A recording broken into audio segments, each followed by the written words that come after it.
Just push the button on recording and make sure that's working. Are you working? We stare at the silence of the soundbar. It is working. Refreshing sip of water because I feel slightly dry-throated, probably because it's hecking hot. And I will enunciate. All right. Okay. This is a session 0, so I'm not going to do like the full crazy pants intro, but we're doing stuff. We're going to be here for a while, probably. We're going to design our universe of rain for the campaign that in my mind has always been called Noblesse Oblige. Yeah. Yep. Good name. It's a good name. All right, so It for the benefit of the players and a prospective audience, because our session 0s do usually get a decent amount of views. People like world building. It's the game mechanics and the math and the listening to people's weird fan noises that slows them down. So our basic conceits are: you guys are all going to play members of a single noble household in our currently and for a while yet unnamed kingdom. There will be many, many proper nouns later. This doesn't mean that you guys have to be immediate family. It's not 4 brothers. But, we're going to include cousins, cadet houses, fosterlings, illegitimate children, heckin' whatever, I don't know, I guess, a weird found family adopted members, whatever, though that sounds like a post-prologue thing, but you know what I mean. You can include we all care about each other intimately. Yes. You can include a gav in your setup. What about, like, wards? Like, Yeah, that's what I mean by fosterlings, yes. People who are fostered, warded, hostages, I think is mentioned later. Mm-hmm. Just part of your noble household. I actually don't know, and I should probably double-check because I'll name-check it a couple of times, but I am assuming that has everybody who is planning on playing this game watched a episode of A Game of Thrones? Yes, and also, I guess I also have seen the 16. Okay, you've seen stuff. That's... 16 inspired me to write a lot of this, but I hopefully didn't lean too hard on using that as a reference point, because I know that's, not the perfect one, but if everybody has seen a episode of A Game of Thrones or read a book... Or played some Heaven's Word, I guess. Yeah, parts of that. Yeah, I've never seen any of the episodes of the series, but I have definitely had friends that talked about it incessantly, and so. If I'm going to be honest, I've only watched the first episode of A Game of Thrones, but that's because I read the first 3 books. That's fair. Beforehand. Listen, you know what I mean. That's what I'm just going for. Yep. It's a cultural touchstone. Okay, so that's where we're at. That's all of our character concepts will have to filter back into that. You are going to have a head of household. Later, I call them Big Dad TM, though, again, I have absolutely no idea what kind of character they are, but my rule number 2 is your head of household is doomed. Don't get too attached. Or do, I don't know, if you want to make this all about revenge for Big Dad, maybe that works, but, I'm just saying, don't count on Big Dad TM being alive very long. I'll be real, at least 2 of my concepts involved having a mother figure. That was kind of important in their life. So that's fair, but your head of household is absolutely fuckled. They will have to get out of the way so that you guys can be in charge of things. So, they will be, this is technically point 4, but character build will be 85 points to start, and as teens and young adults, and then that'll be for a prologue session, which we'll be playing later, because I will have to do notes for that. After which, I'll move everybody up to the full 120 point total to improve yourselves, your company, and we'll work on all that stuff later, but there will be a time skip gap, so, you'll have a little bit of training wheels when we do the prologue, and then we'll get out of there. Choo-choo! The second thing is that, or the third thing technically in my list is, there's gonna be some kind of, higher authoritative figure. They're going to be the highest of monarchical titles. They pay no tribute to your lower houses. This does technically mean I've, usually called them in my notes the High King. This does technically mean that your house or other house may, style their leaders as, rulers of a kingdom, archdukes, princes, whatever. We'll work on all that stuff, later. But just in general, there's going to be, a big king, an emperor, whatever. Because, hey, parts of this may also have been written, with Lost Belt 6 freshly in mind. So there's a lot of Arthurian in this. I can see that too, considering a High lot of Queen. extra kings. Makes sense. But there's no extra visual element to this, so sorry, I'm just Discord's being weird. It pauses my preview when I tab out, but I have MS Paint open to freeball a rough map, and the guys can see that, but anybody listening to the audio version can't. But I have built out a series of narrative questions to figure out history and notes and stuff and inspire people, and we will, go down the line here. They don't have to actually be in order, but, I did kind of write them in, like, macro to micro scale for the most part, so we'll start at the top with map stuff. And so, I don't know, I'll just read them verbatim. What is the structure of the lands? I am personally preferring something that is coastal or island-based. Any land routes to another continent or lands should be narrow and involve natural barriers such as mountains, deserts, supernatural hell pits, what have you. So as you do. That's I'm aiming for something with a lot of coastline and oceanic borders because that generally makes a lot of world building easier if I don't have to worry about other continents coming and fucking with you in a macro scale.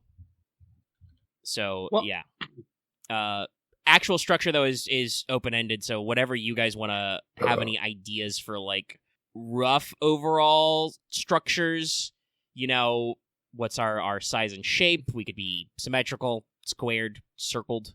Could do it like vertically aligned, horizontally aligned. Other shapes, like how the lands between an Elden Ring are kind of roughly C-shaped. And also, I don't really have any. Also, I am in fact gonna immediately double my canvas size, double everything. But yeah, I'll zoom out one, and I could zoom in more for detail. But the other thing is, how much land? How many structures to land? I mentioned it before. The actual British Isles are broken up into a couple of different, islands. Valsithia from Final Fantasy 16 is, notably 2 major actual islands. So, what do you guys have in mind? Anything that jumps off the page? Immediately off mine, what I was initially thinking is I personally kind of like the cut of, I don't know what to hecking call the type, but it's basically how Japan's land structure looks with the vertical, with the vertical islands. Yep. Basically, we would have, like, let's say, anywhere between like 3 to 4 large land masses ranging from north to south, with like the northernmost island having a lot more, snow, ice, mountains, and maybe a verdant coastline or something, rain shadow effect. Then we would move further south to that to get maybe into something maybe more temperate. Deserty. No, not deserty yet. Okay. More temperate, maybe more forested hills. I'm thinking this would probably be like the largest landmass in which, maybe the High King resides and all some other things. Then we have like a third island, which is south of that, and it has a lot of drier, more arid climates, maybe some mesas or something like that. And then my biome questions already. I like this. Mm-hmm. And south of that is the tip of a continent, but that's all desert, and that is, the Great Unknown area. Okay. Like, I'm down to climb with this if nobody else has any objections. So good. The funny thing is, I had a few ideas. I was gonna posit an archipelago, but the way Lucky described it was basically similar to what I wanted to go for anyway. Yeah. So just to clarify, we're doing more of like everything is generally heat, like, and it's not really like a general cold area, or just no. Lucky said there might be some snow and ice in the northernmost mountain. Yeah, no, we're gonna do that. We're gonna do a range of cold to hot from north to south, just like how it is at Griddle. And with the archipelago idea, I'm just saying these are the 3 major land masses. We can tuck some extra islands in there. I've already increased my canvas size. Just if you guys have the what I'm streaming pulled up, what do you think? Like start in the left corner or the right corner and kind of go diagonally. Maybe we'll kick off here. Let's start with the left corner. Yeah, left to right. All right. Sorry. I guess if I just got painted as the map program, because I get issued. Okay. Just like I said, I'm gonna free ball in paint and just go where the strokes take me. So, like that. Sure. And I can work that. Actually, no. And I guess you can add some like. For the canvas size. I guess depending on like the narrative, we can always add a few more extra islands, depending whatever. Than other land masses. Like big broad island in there, and then like that kind of a shape that lines up, and then there's gonna be just a little tip. The new world. And I guess then splatter some whole tiny shapes in like that big open space. Yeah, I might add that. Tiny islands. Make Yeah. sure all my lines are closed. My dumb thing is I kind of just want a random Cookie Island somewhere. No, it's not sealed. How dare you? How dare you do this to me, MS Paint? Do I have like a... Yeah, I do have like a yellowish green. Do I have a dark green, a forest green? Yes, I'll add it to my custom colors list. Where's the itty bitty tiny... Oh, I see it. I see how it is. I did not actually close this fucking line up. There we go. Okay, so... And then you are... Nope. It's not sealed up. Where's the gap? Suddenly, the oceans ran brown. It's like that new ambiguous Where the hell is amphibian that video. pixel gap? Hold on. Is it because you have the open thing on the other side? No, because it should not count borders of the canvas. Yeah, there it is. Now it worked. Okay, so I will mark that down there. All right. Yeah. So got some rough shapes. Big central island, janky northern island, and obviously I can like resize this up even more if I need more canvas space. All right, so rough outline. Which keep in mind, I will need a name. But we did kind of cover my next question, which is mostly about thinking about like biomes and climate zones and that kind of stuff. I was thinking of generally there should be cold in the north and hot in the south. Stuff like that. There will probably be plenty of plains, mountains, and forests, and we can figure out those lines. There'll have to be at least one crappy swamp region. We'll figure out where thinking that that's goes. going to be... I'm thinking marshes and floodplains will definitely be on the middle continent, but I did want to say, I want a huge-ass mountain range and a volcano on the northern one, because I want... Because I had it in my head, I want the mountain range to be called the Dragon Spine Mountain, and then the volcano, which seems to be semi-active, to be dragon or something fire mouth, something head, dragon We'll head work on or it, something. Yeah. Is dragon's it throat. possible as well if on the northern continent we can have a lot of tundra-y forests, Oh yeah, Yeah, definitely. there'll probably be like a lot of taiga, tundra, fertile some mountain soil, shapes big I'll work soil. on. Kind of like if there's actually like a few rainforests somewhere. As is right now, probably not. It's probably to the unknown, I guess. Closest you could probably- No, but Not jungly, no. there will get something definitely be probably close to large it. swaths of the center that are going to be, Yeah, I was thinking southern of the May northern not- continent. May not be some like, lake somewhere, but that's later. jungly rainforest, but there could be definitely sections of like, Washington hypothetically, rainforest. Yeah. Also, if we want to put some smaller islands, we can just like fill those with like fucking the I think in my notes I said something about like offshore islands, volcanoes, etc. But there's also work that can be had for like regions that are coastal plains or whatever. What do you think we'll put in like intercontinental bodies of water, like lakes and so on? Just because there's a lot of always mythological stuff about lakes. But probably be when we're refining like where territory barriers are and stuff. But like just as an example, I probably won't draw out all the mountains right now. But like there'll be some mountain barriers in the up here. There'd probably be some more mountainy barriers down here where did my cursor go? Where are you? There you are. Like, where did my paintbrush go? It's the way the black and white dots gets lost in this light arid yellow very easily. But yeah, so all right, okay. So I'm trying to where is there a brown line in the middle of nowhere? Where did I click the mouse there? Let's just fucking erase and fill. Get out of here, weird line. Thinking about what Lucky said earlier, which is the or was it Lucky? Someone else mentioned we could probably have islands with some of the different biomes we can't quite fit on I said that. any of the mainlands. Well, yeah, no, it's like I'm expecting these land masses to be actually fairly large. Yeah, Large and like a little large. island there. That would be So easy if to we do. have we can definitely do something like some Caribbean isles. Probably actually. Dumb Yeah. question. Is it a bit too far out? Like, should we have like Pirate Island at some point, or is that like a way later thing to think about? That's later. We're talking about just the land. We can tell Sorry. what's on the land later. Yeah, we can work out Yeah. where people are. That is like a thing that I have notes for later. We are in like very Okay. broad geography kind of stuff. Like no, that one's not sealed up. That's okay. And then the seas ran green, and everyone was filled with envy. Now, does this culture even have actually the seven deadly sins as a thing? And then they went searching for the One Piece. I can never escape the One Piece. You really can't. Anyway, Yeah, stuff like that. So there's some ideas of some extra outlying islands we can work on. Black. There you Omega, would you mind throwing in some more islands, like on the?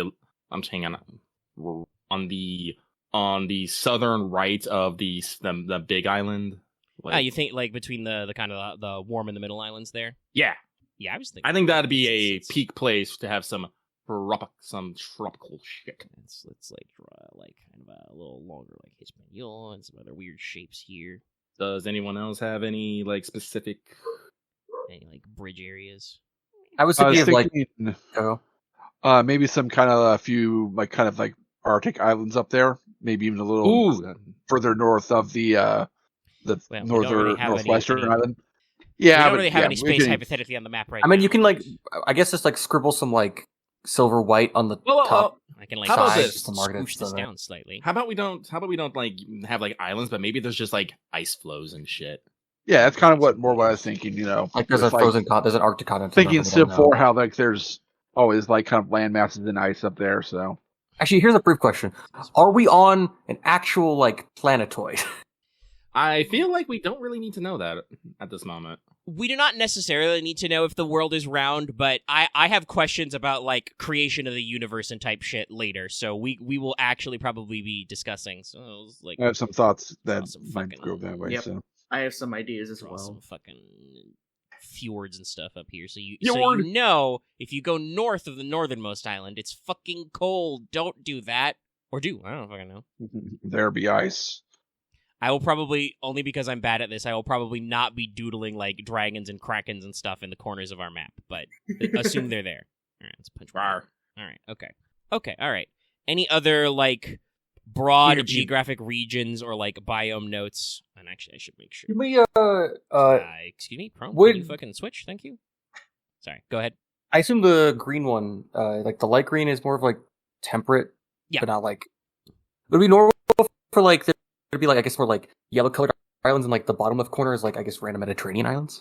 Well, I'm kind of assuming that the small islands are kind of Mediterranean and rainforest in general. I'm just using. I should say this. I'm just using the median green color because I don't know for sure. We'll probably break out some of these as like being more specifically biomed at a later point. Like I could imagine, like if you want to talk about latitudes, like this little triangle section of islands I've drawn above the arid island, they could either be temperate and forested like here, or maybe those are actually like because of rain shadow, like maybe there's like mountains and stuff on the top half of this island, and those, you know, those are like stormy wet islands, whereas these are like dry, you know, warm, you know, beachy islands, you know. Well, we can work out the exact details later, but we're in very rough strokes.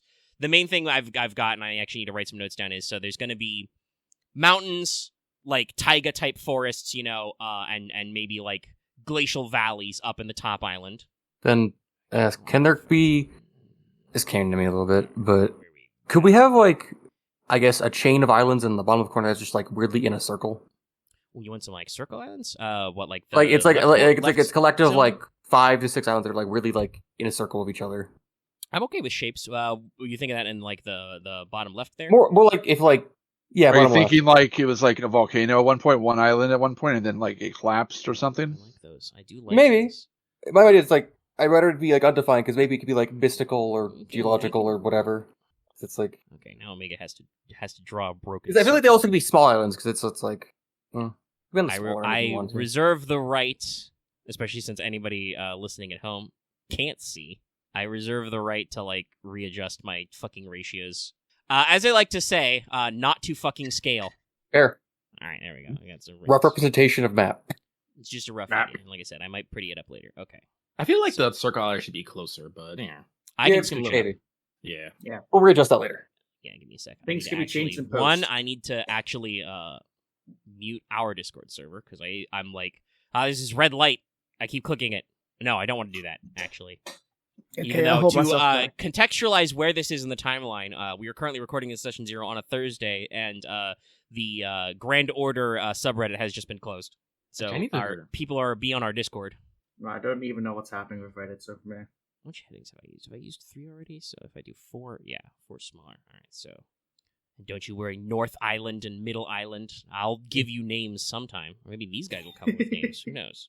What shall we call this place? Central Island. Centralia. No, let's not do that. That's bad. I actually know a Centralia. Let's not. That's where all the rednecks are in fucking Washington State. Oh. Fair enough. Yeah, I was pretty sure it did sound familiar. And I got another helm. What the fuck? I got like none of helm. I got no helms. I only got normal helm, which is like I still insulted by that. No. I got a normal helm, but that's fine. This is the normal recruit. But gotcha. okay. Took me a second. Yeah, sorry, Nikkei. I'm playing Nikkei on the side because I'm trying to get all my shit done. But I think this is a good amount of violence. Actually, yeah. Excuse me, I'm dying. Right. Took my notes there. I think for now, until we got to add like more continents to maybe the north or something, but whatever. We can work on exactly where it is. I like the big three zones with like different climate areas. That means there's going to be different culture and there's going to be like bridges in between and whatnot. Okay, all right. Well, let me scroll back up to questions. All right, okay. So with some rough climate shading and structure, generally need to decide how many regions, provinces, kingdoms, or countries or whatever the realm is broken up into, because you guys will have to carve out your little slice somewhere in here. And there's also going to be other noble houses that are important, where the High King is based, etc., etc.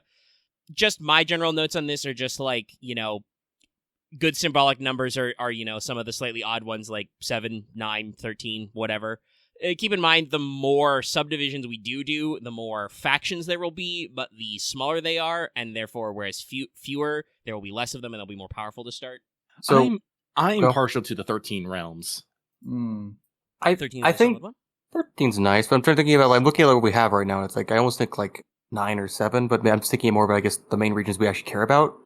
That's different than just being 13 month period. Be at least 2, but like 1, 2, 1, we can have a 3, few 4. petty kingdoms here and there. Yeah, because it's like, I say like there's like maybe 3 different like main factions, but they're probably 13 realms.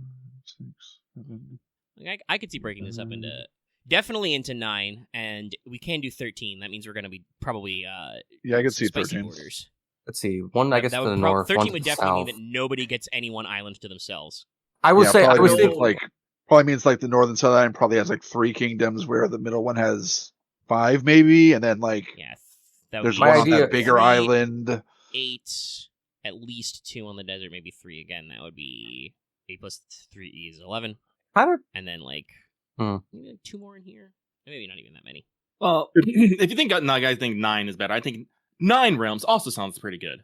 The 9 realms, there's the layers we could move that actually. That's the Nordic is the 9 realms. And we can work with that. We can do 9. We're gonna have some ash tree stuff. Okay. I really kind of saw the thing with in the bottom left. I had an idea for a name for it, but I don't know if that's the right time for that. I mean, I can take names. I like 2 or 3 ideas. But it's like one is like it's the Broken Throne or the Shattered Cauldron, or I guess the Shattered Cauldron. I think I've used that for something before. Or I guess the it's like really deep in the center. The Broken Throne, I guess, or the or the Broken Crown Isles, where it's like. Well, I feel like we're implying a lot there. We might want to come back to that, but sure. So I guess Shattered Cauldron maybe. Okay. The idea is like. Emerald Coast. It's like. Go ahead. Go. Finish your thought. I was thinking it was like 5 different places that have their own cultures, but like they have like united to being like as their own neighbors, so at least have like I guess non-aggression of each other. All right, we're getting a little too granular. We'll come back to that. Everybody okay with 9? Is 9 good? Yep. Yes. All right. Yes. I wrote it in all caps, but now I know there need to be 9 bullet points for the different places there are. Okay, that's good. That means you will have 8, not neighbors, but you know what I mean. Other people to worry about. All right. Okay. That's pretty solid. Also, this is just where this note went up when I was doing like like stream of consciousness here. Keep in mind to think about stuff like tone. Make sure everybody's on the same page. We know that some of these works are known for being dark, gritty, even grim. Others just grounded. Might be more. You could also do more fantastical and thus more romantic in a genre sense. Keep in mind also setting versus characters. Like it could be that individual PCs or your house in general are like honorable champions who arrive above treachery, or maybe the High King is about honor before reason, but you guys are strong pragmatists who will come out on top or something. I don't know. Just good idea to keep in mind. Also, I know it'll be hard, but I had to write this note. Try not to hyperfixate on one singular thing as being exactly the way you want in a character or in a world before we go all the way down my list. We don't know what kind of discussion we're going to have, and this may shock some of you, but other people could have a better idea than you. You don't know. It could happen. It's happened all the time. we may also like Never. genuinely for some stuff with like even for characters or like companies, there are like random tables in this book, so we might have to randomize some of this just to like get through an impasse or something. So you never know. Also, like I said, any concepts you do have, I'm going to want to specifically drill down on to fill out my own back end. So watch the fair enough. I was really thinking if we're doing for tone, I really think of it might honestly be in my mind a spectrum, but the starting point is not gritty. But it has to. In my mind, I feel like we'll have moments where it will get gritty and dark, but I feel like it's not the general tone. Okay. Good. I am for one of definitely more of the romantic type. Like, you know, a little more, you know, light, a little more light. Lighter, of course, a little more emotionally driven. A little more emotionally driven. Because like I said, I've been jonesing for a more social oriented game. I would say so. I would like to see a lot more, you know, interacting with other people, you know, making deals, attending parties, rubbing elbows, you know, uncovering secret plots. Yeah, I was literally going to say, you want fancy parties and you know, conspiracies and business deals. Yeah. And possibly passionate duels. And maybe even... Not, you know... No, that's pushing much. Not, you know, shivs in the back alleys. No. No, I mean, there might still be shiving in the back alley, but, you know, that's a plot point. That's not just something that's a plot point, not something that's... The best example I have for mind for that kind of thing is, like, when, I guess... I forget his name. But when the guy gets shivved literally into walking in the street, and then it's a big fucking deal to everyone. Yeah, I have to say which were actually which. Oh, the one for I forget his name. I forget his name. The basically the head of Ishgard now. Oh yeah, when Aymeric gets shivved. When Aymeric gets stabbed, yeah. Which is kind of when that happens, kind of an unusual plot point. You're like, what? Huh? Holy shit! Yeah, it's like a holy fuck. Are you okay? I'm fine. Why'd you get stabbed? Oh, they don't like us. Yeah, stuff like that. Okay.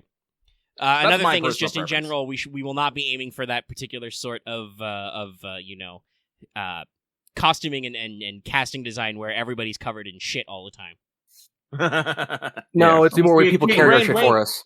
Rain doesn't really do that. Does seem a little you know, flashy, a little over the top. Okay, all right. So that's where we're at with, you know, rough tonal things. If anybody else has anything to add on that, we can discuss, or I can drop down. Sure. Oh, hang on. Let other people have a chance. Loth, Aren, do you have any ideas on tone? Honestly, I didn't say anything because I was fine with what you guys were putting out there. All right. Well, that's good to know. How about you, Aren? I'm pretty good too. I think maybe like it shouldn't all be intrigue and like parties and stuff. Like there still, I think, needs to be a little bit of like clashing of swords, but maybe definitely keep it more towards a smaller scale rather than like huge, bloody, dirty battles. Like more like duels, as you said, and like fights between like retinues and stuff like that, rather than like huge war. This point is way later in my notes, but there are notes in here about scope. So yes, that's good to keep in mind. All right, so there we go. So we have like small. We will have like small. We don't. No one does full out all out war, but there might be, you know, small conflicts, skirmishes, battles of honor. Or be like, and I will say this now. This is important to remember because mechanically, one of the primary ways your company grows bigger is to absorb other companies. That can happen through mechanically through beating them up and taking them over, or it could also be through like political and stuff. There's rules for that as well. I did have a thought earlier because you know how we went from 13 to 9 because 13 might be a bit much. We could like have history where originally it was 13, but then, you know, due to the High King or whatever just going, I'm still the head, but you guys can do whatever. Just people just absorbed each other or whatnot or broke apart. Okay, collapse down. That's good. Do we have a bloodied history? The Fallen Four. Well, hey, that sounds like a great time to go to my 5th point. We need to do some high level history. So you have a High King. I want to say a tone thing before that. But okay. All right, X. I did start us off on that. I just didn't want to my Loth website. It's fine. Just you had the talkie stick on tone earlier. Go ahead, please. Like with what Aren was saying, is like, I like the idea where it's like mostly more social, and we have like more of a fantastical and like about the romantic notion of, I guess, grand goals and pursuits. But I also like the idea we'll also be willing to go to the dark points of like deep cults and conspiracies and like intricate absurdist ideas. We'll see. I'm noticing that you're really. We'll see this. We'll see where this takes us. Ax, I'm starting to notice you're really leaning on supernatural angles here. I'm feeling that. Yes, I don't think Axe has been subtle about that. Yeah, I know Yeah. he has been interested in supernatural stuff, and I got. But Trust me, it I depends on how will, it goes. But yeah, it's like Well, yeah, I we want haven't to even leave gotten the to door open for it. We haven't even gotten to the metaphysical side of yeah, things. like hold on, like don't worry, man. Well, I mean, if Axe wants to specifically note that in our broad, tone, we're aiming for something a little glitzier, a little more glamorous, romantic, dramatique even. To like you said, keep that door open. That the fantastical, the supernatural is also part of this. That is good to know. There are settings like this where, like, no, everything supernatural sucks. It's Satan all the way down. Everybody is liches and vampires. Don't do magic. You'll lose your soul. I don't think we're going that tone. So, like, what's wrong with having court wizards and so on? Yeah, keep some stuff open. All right, but yes, high level history. You have the High King, aka the Overlord, the Emperor, the Hierophant, whatever. He rules over all the realm, commands the loyalty of all the houses on paper. So we should probably figure out how that happened, why that loyalty is pledged. Is your High King favored by divine right, the mandate of heaven? That's going to probably, have some cultural implications, possibly metaphysical implications. Did his people come from afar across the ocean to, unite all the various tribes and lands? Was there a prophecy where the High King united all the realms? Do you guys, when I mean that, but the noble houses, do you have a king moot and elect the king as the best among the houses? Nay, we have an immortal king. Oh boy! When you say the whole prophecy thing, all I can hear is Red saying it in her videos. All I think of prophecy. All I think about is, I guess more how the king maybe led to the creation of our nations, of being like they were part of the nation, like part of the the force that originally colonized the places, or I guess actually fill the place with humanoids.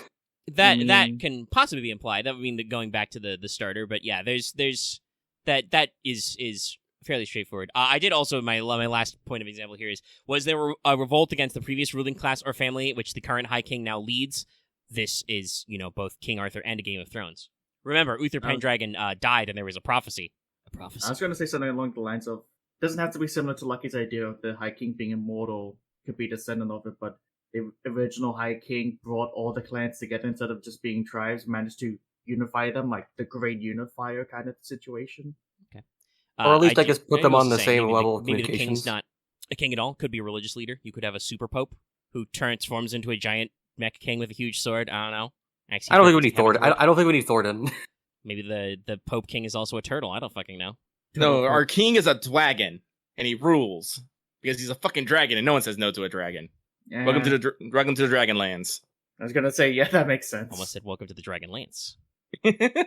I was still a series I've never read. I mean, hey, everyone's like that because my own idea was like the king was like the king's essence or their being passed on between their ascendants, so like the memories of who the king is travels through them. So technically they're immortal, but they have different bodies.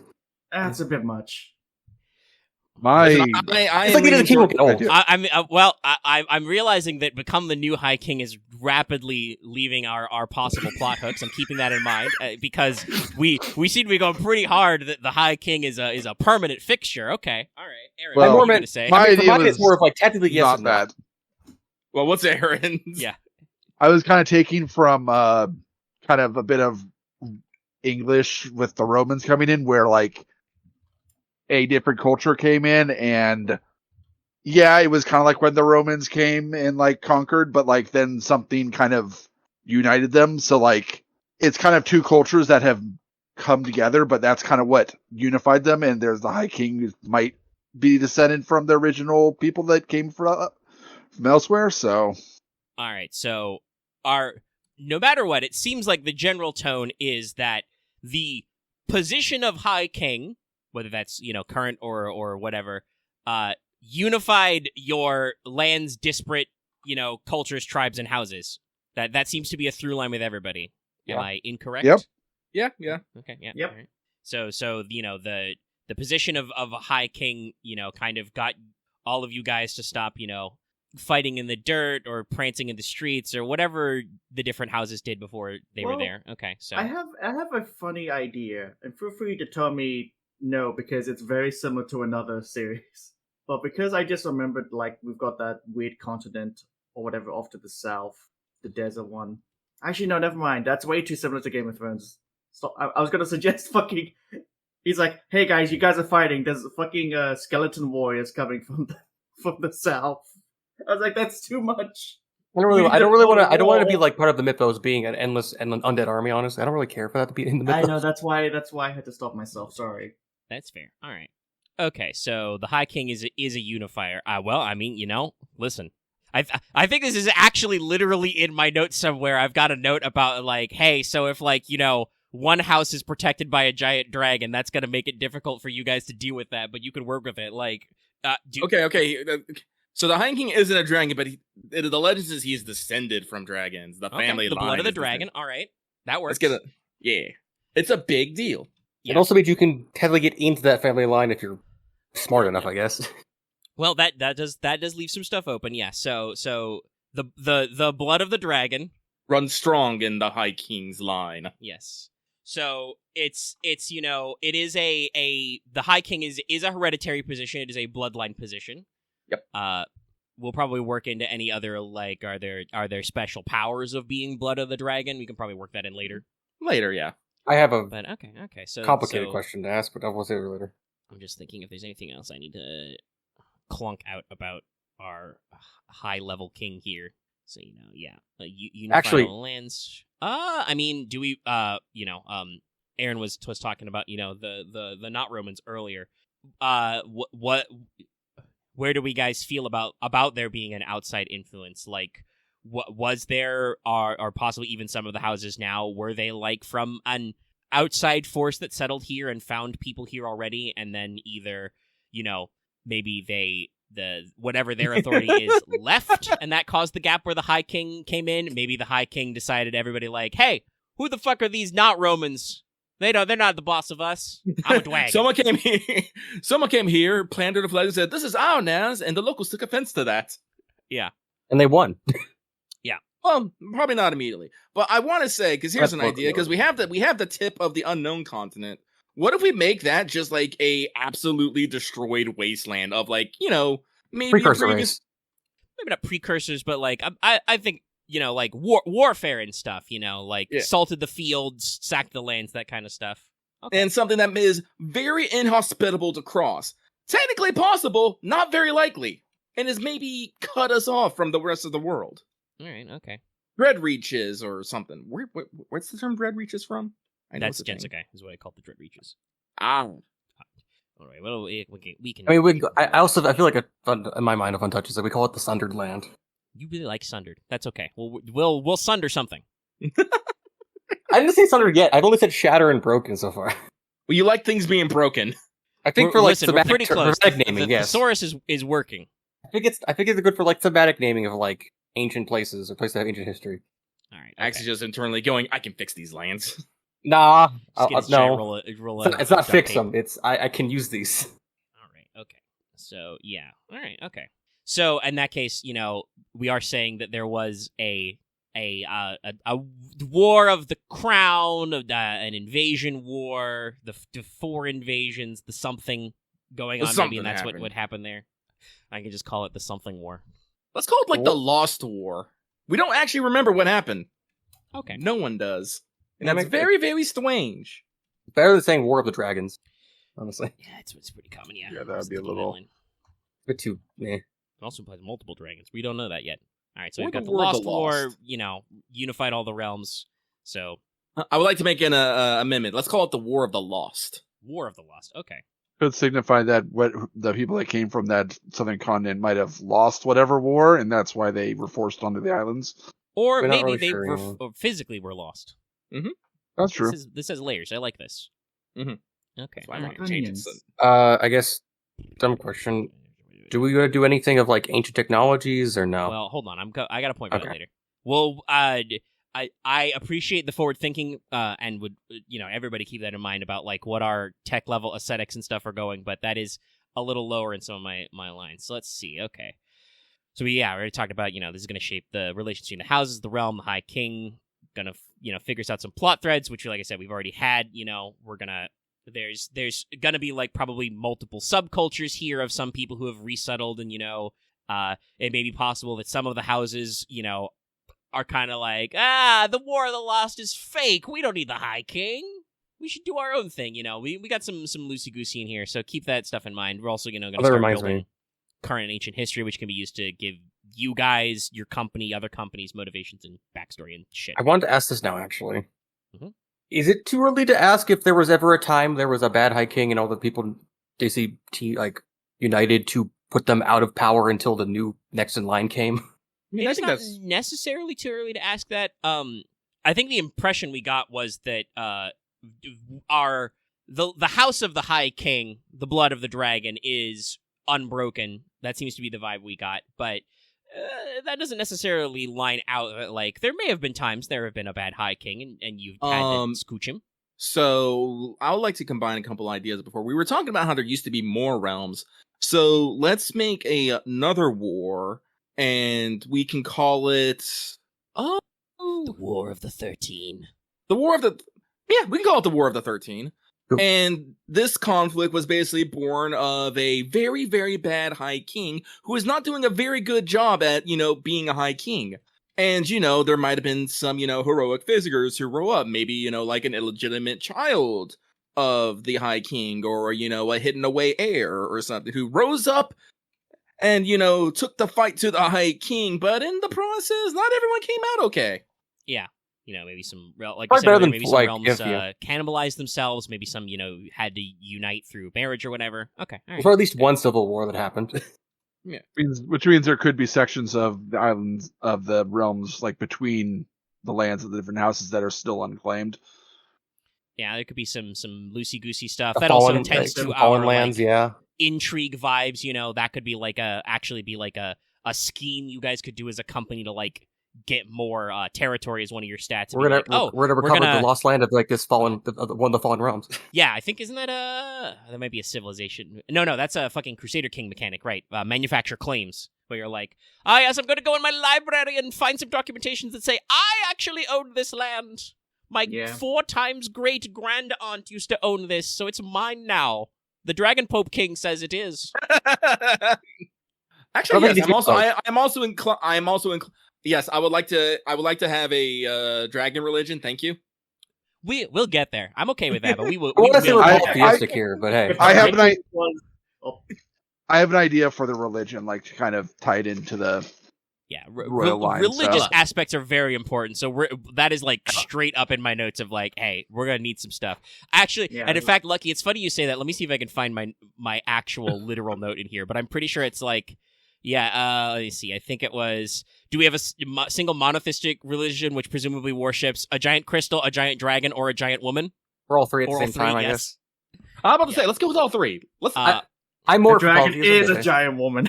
And also a giant crystal. It's Crystal Dragon Jesus, everybody. She's a crystal, but becomes a giant. Let's go! Okay. The mother of the dragon, the holy crystal? What? Sure, hey. We'll keep that one in mind for later. Nobody has to commit to anything yet, but we'll keep an eyeball on it. And also, like, straight up in my notes, there is actual, like, there's no guarantee, because that's not how real life works, that everybody will be all the same religious focus all the time. Because that's not how real life works. There could be syncretism, there could be divides. Even Game of Thrones is, like, weird, because they have the 9 gods who are all the same god, but then the people up north worship the old gods, which is just, it's actually, like, very, like pantheistic or shamanistic, like there's a god in every tree and rock and stream and stuff, which the show does not communicate very well. But there's a lot of open. I just like Anyway, okay, so we got a couple wars in our backstory. We're picking apart history and stuff, and we'll drill down the line. So that there could be some old rivalries, some new heat there as well, some history. Okay, that's good. So I want to ask general questions about as we're working on history, and we can keep like rolling down the historical line of events, but. When you think about culture, individual details we can hammer out later as we go, but my, big questions is stuff like, is the realm supposed to be like a uniform culture? Is every house supposed to be like a culture, a tribe, a clade unto itself? Basically, when thinking about this, think about, do you guys want to see clashes of conflicts between different, cultural norms? Do we have worry about, old versus new, or are we supposed to be more uniform in culture, etc., and in turn, I can kind of take this as basis not just for cultures and motivations, but also how we could turn this into, proper nouns, language clusters for regions, houses, characters, if you guys want all your names to be terribly French, But I think I have an extra double critical questions, which I think can use to discuss this as well for culture. It's important to think about rules of inheritance.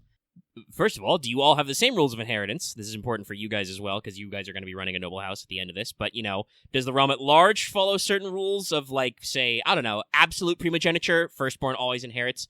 Does it favor males? Is it matrilineal? Do you, draw names and inheritance from the mother line?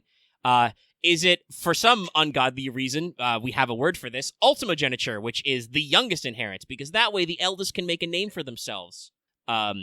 This doesn't lock your house into a specific custom. I just want people thinking about this overall, but like where that is. And then the other is, marriage rules are also very important to this kind of stuff. Are you one and done till death do us part? Can you have multiple marriages? Are, like concubines allowed and acknowledged? Is it okay to acknowledge an illegitimate child, et cetera, et cetera? My problem is I feel like a lot of these would depend on the realm. Well, I mean, that's okay to say that, like, it might be different for different houses, but these are questions that will become mechanical, basically, that we need to think about. Lucky. Well, so for inheritance, I personally think it should be firstborn with no preference, but claims can be challenged, I want to say. So, like, it could be challenged or passed on, depending? Well, yeah, like, you can always pass on. That's unless you guys want to say that for some reason abstaining is not allowed, you can always abstain. Well, like, if the firstborn is, like, thought to be incompetent or unworthy or something like that, someone with a lesser claim could be like, I am more fit to rule this house, and they have to, like, do some sort of quest or something. Probably petition depends on the exact petition the High house. King, probably. I mean, yeah, obviously the High King is technically all your boss, so that would be the way to redress honestly, like, I have seen it way too many times. You have a good, decent, kind of sort, and then their heir is just a dumbass. Just a piece of shit. A dumbass. And it's just like, and I'm always thinking, there's no way people are just gonna sit back and let this person take over. They're either just gonna stab this kid, or everything's gonna go into the gutter. So I would like to avoid situations in which, I mean, there's probably still gonna be some Foxy kids. It is in my notes much later. While I would encourage one nepotism? of you to end up playing the heir to the house, if that doesn't end up happening just through character generations, your house heir will probably end up being kind of like either like, I mean, we're already going for absolute primogeniture, so probably just end up being kind of like, kind of a mid, block of rocks who needs you guys to get anything done. Not necessarily incompetent, but so inoffensive that the heir doesn't get in you guys, the player character's way. It's just one of those things of, like, nothing, he just stagnates. Yeah. Things don't get worse, but things don't get better. Things just don't change. Yeah, like, he or she, I guess I should say, we don't know, we'll work that out later, but he or she would not have enough, like, aptitude or initiative or know-how to actually, like, run things without you guys. So that means that, like, when we get into the King's Council meeting, if, like I said, if one of you doesn't end up being the heir is, like, not necessarily going to fight with you guys about what you want to do. Like, because I want to... Far too often, I think GMs fall into the trap of, like, giving player characters, bosses and stuff. We already have that. We already talked about, the High King is going to be his own thing. But I'm the Pope now. Ha ha ha ha. Fall into your rules of bossatry where it's just like, well, that's cool, player characters, that you have expressed the direction you want this to go in, but logically, I'm the boss, so therefore I must tell you no. Nah, we're not going to do that. Actually, I do want to ask, does anyone seem inclined to play the heir at the moment? Depends on how we structure it, but I might be willing to. He's thinking about it. You're thinking about it. Protect the axe.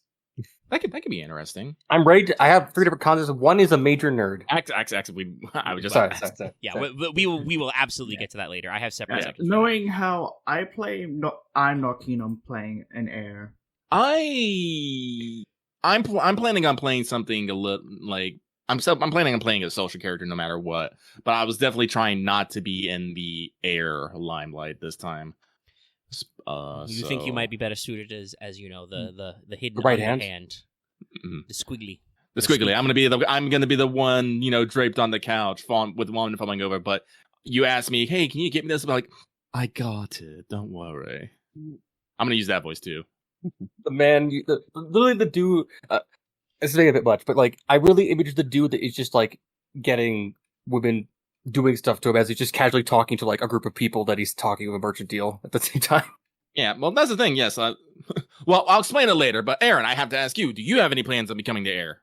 A couple of my concepts could work as the heir, so I'm not. You're not. I'm not against doing it. So like, okay. just so we're not completely set on Axe being the heir. I mean, it's like I was considering it, but it's like it's open for me. So, in general, it sounds like it is open. Even though Loth said he probably shouldn't. That also, by the way of our own rules, I mean, it could still be funny if I already said that. If one of we'll see how it goes. We'll see how it goes. But kind of I would like for it to be eldest heir able to be contested. Yeah, that's what I've got in my notes. So we're working off absolute primogeniture. To remind everybody what that term means in real life is that means whichever child is first in line, and then it goes down all through like the children. Then it skips over to like the like for instance, brother. Big Dad. It would be firstborn child, and then next down, and then after you go through all the children, it goes over to Big Dad's big brother. I mean, not big brother, but you know what I mean. Which just gives a reason for, I guess, the uncle to kill all of them. I mean, hey, if you end up with evil uncles, we'll see. But as Lucky noted, there are different formats of formal challenge, so the heir can be considered, stricken, be considered incompetent or unworthy. So about some of that, strictly speaking, if we are following absolute primogeniture, this means that if you acknowledge an illegitimate child who was born first, they would jump to the top of the order.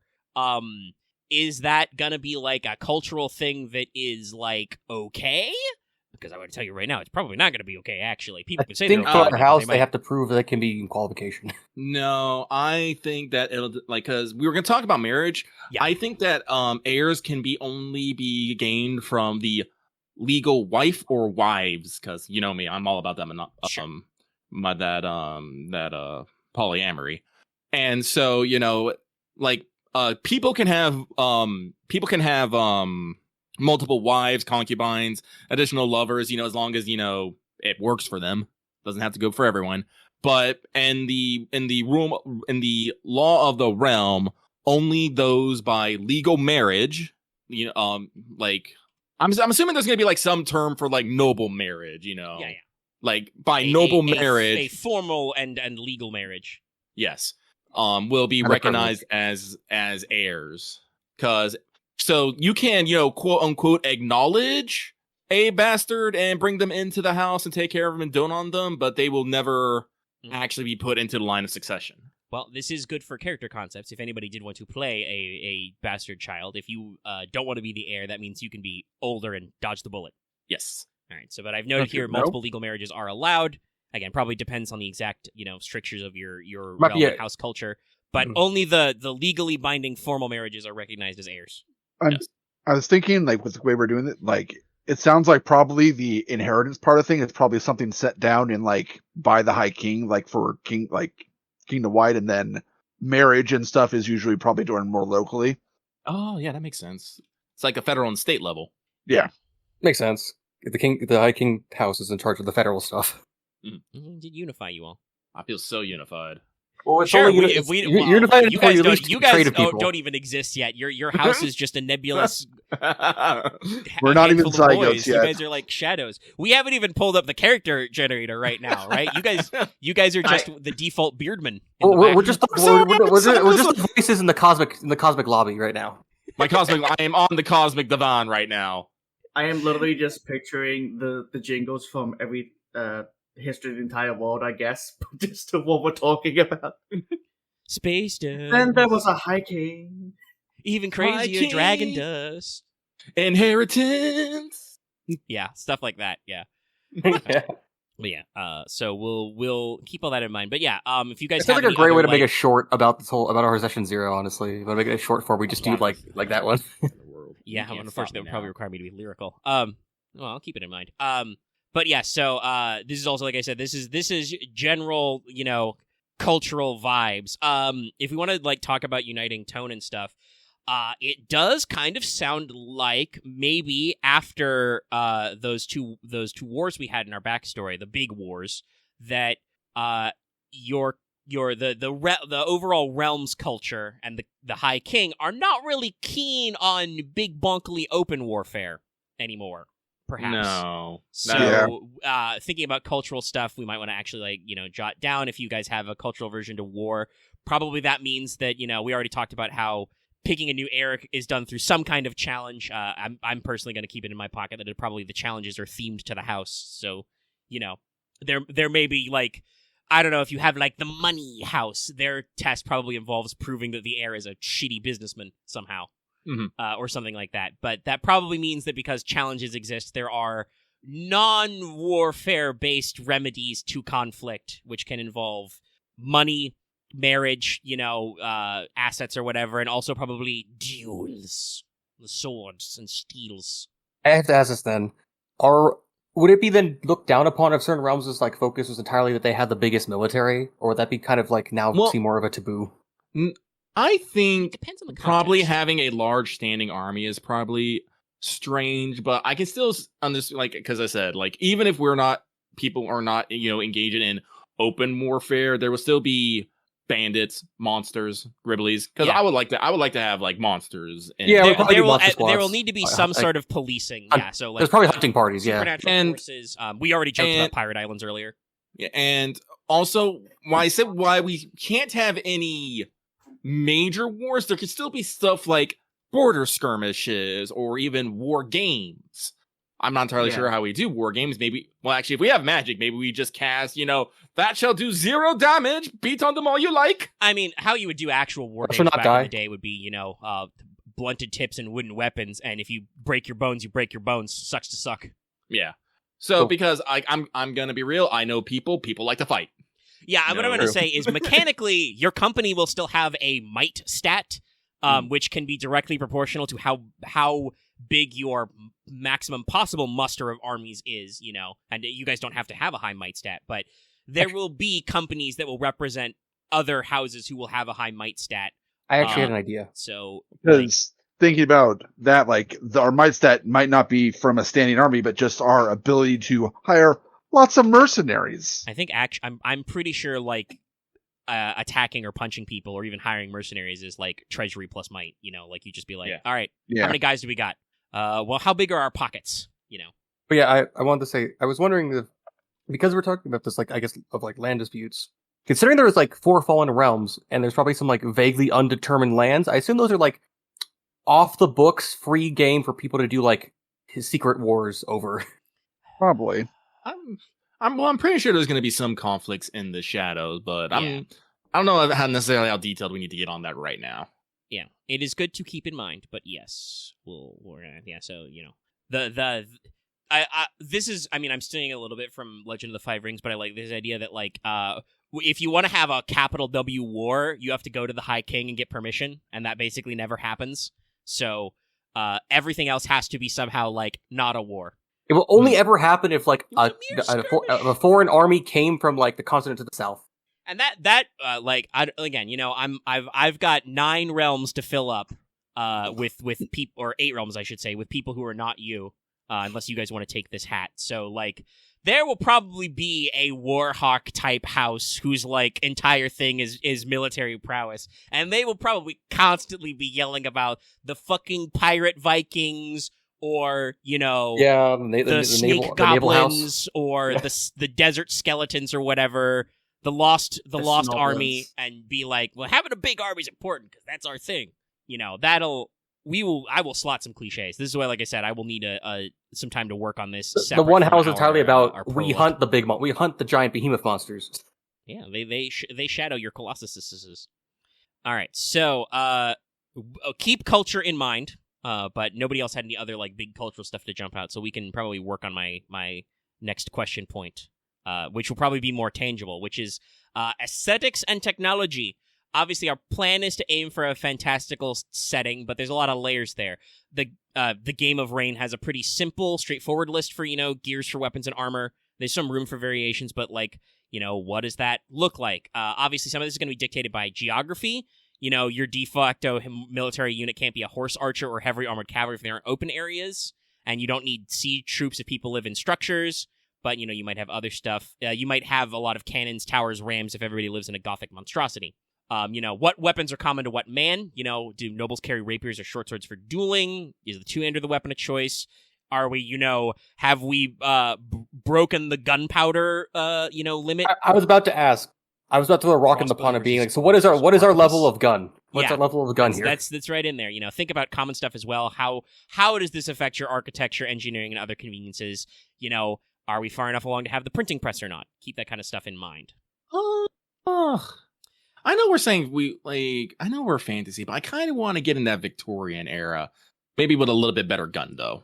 We can get like Victorian or Renaissance era. I've always liked that as a good basis. Little Renaissance, light of enlightenment. Yeah, let's have some good ass architecture, lot of fashion and art. So big on high culture. Yeah.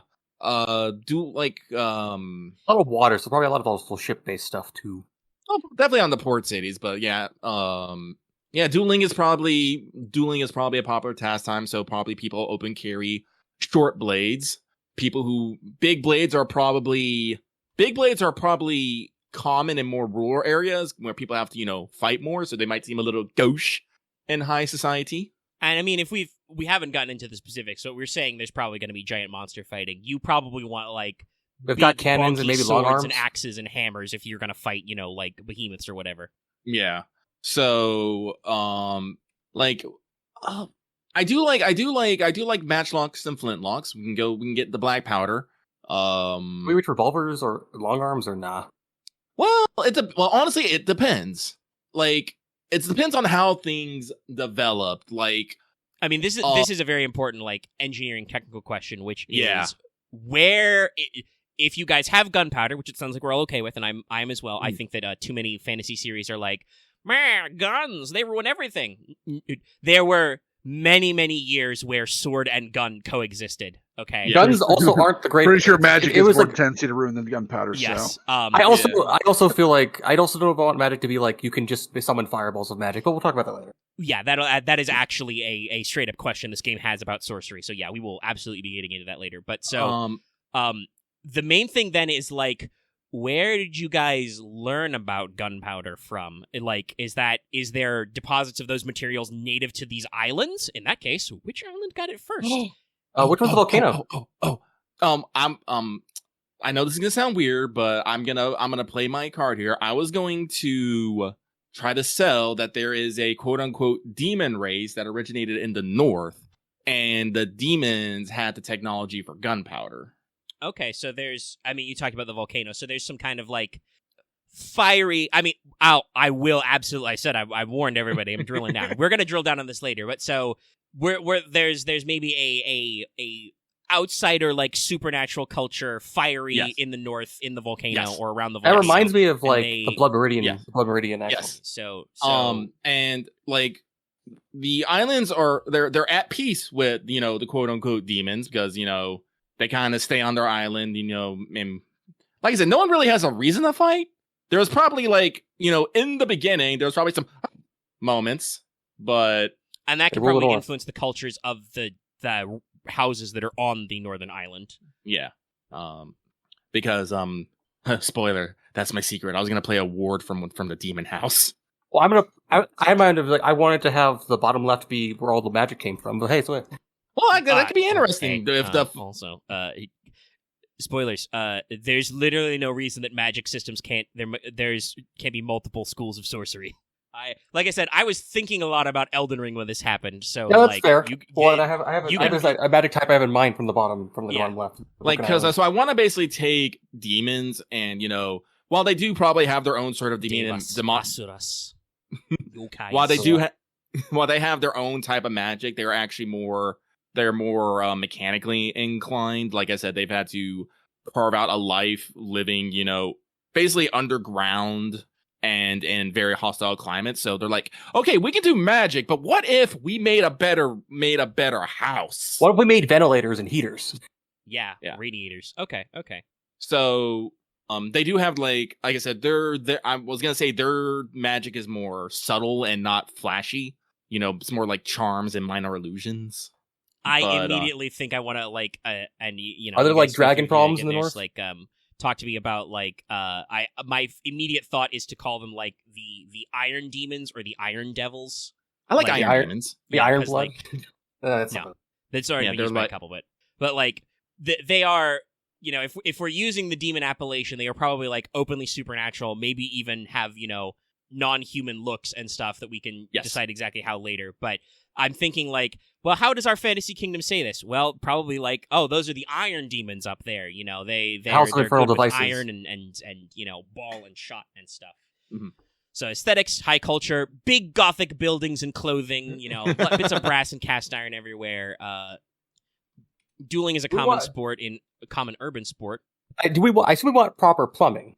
Do we have? I mean, technically, the Romans had plumbing with lead. That's why it's called plumbus.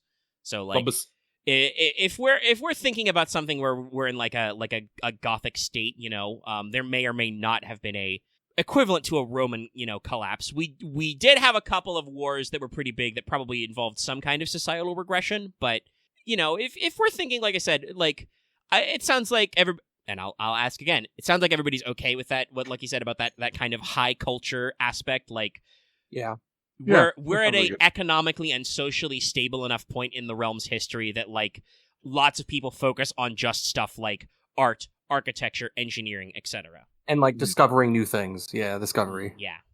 Age of Discovery as well. Yeah. Well, it's like I like the idea of having sewers instead of people having shit in the street. That's really just it. Honestly, I like big gothic sewers, so I'm okay with that. You can do a lot with sewers and catacombs. You can hear Megan like, yeah, I'm into that. Sometimes you got to go underground. Listen, do you guys know about the catacombs / sewers under Old Paris are fucking crazy. I mean, yeah, I think that'd be cool to have as a thing somewhere. Oh, we don't. Well, we haven't gotten to cities and stuff yet. You know, I'll have to put a lot of dots on this map. Are we? I mean, we've discovered gunpowder. They're the iron demons. Is the realm at large at coal burning? I'm not sure, but do we want engines in our boats? That could be like a purely northern thing. You're at actual coal burning. I'm sorry. I'm trying to think of the levels of power generation.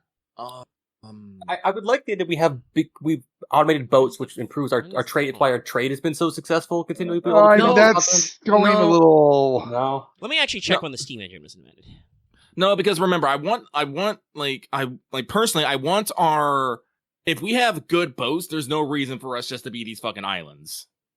Yeah. Unless there are other natural barriers.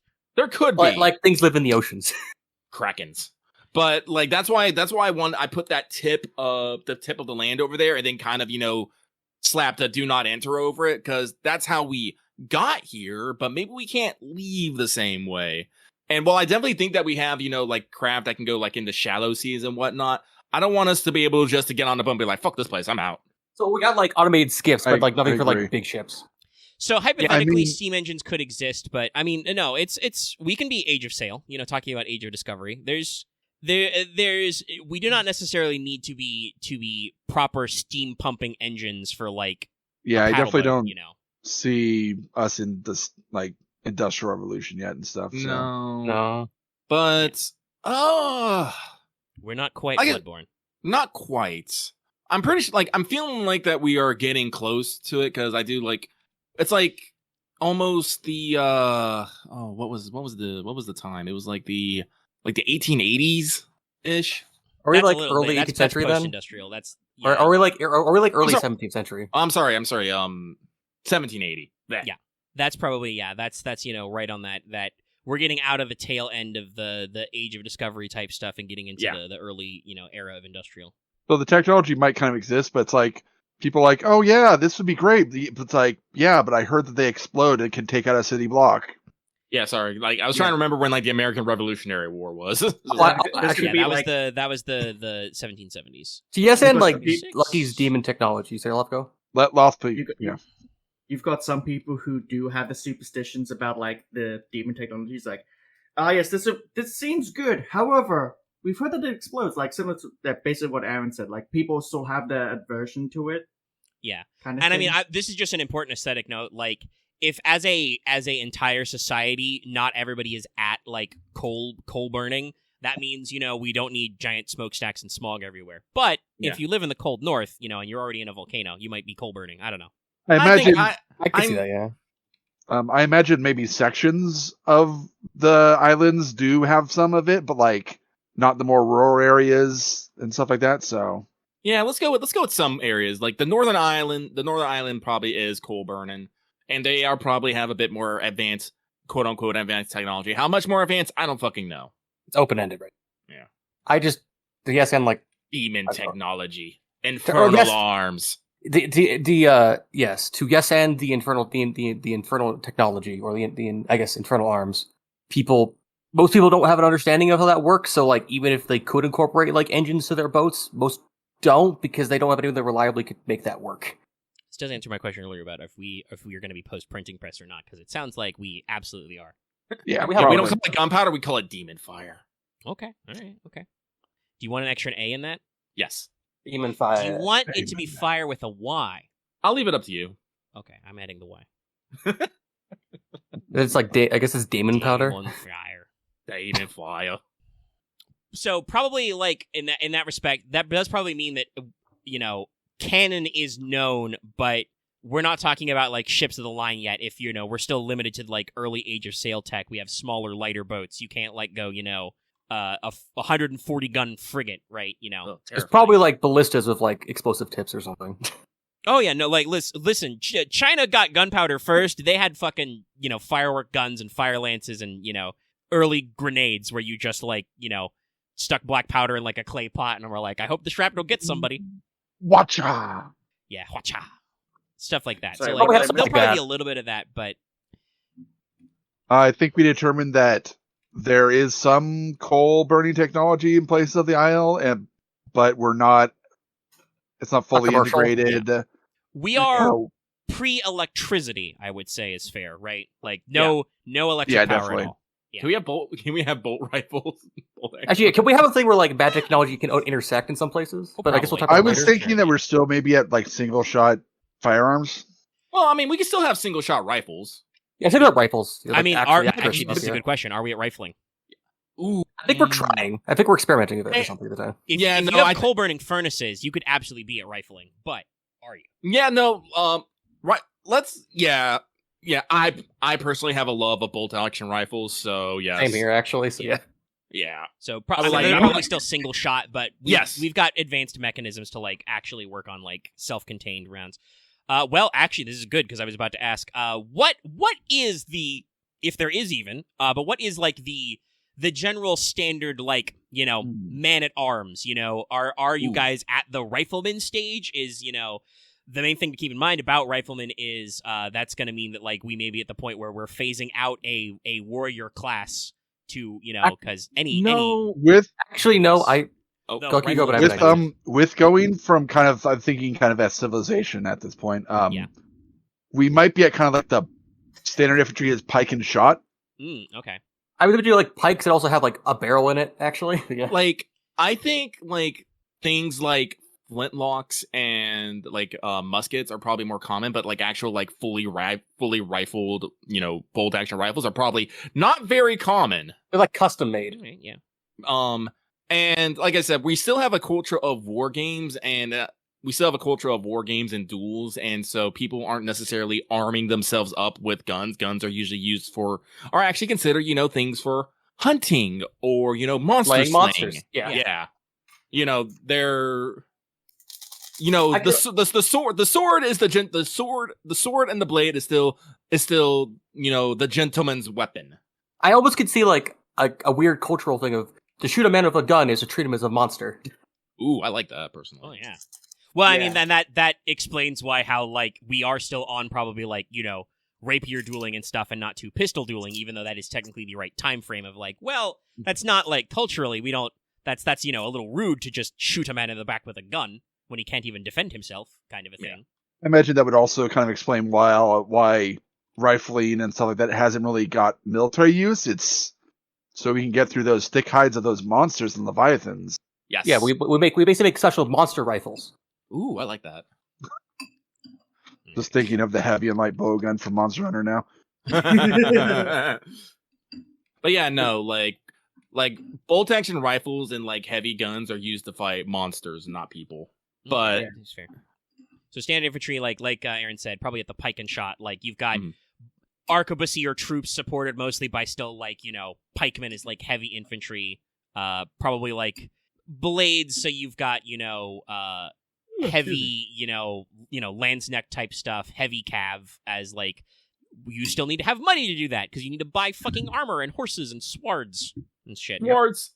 I was wondering if there's like it might be for later, but I was thinking about how like if technology can be intertwined with like the mystical parts of the world. So because with monsters, there's like consultants of like how magic is treated and how we militarize that or something.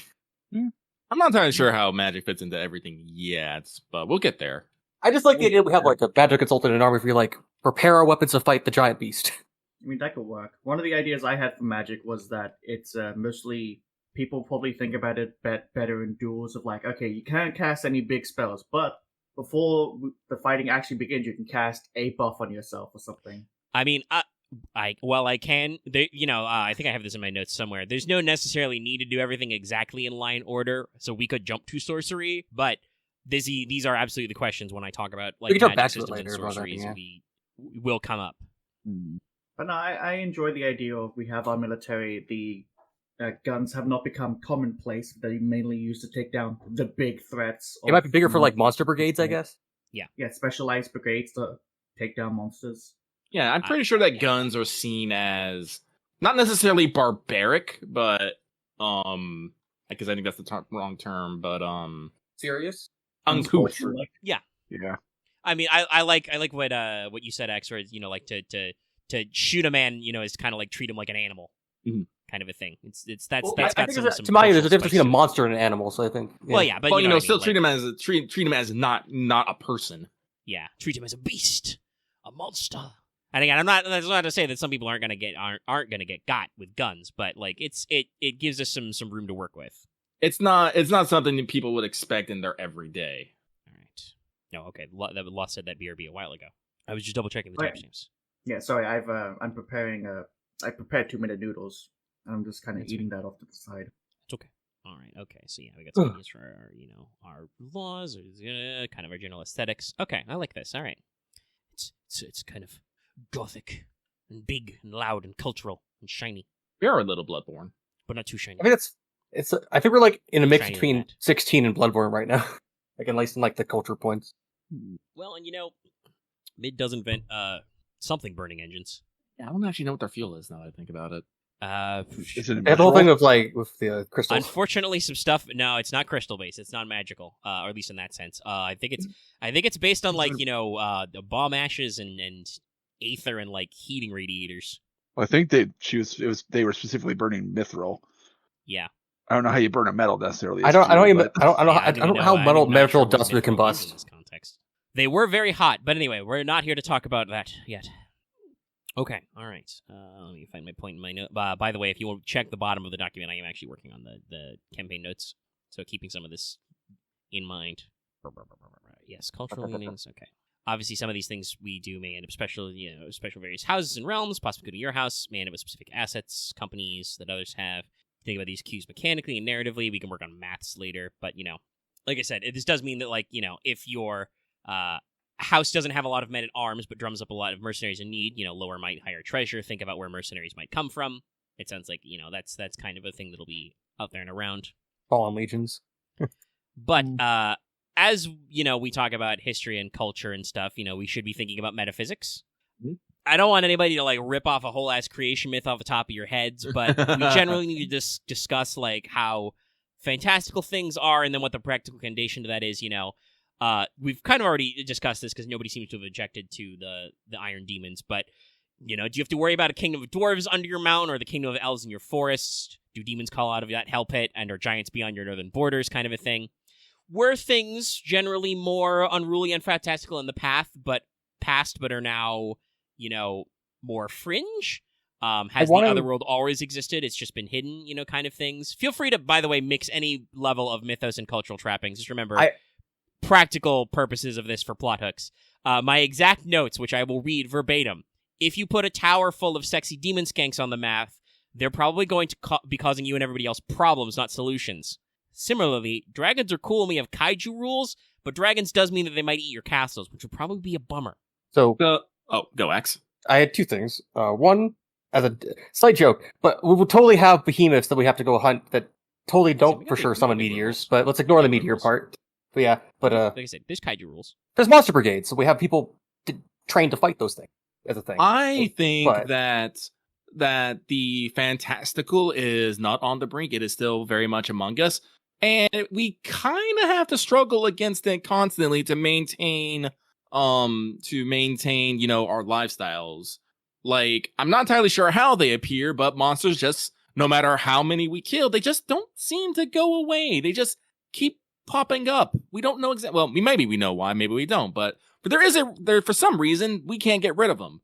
And maybe every so once in a while we get larger ones, and then once in a blue moon we get a fucking huge one, and then that's a panic moment. Like there was the Great Leviathan of 952 or something. Just throwing this word out there, that we might call some of those things, I don't know, like calamities. Yeah. Calamities, yeah. So this is why like I said, this is why we don't necessarily always fight this is why we don't fight each other a lot, because everyone has shit to worry about the monsters. Some people have to worry about bombs all the goddamn time, just exploding their walls. This is why out in rural times, people tend to be, carry, guns and bigger weapons. Monster Slayer is a respectable, is a respected creed. It's a respected profession, but it might not seem that way in people who are shut away in the walls all day, behind walls all day. I'm kind of thinking, Belmont. Yeah. They're totally Belmont clans. There's totally a Belmont family somewhere just getting their monster slaying on. When there's monsters about, you really want them around, but when there's not monsters around, they're kind of unsavory. What are the lowlifes doing for anyone else? Yeah. But like I said, the Iron Demons were pretty I'm basically sticking with the archetypal demons. So yes, we probably do have sexy demon ladies. Like I said, we probably will have charm and illusion magic. So there might be a tower of sexy demon ladies doing something. I'm not putting that actually on the map though. We can figure that out later. Kind of picturing the Iron Demons almost like the tieflings from D&D. Pretty much. Yeah, I can see that. Yeah, of different colored skins and eyes and energy. Or horns, different tails, a little bit of claws. Cloven hoof's optional. Yeah. I mean, who does? Yeah. So no, I don't think at least from the Iron Demon side, there isn't anything quote unquote succubus. There's not an actual succubus kind of thing, or it's probably a term used for I guess just charm magics, but that's different. Yeah. They probably have. We can, and again, we will absolutely define sorcery stuff later because spoilers. That's the rules are very broad and loosey goosey when it comes to establishing. I really wanted to tie sorcery into somewhat of a creation myth, but I should use the word enchantment. Enchantment and illusion, not charm and illusion. Makes sense, yeah. There's a lot of stuff there, but I do like you said, is I like the idea of we avoid the Shadowrun thing of the more technology means less magic. I like more of it's intertwined and how it's there to balance each other out in odd ways. And that's why I want the Iron Demons to have magic, but not magic that's really good for surviving in the wasteland. Mm-hmm. It's better for social gaming, which is different. Look, we can give ourselves air conditioning. However, that thing will not accept a fireball. We gotta shoot them with a bullet. Yep. So for part of the creation myth, I was thinking of, in some form, there being a flood at some point. Maybe there was a lot more land. Maybe it was just a peninsula, but then a huge flood back in antiquity came and made the islands, so to speak. Well, before the realms were 13, there was one, I guess. So does that mean there was some sort of precursor civilization? Could be. Do they have super technology? I mean a land of monsters, honestly. This is actually a question to in general ask, which is because this intertwines, like I said, with history and everything. We talked before about how we know, quote unquote, for a fact, there was the War of the Lost. There were some guys, probably from that continent we don't go to, because if you look at the continent with a telescope, it's all blowed up or whatever. There were some guys from the Lost, and there may be different, like I said, cultural or ethnic groups in different islands. And they came to our islands, and they found, the people of the then 13 realms here, and then the High King came and was like, hey, everybody, those guys suck. Let's kick them off our island. And then, you became the realm with capital letters because, I don't have any proper nouns yet. We'll get in there. But do your cultures, does the realm have a conception of, like, what you guys were doing or where you came from before that? Obviously, we said in the backstory, people were already here when whoever that lost group, empire, whatever, came through. They were already there, but, like, do you have a, reason for them? Like, is that, talking about the flood myth, that kind of goes back to, Irish mythology in the Book of Invasions. Like, I kind of had an idea. Did you guys, like, was the flood first, and then you guys, your people were on boats and were carried here by a flood? Does the flood have to be of water and not just a flood of beasts? I was thinking a water flood, so yes, I think if we want to go like creation myth, like if we want to involve gods, like maybe like there was some sort of giant ancient kingdom, and then they got like too fucking uppity, and the gods were all like, "Fuck this place in particular," and drowned it. Men shall now walk. Something like that, yeah. I mean, I personally liked the what you said earlier, Axe. The one became the 13. Yeah. Okay. Like I said, I'm just throwing stuff out there. So if you like that one better, go for it. I mean, just I'm like the statement of like bridging those two. Like there was one land in the beginning that was super cool. Maybe they were a little too cool, and the gods were like, "Lol, no." And then the world was fractured. Now maybe it wasn't just a flood. Maybe there was like several like calamities. Like the great calamity, yeah, disasters, stuff like that, yeah. And now are these calamities perhaps of astral or umbral natures? Let's not go there yet. Actually, maybe like maybe not necessarily in the Final Fantasy 14 scenes, but like I said, like when I think gods, I've never been a fan of I can't think of the term for religions that just have the one singular god. Monotheism. It's why I didn't want the High King to be the god figure. Yeah, that's fair. But like if there's multiple gods, maybe each god said, each delivered a calamity onto the land, and that was very bad. It's just I also like the idea each calamity also had a boon at the end. If you triumphed. No, like, well, I shouldn't say no, I shouldn't be dismissive of it, but if there's a boon at the end, then why were you punished in the first place? Like, honestly, it should be more of like after like however many calamities the god looked upon what they did and was like, maybe we went too far. And then, maybe they rescued the survivors onto the islands, and then they had to rebuild their life. And then in the process of rebuilding their, or maybe like after the great calamities, maybe the gods was like, maybe we shouldn't have done that, or maybe we went too hard. And so they go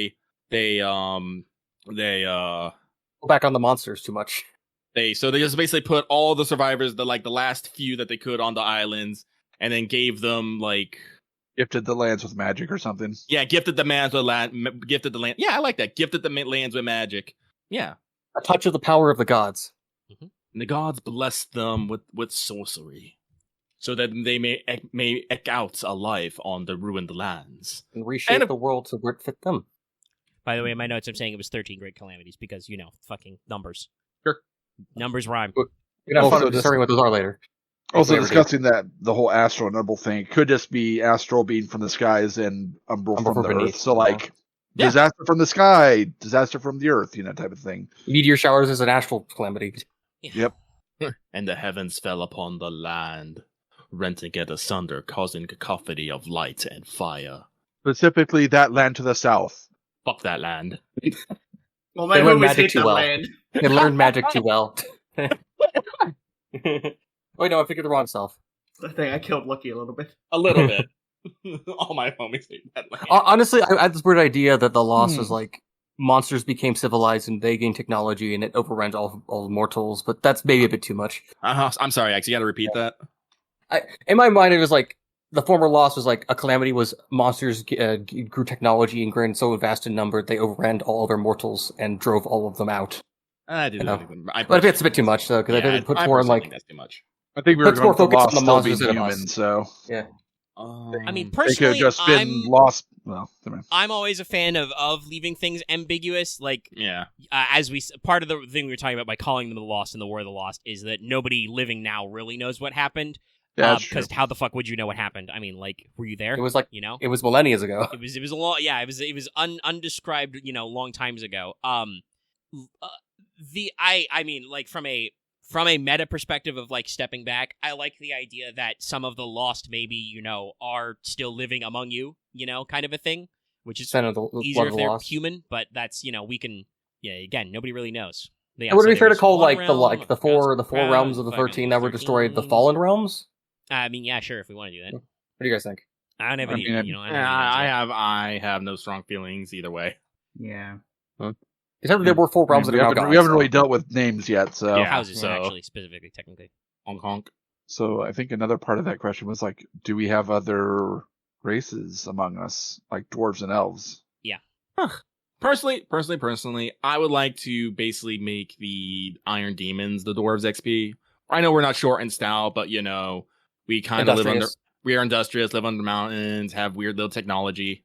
So I personally would like to. But I guess the question then is, like, if the supernatural is as Lucky kind of talked about earlier, like, part of maybe not everyday life, but of, like, constant concern, there probably could be other species of non-humans that are out there that are supernatural, do we have, Could we have hags in the woods, We have hags, do we have witches, do we have changelings? Well, how about this? I think we shouldn't necessarily have quote unquote elves, but I do think we should have fae. Fae elves, The forest nature folk. The folk of the wild folk. Yeah. The forest fae. It's like they are, like I said, they're kind of like I'm trying to think the best way to put this. They're not unfriendly, but they are a bit standoffish. They do not care for technology. They do not care for technology and industry and all that stuff. They were probably here before the human showed up, so yeah. They know magic. It's way more tied to the element itself. If we are, taking our established, creation / settlement myth as true, they probably were either here already or put here after the great calamities, from the gods. And I don't know, maybe they could be a little, nettled that humans are here and have so much free land when it was allegedly their fuck up. But yeah, so there's forest fae, probably on the center island because that's got all the green on it. Mm-hmm. Probably do not get best along with the Iron Demons. Probably not. There's also probably underground fae. I'm sorry, what was that, Aaron? Probably like underground fae also. Well, there's fairy mounds and circles, fairy forts. I also just wonder if there's a thing. There's like 1 or 2 houses that are entirely about intermingling with the magical sorts. I still don't know where the fuck you guys are on the map. So yeah, fair enough. But no, the thing I was gonna ask: do we have like a fairy realm or like a demon realm? Do we have like? I think there should be, because maybe that's where monsters keep coming from. Well, the next question does talk about like spirituality and stuff. So, I mean, when we're talking about metaphysics, if we want to establish, is there a magical otherworld? Like, if you go under the right hill, do you end up in the fairy kingdom and just like the parts that you guys interact with are like the parts that have ended up in this, earthly realm, whatever? I personally, I know this is LB6 talking here, but I definitely would like some sort of like fairy paradise. I don't even think a paradise, but just fairy realms of their own. So I was going to own lands of their own. Draw a link from Fate. Also, is like maybe there is like just the other side of the world. True, actually, yeah. Make it the other side, and just all sorts of things mystical and magical reside there. Yeah, here, other or the other where it could be where like all the monsters do come from, but we have no idea how to like stop them from coming across. Yeah. So, but that's also where potentially the other like mystical races are, and that's how we deal with them. And yeah, who knows? Actually, maybe that's the thing about it, that humans were purged from the other worlds and sent here now. Nah, I like. Nah, we already talked about a disaster. Yeah. Fair enough. That doesn't. If we were exiled from Otherworld, that would be a different sort of origin story. Fair. There might be some fairies that are just exiles, but that's different. Well, like I said, I'm pretty sure like the forest fae and whatnot, they are usually clustered around such entrances to the to the other world and probably guard them jealously. Very jealously. Fun fact, one of the names for like those little like, for fairy mounds, and stuff like that is fairy forts. Yeah. So if they're actually like posted up in a woods somewhere in the central island, that's probably like any like forest fae like settlements or whatnot are probably wherever there might be an entrance to the other world. And so they're, like I said, they're standoffish, not unfriendly, but you probably cannot get through the other side without some sort of, special invitation or something. This gives the, the credence of maybe fae royalty. Yeah, it also means there might be a whole thing about trying to, marry your way into fae royalty. I don't know about that. I guess we don't know if that depends. works. I still feel like there's probably a kid of some fae. There's probably some, like, people of Fable in there somewhere. I don't know. We'll figure it out at some point. Or maybe not. Yeah, some of these woo-woo questions we just gotta fucking ask later. Sorry, just having me tabbed in and saw Aren's gift. Yep. Alright, yes, there's an other side. Is there anything else about... Let me scroll back up to my question about metaphysical stuff there. Obviously, you guys should think about, is your individual house allied with a particular supernatural force? Are there even more to worry about? Like, are there, like, Nagas in the otherwise shitty swampland? Stuff like that. I would like our house to be allied with the Iron Demons. So I know the same thing. So I feel like we should be either placed on the northern continent or at least the northern tip of the middle continent. Or we're the island between it, but probably not. I mean, you could be the island realm, but yeah, somewhere in the north area. Yeah. And because our house is allied, actually has an alliance with, the demons. Like, I want to say that our house is more open-minded and accepting of weird shit. That works for what I want in mind. So yeah. Actually, maybe we could do like the southmost tip of the northern island. Yeah. Yeah, that peninsula, that's probably a good idea. Carve that out, yeah. Yeah. Because like I feel like there's going to be at least a line, if not a T, of mountains. Maybe it is like it's probably what it is. I'll have it form not right now because that'll take me a while, but I'll have the mountains form kind of like a gentle sea barrier. Oh, I just had an idea. There's like an upper half and a lower half to the northern island. I think that middle island, that small line from like bottom from like that peninsula, should be where the High King actually is. No, I like him. I like him on the middle island, so we can survey all over everything. But we could make the fucking island like some sort of religious center. Yeah, I mean, I'm okay with either, but I think both have their benefits. But yeah, there's plenty there. Okay. Or we can make it the island of sexy snake people. Let's see. Supernatural force. You live next to the elf woods. Are you protecting them, or do they protect you? Does it make you enemies of the dwarf kings? Having a patron supernatural force will probably give you some cool assets and plot hooks, but also likely some other things. My notes: supernatural forces rarely give you shit for free. Yep. They have their own society to worry about. So, I'll be right back. Okay. So we're probably not like allied with like with the Fae. No. On a personal house level. Like I said, they got their own shit and agenda. Maybe probably a trade agreement. And they're probably not. I mean, they're as far as we've established, they're not even close to you guys. There's a fucking ocean. Yeah. Are there do fairies cross oceans? I don't know. Probably not. No. But let's see here. That means if we have the mountain, we probably have the fertile land because brain shout effect. That's probably why we're allies with the demons. We can grow food. Yeah. Probably on that southern peninsula. Plus, if we're on the peninsula, we do have a lot of water around us, so we probably do a lot of fishing also. Yeah, so that's probably why we have a trade agreement with the Iron Demons, is we can provide food, and they provide us, sick guns and technology.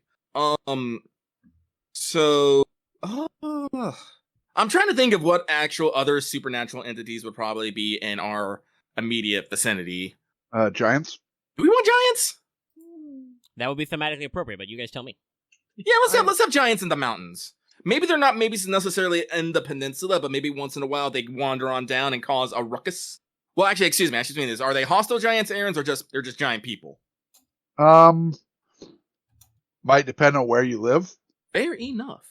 Like, we in the north might recognize them a bit more like as being intelligent and like as normal people, but like people that don't live up on there, like oh, giants, there's beasts. That's true. Yo, I can get my giant woman fetish on. Let's go. So far we've got twofold names, forest fae, iron demons. So are they a particular kind of giants? Are they the rock giants, the frost giants? The hill giants. Probably rock giants. I figure that if there are frost giants, they actually come from the further north, across the seas.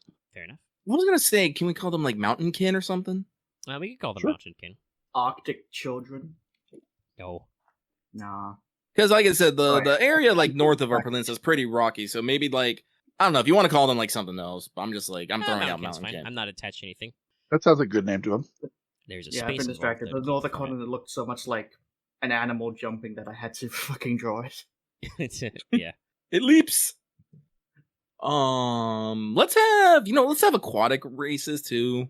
Like there's probably like sea monsters and stuff, but why not also mermaids and You can have your fancy guns, they don't work underwater against the mermaids. Correct.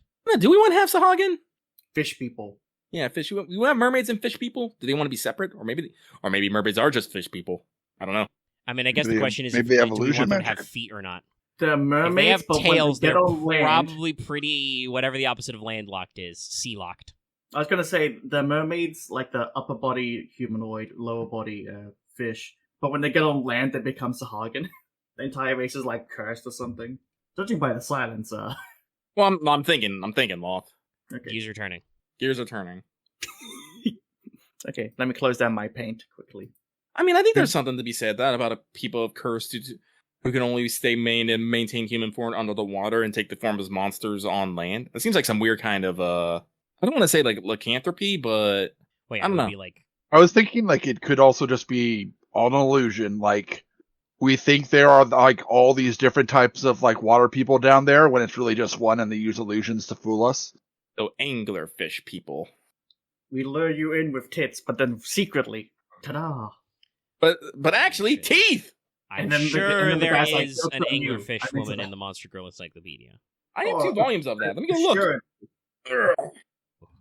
I'm actually gonna, well, Lucky's getting up as well. I'm going to step away for a sec. All right. It's in the sea. Normal ass mermaids. in the sea. All right, mermaids in the sea. Let's go. All right, okay. And if we want to, we can expand upon it by adding actual fish people if we want in the future. Yes. Oh, the yeses in the background. I'm back and I No, I have found, resumed the recording. Righto. okay. I found adorable art. That is all. I hope you will appreciate my notes on the mermaids. Hang on. Yeah, let's scroll to the bottom here. Mermaids in the sea, not on land. That's what I got. Listen, I just came back. Normal mermaids, got it. I can work with that. I don't have If we don't edit need to drill access. down any further, I'm fine there. If I had edit access, I would have been like, fear the water. Oh my god! I'm sorry. I'm looking at mountain king giants. They are intelligent, skillful, but others might be hostile to them. Not frost giants. Giant, not frost giants. Yeah. Northern. Yeah, completely different. Well, listen, that was I important. want to say that they're like they're giant, but they're not like giants. They're maybe like I don't know, like 10 feet tall people or something. Yeah, probably like double, double. normal human height. Yeah, so like 10 to 12 feet. Yeah. know. So they big, but they're not giant. Yeah. Not apocalyptic, not kaiju sized. Yes. But, some people do call them giants. I'm like, we're not that much taller. All right. Okay. Let's see. I But mean, how in we general, feel- yeah, I think we've satisfied a lot of my questions about metaphysics. We have a literal other side, another world where all our supernatural stuff leaks from. There is supernatural. We have several species.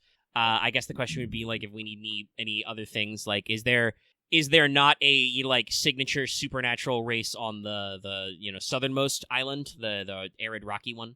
Honestly, let's go with beast people. That's a classic. Like jackals and stuff in the desert. Yeah, let's not go too crazy, but let's grab some desert theme animals, and we can have some kimono mimi in here. So jackals, maybe. Let me see what animals thrive in deserts and savannas. Lions. The Scorpiconda. Scorpiconda. Also, that was in a Cheetahs. rainforest. The entire planet was rainforest. Gazelle. Axe puts out lizard folk. Yeah, there could be some sort of lizard folk. Yeah, Maybe they're on like some island, like one of the smaller islands or something down there. yeah. Let's put lizard folk on on the archipelago. Okay. That sounds good to me. But yeah, let's have hyena beast people, jackal beast people. Let's see here. Do we want fucking honey badger beast people? That sounds like a fucking. Oh my God. God. This is what killing bites is. Literally. Now let's see. Serval. Yeah. Well, let's not drill. Actually, better yet, let's. You asshole, Omega. I see that note. let's not drag double down on like what specific ones. We just have beast people suited to desert and savanna climes, and we can maybe fill that in later. Yeah, probably better since we've already determined probably to be far away from where we're actually going to be. So I'm sorry, Omega, you just put have wares. Yeah, I question mark. Listen, I'm keeping notes, okay? I'm gonna have to come up with stuff later. Like you said, you guys don't want to worry about it. You're thinking you're gonna be, on that southern slice of the northern island, as silly as that is to say out loud. But I'm gonna have to fill out 9 houses of these guys. So yeah, maybe they have a trade agreement. They have cultural goods or something. The head of the house of like coin over there is just called elsewhere. Just go full. No, probably not there. But I'm fairly certain that I'm going to hold my metaphorical gun to you guys and be like, you will give yourselves a proper noun and a motto and a color. We'll figure it out. Who knows? Okay, all right. But like I said, I think we wrapped up most of our metaphysics there. Yeah. I mean, yeah. I should actually, so I won't forget. I'll write down a lizard man in it as well.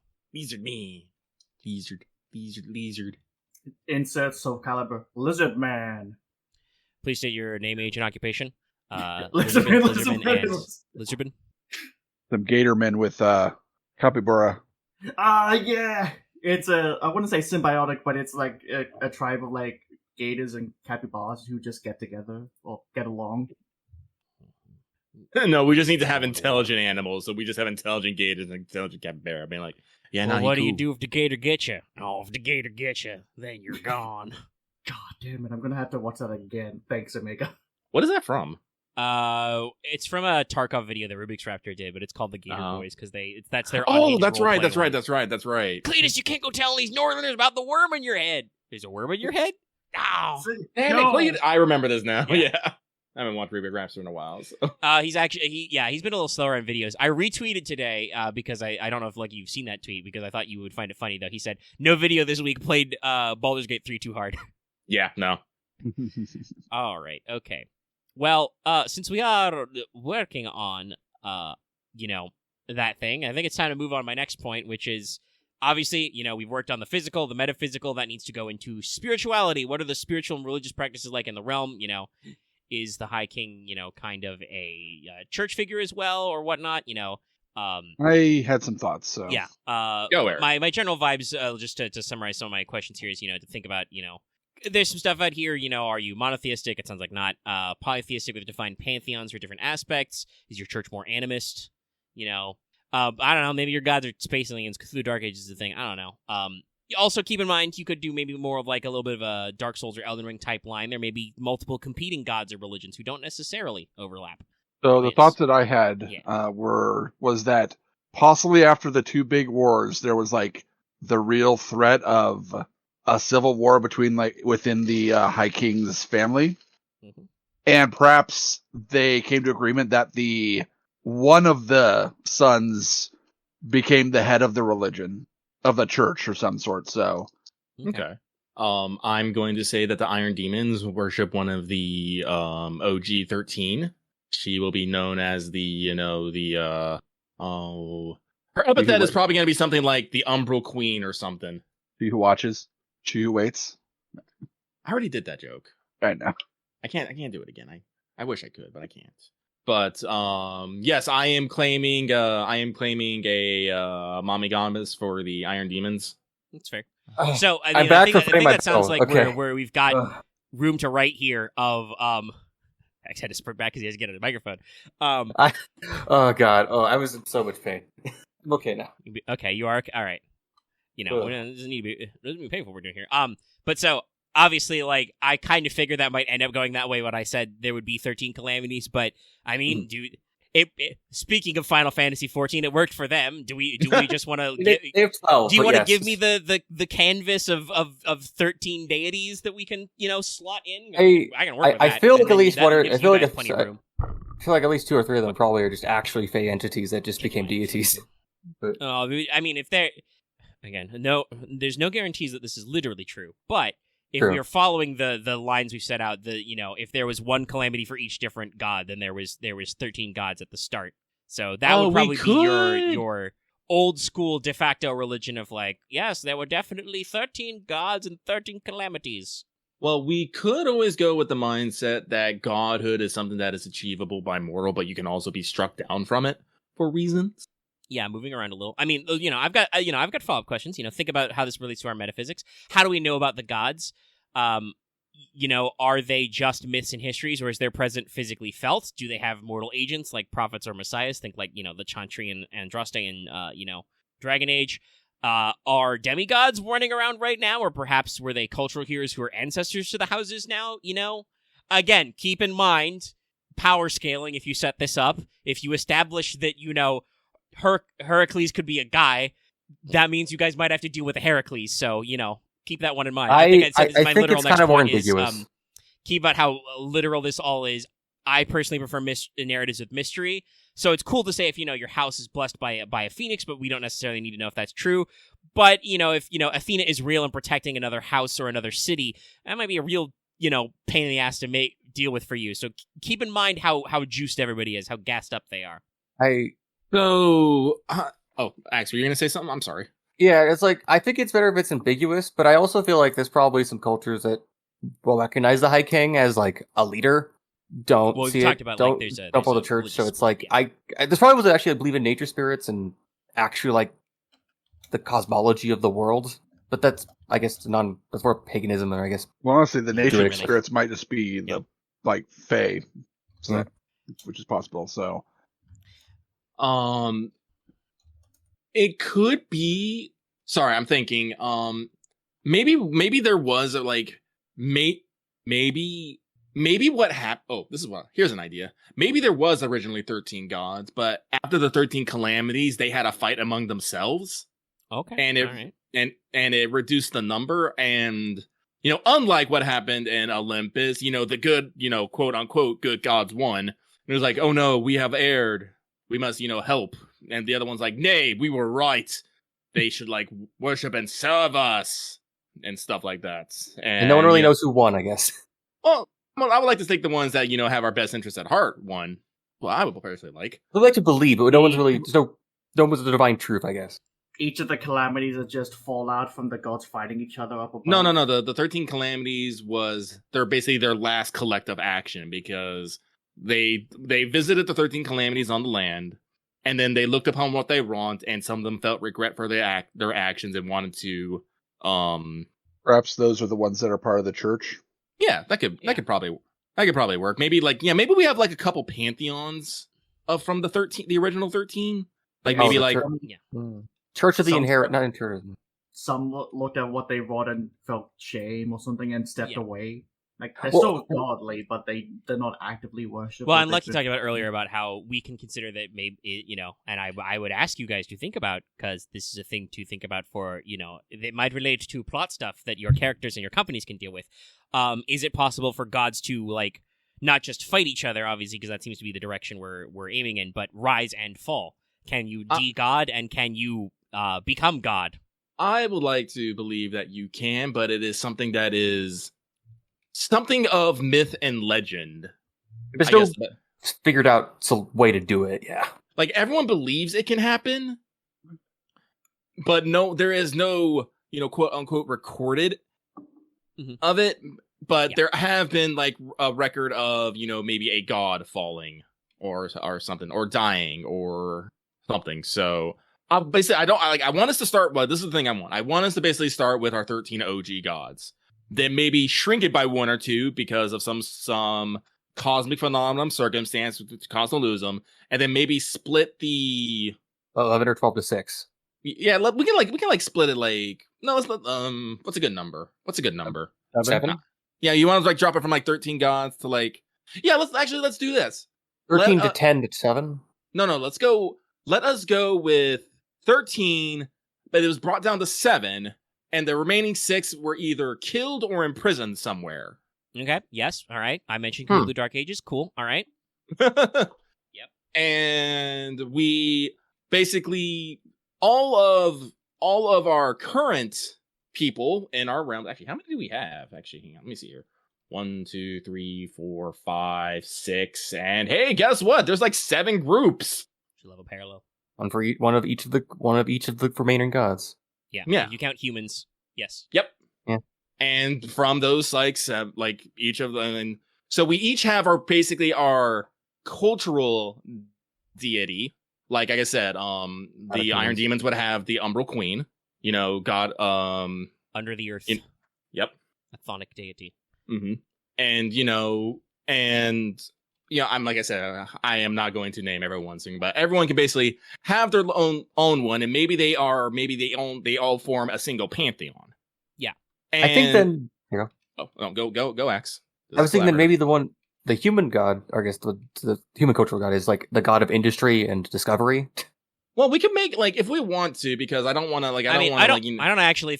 Also, we've been fucking around for millennia. You don't need to make it like a divine mandate that we have this thing about discovery. I think it was more just maybe if they would put to them or something later. Yeah. Well, like I said, we could make the human deity like the main god, the head honcho, the one that remains. I mean, at the very least, it sounds like that's probably what the realm believes at large for sure, because strictly speaking, if we're going by pure territory, I mean, this is usually a thing that happens with humans in fantasy settings, but humans are the most populous and the biggest, Yeah.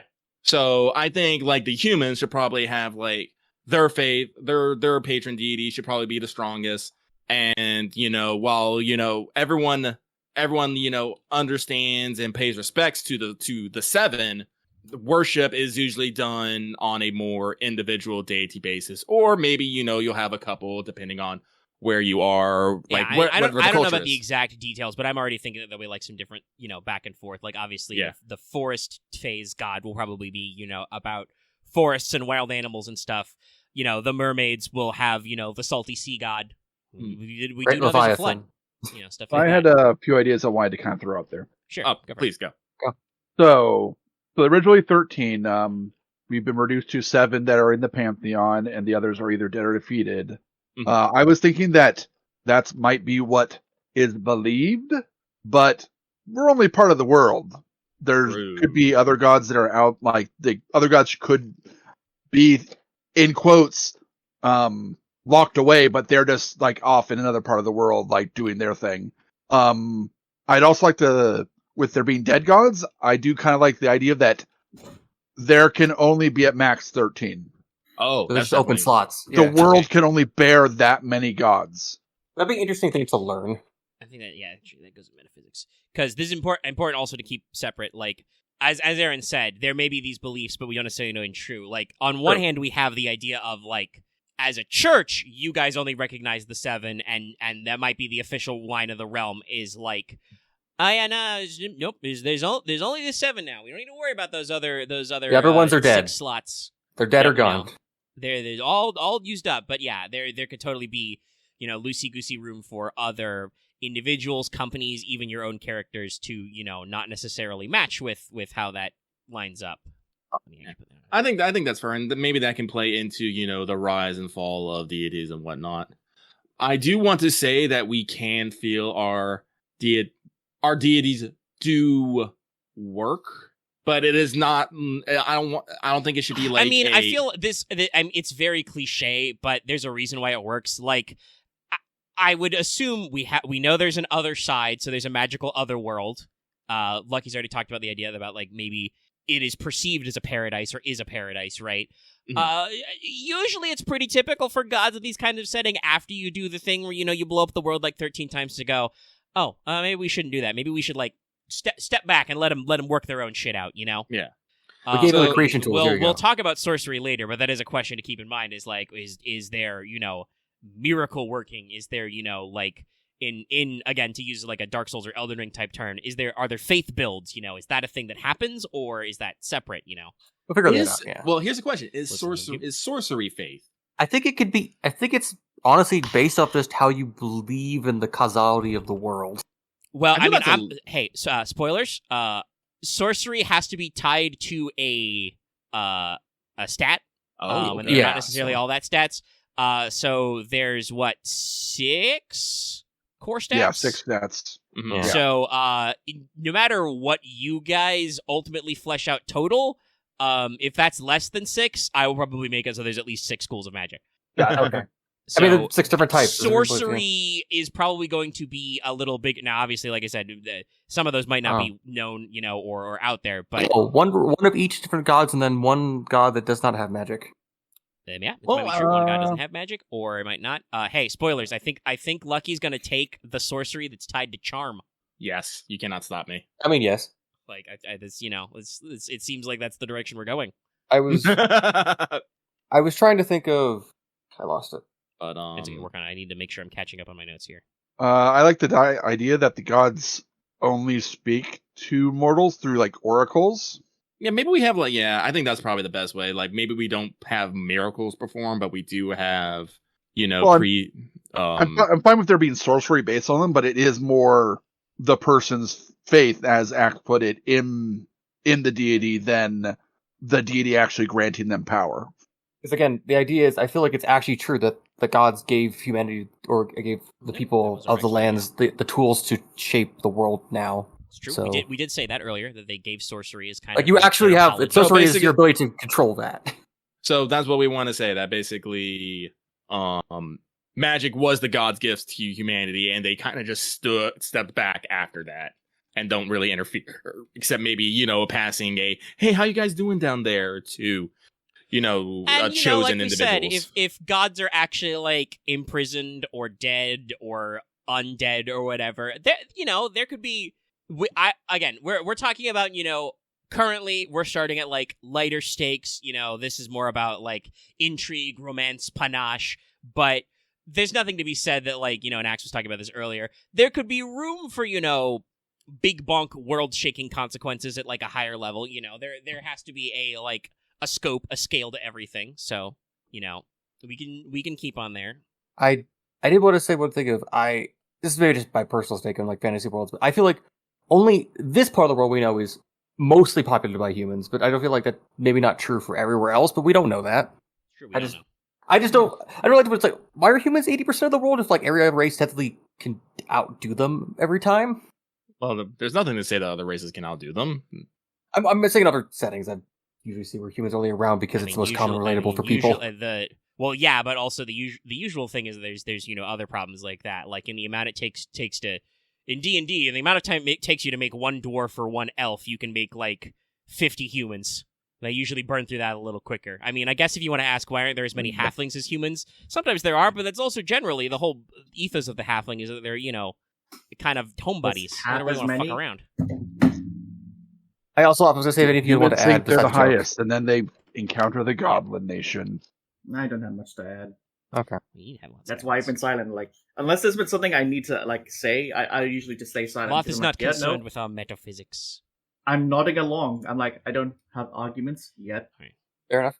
But yeah, so because we kind of got away with that, I do want to circle back around. At the start of this section of the conversation, Aren talked about that we do have a popely figure who may be related to the blood of the High King, because there was we actually had we had to have separation of church and state. Potentially a third big war, but actually, here's a question now: do we change it to be instead of blood of the dragon, it's blood of the human god? No, I still like dragon. I like dragon, but also and maybe is dragon listen, maybe the main that's how creature of the Elder human Scrolls god works. The human god could be a dragon. We don't fucking know.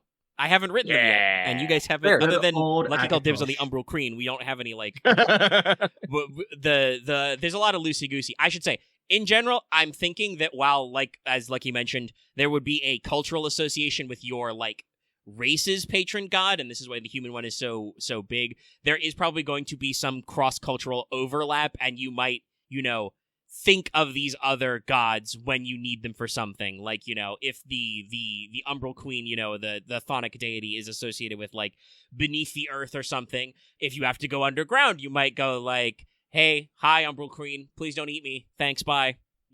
Whatever. Honestly, I have an idea for a god then. Okay. Sorry, I'm gesturing. You can't see me.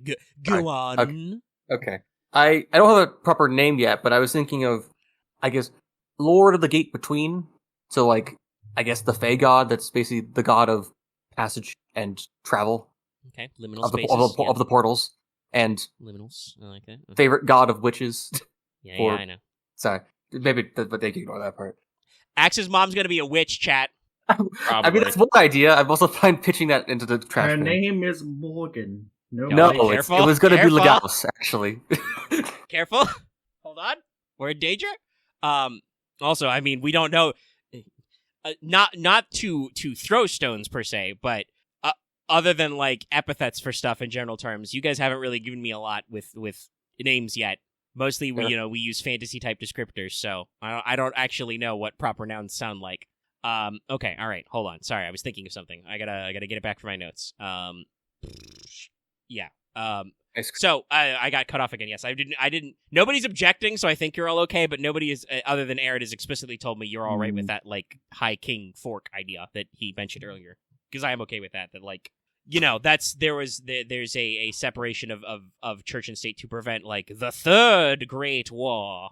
So that kind of like, and we've already outlined the idea that maybe this central island right here could be like a religious hotspot territory that's not necessarily one of our original, Yeah, I feel the way to summarize it is like, gods and magic are real, but it doesn't mean it's how we should decide how we run our nation. Well, and actually, this is a sub-point I haven't brought up yet. I wanted to make sure to mention, like, obviously, if you guys don't want to worry about themes of religious conflict, we don't need to worry about necessarily driving up, schismatics or anything like that, or emphasizing it too much. But if you are interested in that sort of thing, we need to make sure to lay out the factions. It sounds like we're not necessarily keen on that, in that we have, like, a religion that is loose enough to allow for multiple perspectives at once without necessarily stumbling over each other's toes. I think there is, like, some discussion on the religious bent, but it more often leads to, like, heated discussion. It's a philosophy thing. Rather than... A couple priests get drunk in a bar, and everyone just starts up with the same old discussion again. Yeah. But it's like, I don't really want to deal with a holy war on the horizon, is a way to put it. And like I said, it sounds like we are going that direction, but that is actually like kind of my note in case nobody does want to work on that. And again, like I said, we're a little more fantastic, a little more panache, a little more pizzazzy. Panachery. Yep. Dragon Pope. Listen, I you guys don't give me proper names. I make up proper names, some of which are placeholders, and then sometimes when you get to the end of the document, the placeholder stays because you didn't think of anything better. But I'm waiting for when we go in. It's like, welcome to the Church of Placeholder. One thing I will add, because I think you kind of mentioned it, Meg, is that I think that the gods should have like their name and then the something. Okay. Can I kind of give like a structure so each god is named in a similar structure? Yeah. And I am a sucker for epithets, so yeah, we'll keep that in mind. It's like something the High Queen, like something the Watcher of the Veil, etc., etc. It could be something of the Umbral Sea or something like that, like something of the Astral Heavens, Well, I guess the Brosidon of the Salty Sea. Brosidon. No, we're not. Actually, do we have anything in like above us? Like, do we have anything to worry about, like a sky thing, like Sky Islands, or nah? And there's monsters in the sky, Tom. Skypea. And that's an active question. But no, we don't have. We do not have bird people in our lineup, and then we're gonna have to reconfigure some things if we were gonna do that. Fair. Honestly, I find bird people probably harder to believe than actual like fish people. I'm gonna be real. Flying is weird. Flying is complicated, and then they need to go. So like we can. It's fine. They fly, and then we sneeze on them, and they break all their bones. Yeah, fair. But then they punch you because they have immense upper body strength, and you break all your bones. Everyone's unhappy. Yeah, no, like bird people physiology is actually something I find fucking weird. I can understand like fish people physiology because that can actually work fairly well, but bird people no. So my people are the IND. Metaphysics. Like how proper naming do we want? Do we want to start like mashing together fucking vowels and consonants? Like, do we just want to call, like, the northern continent, this is the continent of Rockshire? That is entirely up to you guys. Like, I mentioned it when talking about culture. Like, if you guys want to, like, pick language clusters or themes or directions, I can work with that. Like, if you guys want to sound, like, incredibly Celtic, I can... Because, obviously, I cannot expect you guys to come up, like, even with us in a group sit, to come up with a name for every single thing I will need ever, right? Like, yeah, because it's like... Because I don't think we can call just one. need to know the vibe you want. Obviously, I want you guys to name your own house and territories and stuff, but just give me the juice, the direction. Is everything terribly Latinate? I can work with that. Probably better that we make names instead of French. It's probably better that we make names instead of calling a place like the land of stone and iron or the land of blood and sand. It's probably better that we do that. Yeah, but whatever. I'm kind of fine. I'm fine with the kind of appellations here. Like the northern continent, the northern continent, we can call let's actually think about names here because Omega constantly references this. Well, I mean, like I said, it's because I only have the loosiest of goosiest to refer to things. It's that North Island because it's the North one. The North Island. It's ice, snow, mountain, demons. It's definitely way too big. Why are you remembering? A fertile land and unbearable mountains.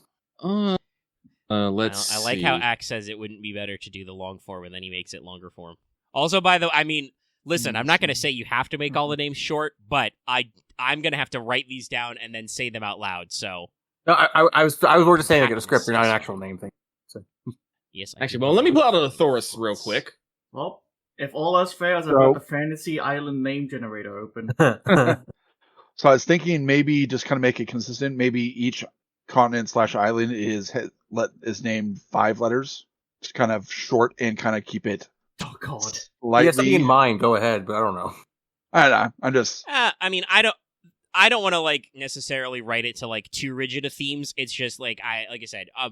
I would assume you guys would give me language clusters. I mean, if you want it to be English, like normal ass English, sure. But then you're gonna end up with a lot of the North Island is called Northland or Frostland.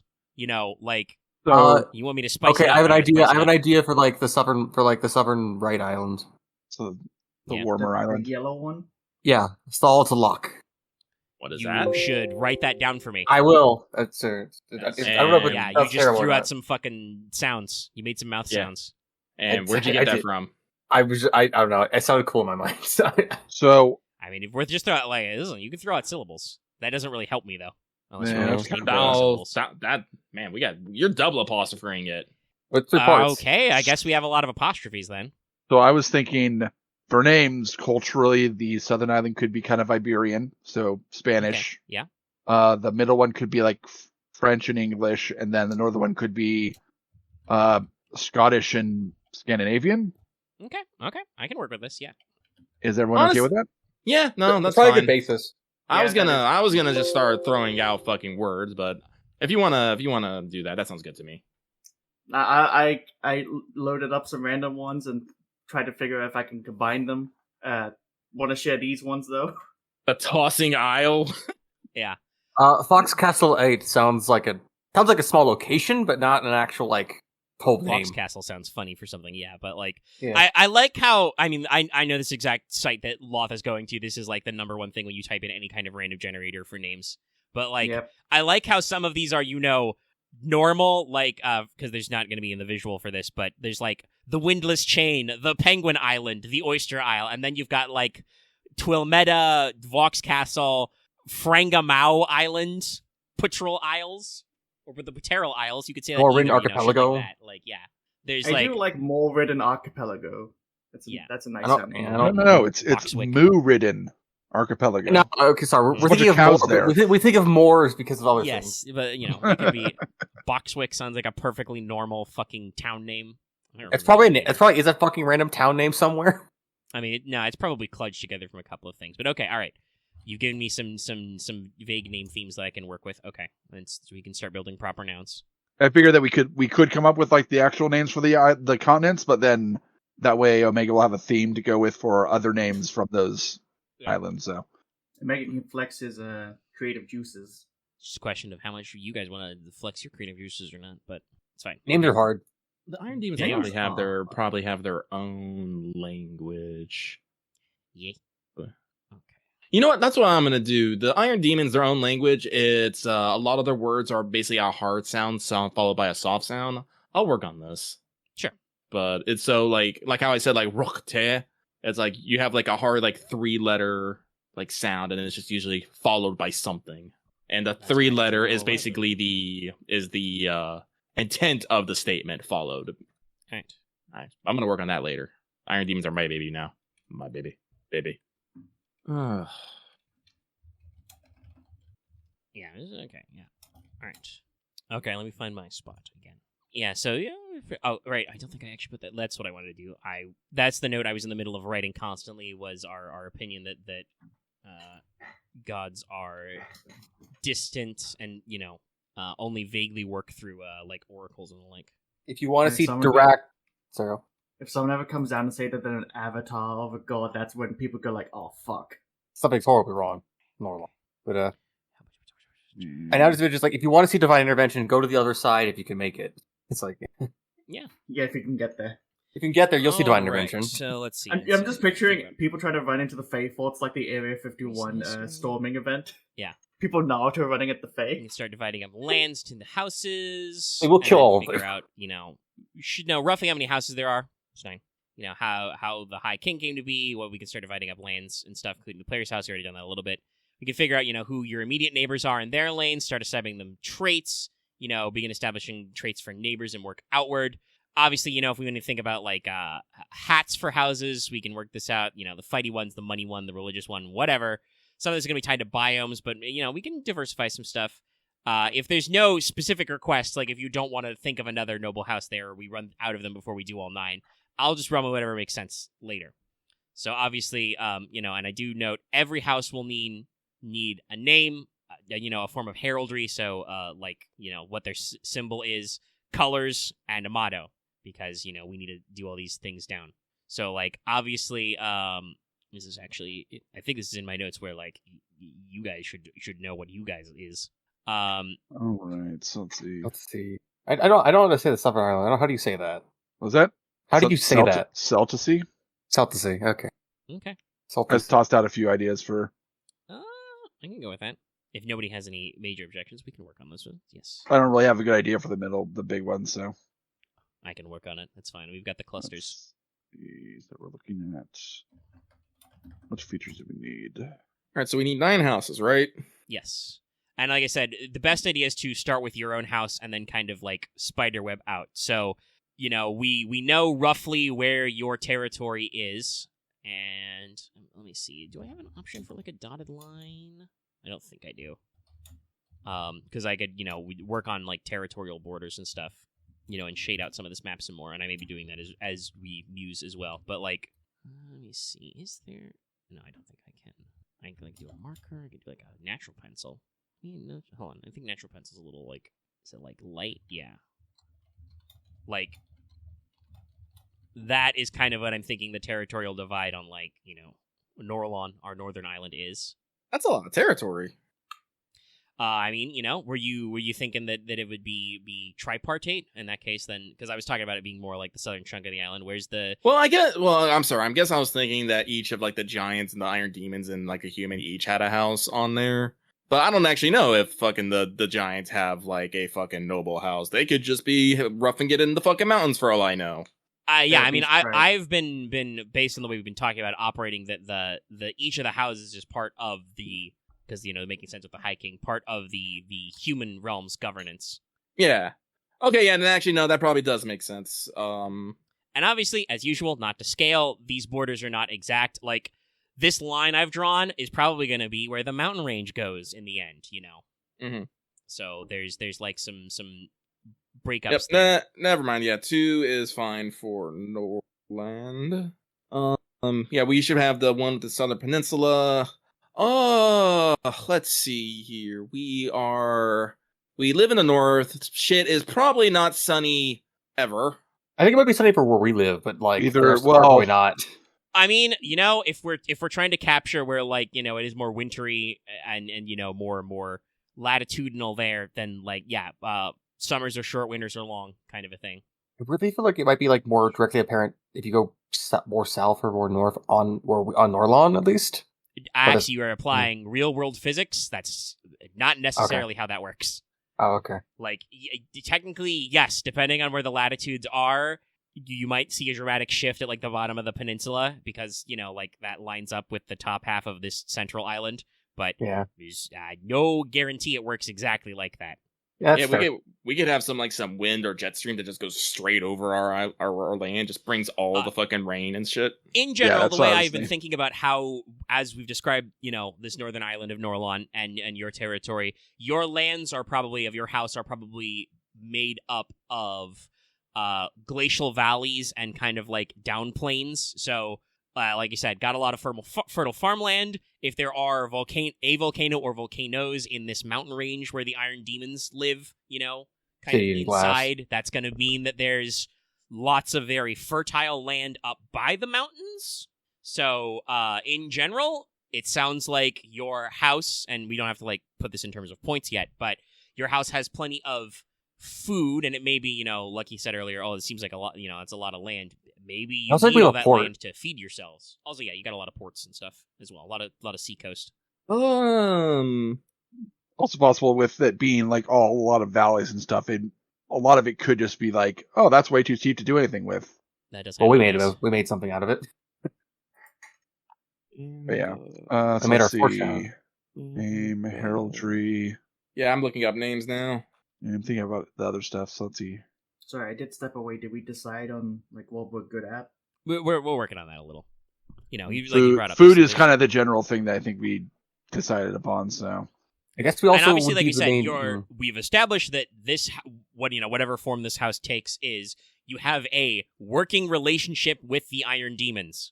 Yes. Yeah. It seems like the main exporter of their technology. His primary character is kind of his primary character concept is being a fosterling award from them that out of some kind of political trade. So you guys probably have access to demon fire and iron working and know what the fuck a brick of coal is.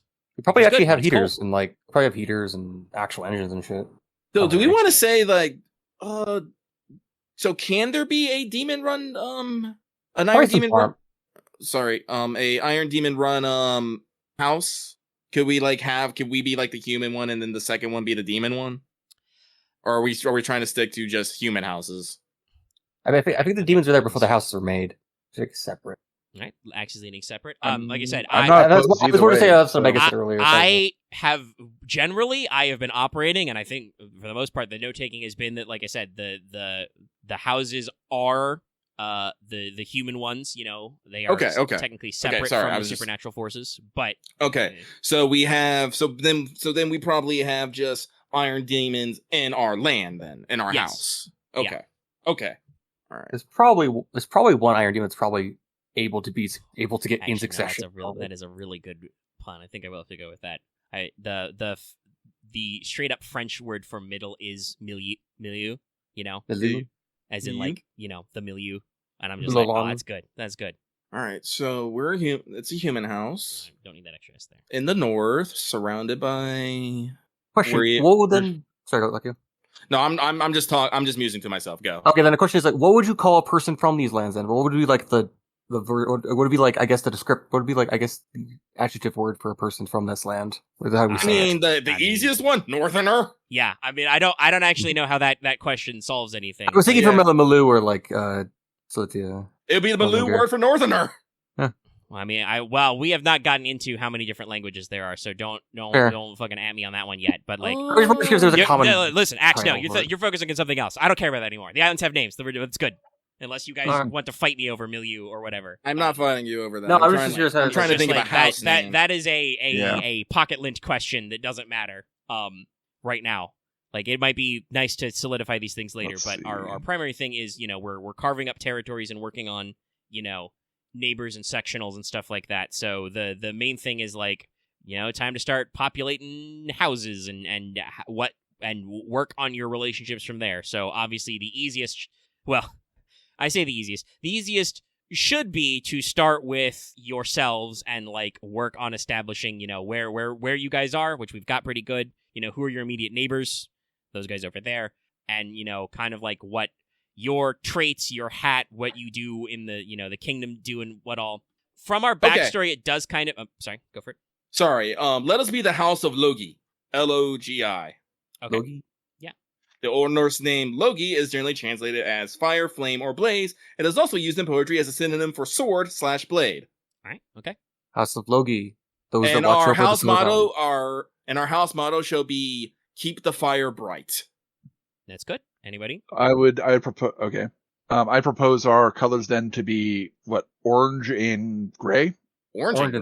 or orange and silver. for fire and steel. Ooh, I like that. Okay. I guess maybe like highlights of black. So is your crest, your heraldry then just something simple like crossed swords? Is it a flaming sword? I like flaming swords. Oh, let's go with a flaming sword. Yeah. Yeah, I see a flaming blade or like a blade in a fire. Either or. Probably iterations of it. I like clarifying orange and silver as opposed to orange and gray, but it's just classier. It means the same thing. Yeah, that's fine. And everybody's more okay easier- with the makes more wording vibrant. of keep the fire or the fires burning. I don't know. What do you guys think? Do you think fire or fires is better? I really like. I would have suggested something.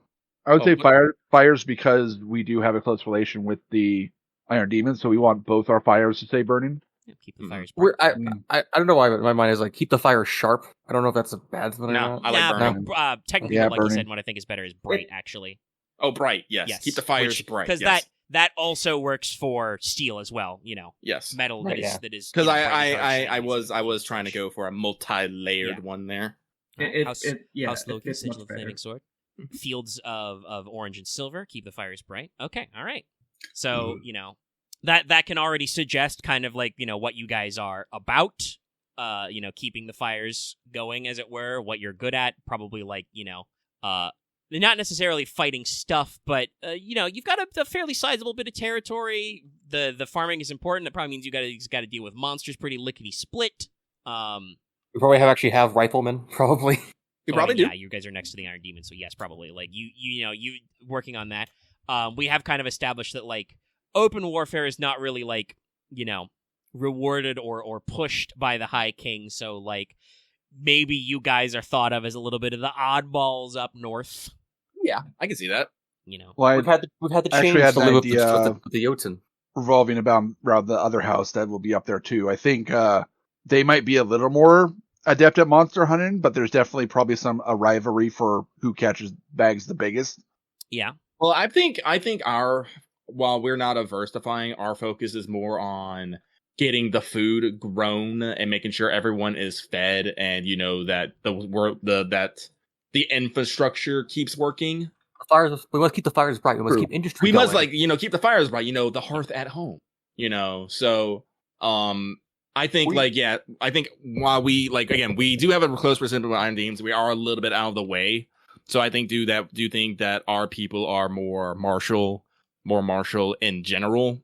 So I guess, but our specific house on this island is more focused on growing the food, trading it, and making sure that everyone on the island gets along, because we got two human houses, the Iron Demons and the fucking Mountain Kin here.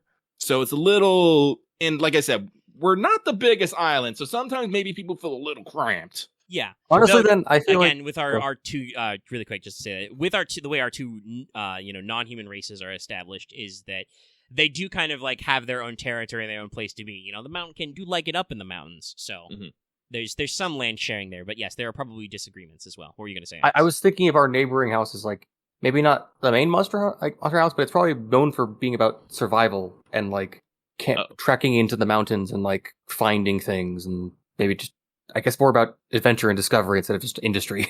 Well, I think you're on point with probably the Monster Hunter. They're probably, oh god, Omega. Do you remember the name of the houses from Codex Alera that manned the wall? You remember those lads? Yeah. I can't remember which. I can't remember their province names. that was. Blood in the Mountain, I guess. No, but in Codex Alera, there are two houses that man the northern wall, whose entire existence is to just man the fucking wall. So I think that would probably be something cool for the other house, where, like I said, they're not like hunter. They're basically, their noble house is monster hunters, monster slaying. They have big people with big weapons, and they are all about honor and glory and protecting the people. I really see them more Viking-like, but like Is in, like, it the weird the fantasy shield way. wall that you're talking about? Yes. Yeah. There are two. There is Iridia and Antilius. Yeah, it's Phrygia or Antilius. Phrygia, Yeah. Antilius, okay. Ooh, Phrygia. That's a good word. Go with the PH, yes. Yeah, frigid. The frigid. So I think that if you're thinking about that, I'm already trying to think of proper nouns that are other languages' relation to the word ice or frost or something. I'm working on it. But I think our house is. Oh God! I hate to use gender defined roles, but we're basically the stay at home mom, and the other house is the fucking out working dad. Stuff they go out, kill monsters, make sure everyone's safe. We stay, grow food, make sure everyone's fed. I more saw it as we're the industry merchants that were sitting on having a port industry, and they're the ones out and wearing robes and hunting things in the forests. Merchant, I don't know. I mean, you guys have a lot of coastline, so there's probably plenty of trade. I don't know if I would necessarily think of you as the most mercantile, but I'm no, definitely House Logi here is probably you definitely a little more focused on the craft, as it were. You know, the technical side, the building. Whereas your neighbors to the technically the north, the more northeast.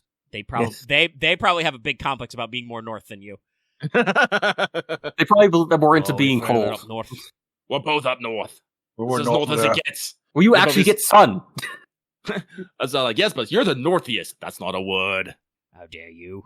It is now. We don't hate each other, but we don't like each other.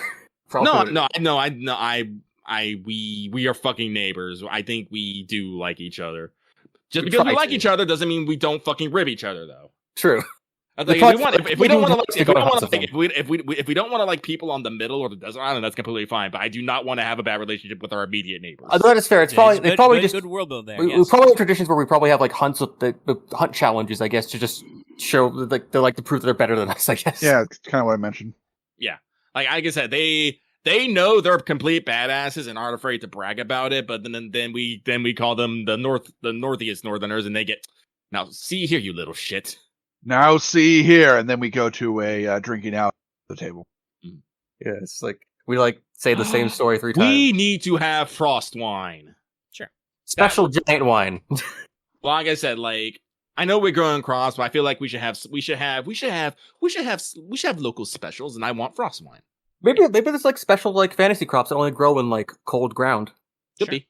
You can work on your exact because you'll have different benefits and whatever for qualities for your company and other things we can work out later as well.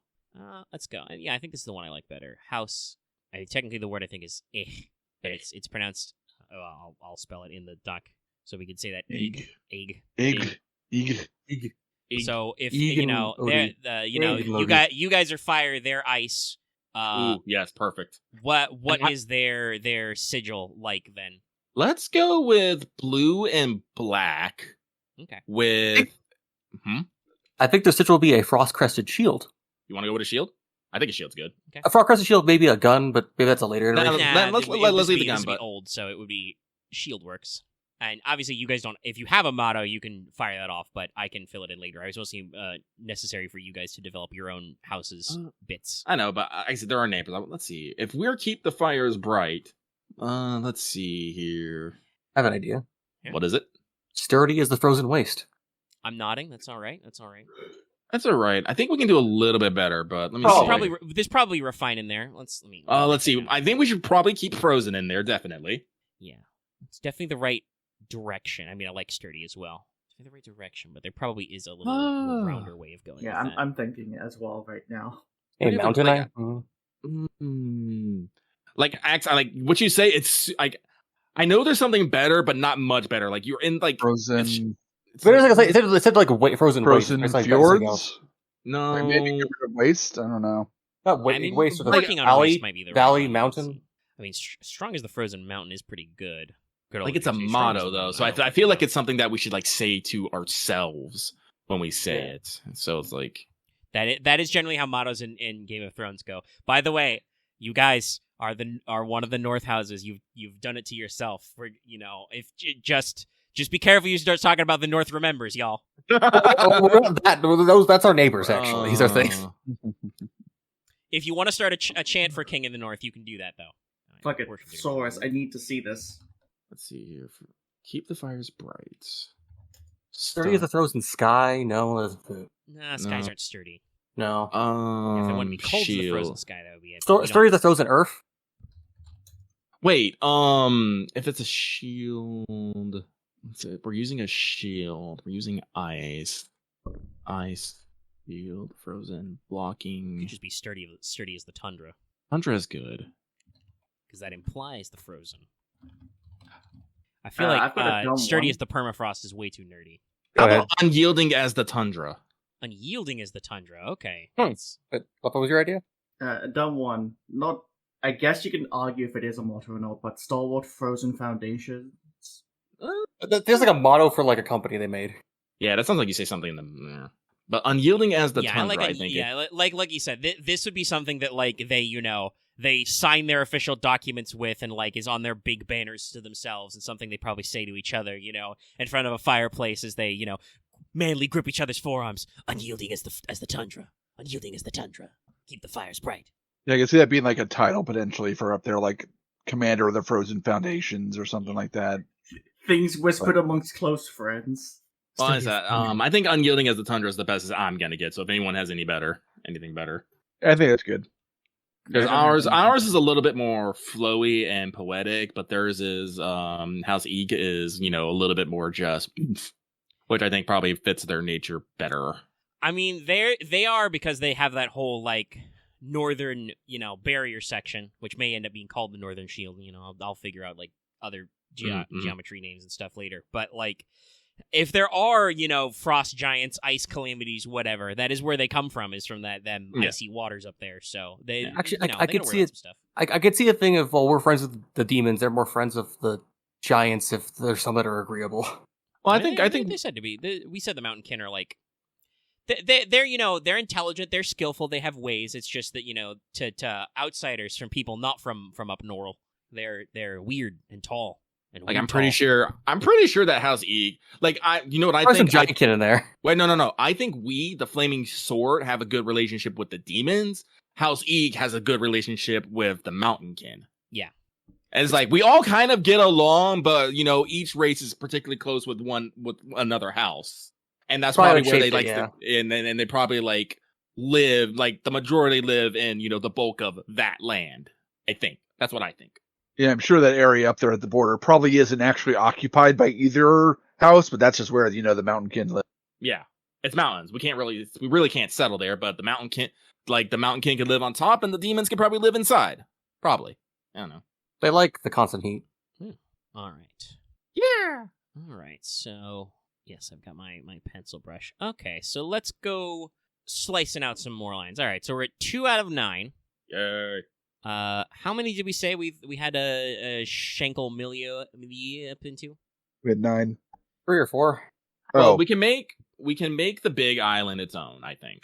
The one between Milia and Nora. Yeah, the one of them, yeah. Do we want to say that is a religious center, or is that perhaps, home to a house that maybe is like a because that's a hat a house can have.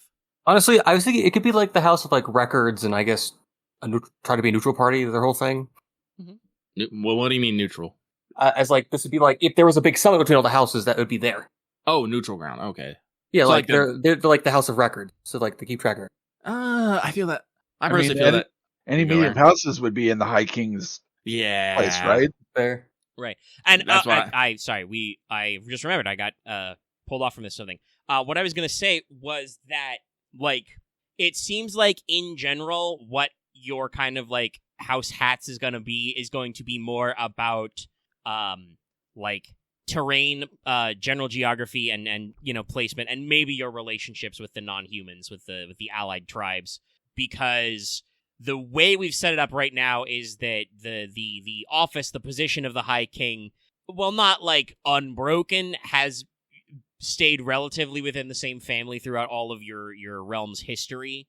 So that, the founding myth is that the High King, got everybody together to get rid of the Lost. So it's not really about necessarily like what your job is in the realm, it's about like what your people, your house, your family lands were doing when they decided to, join the High King is what they're going on, So I do think I want the island to be a religious center.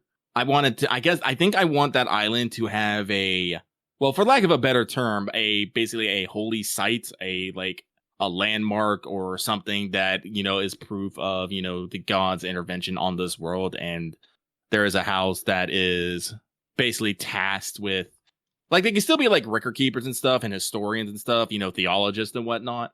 But they have taken protection of this holy site and built around it.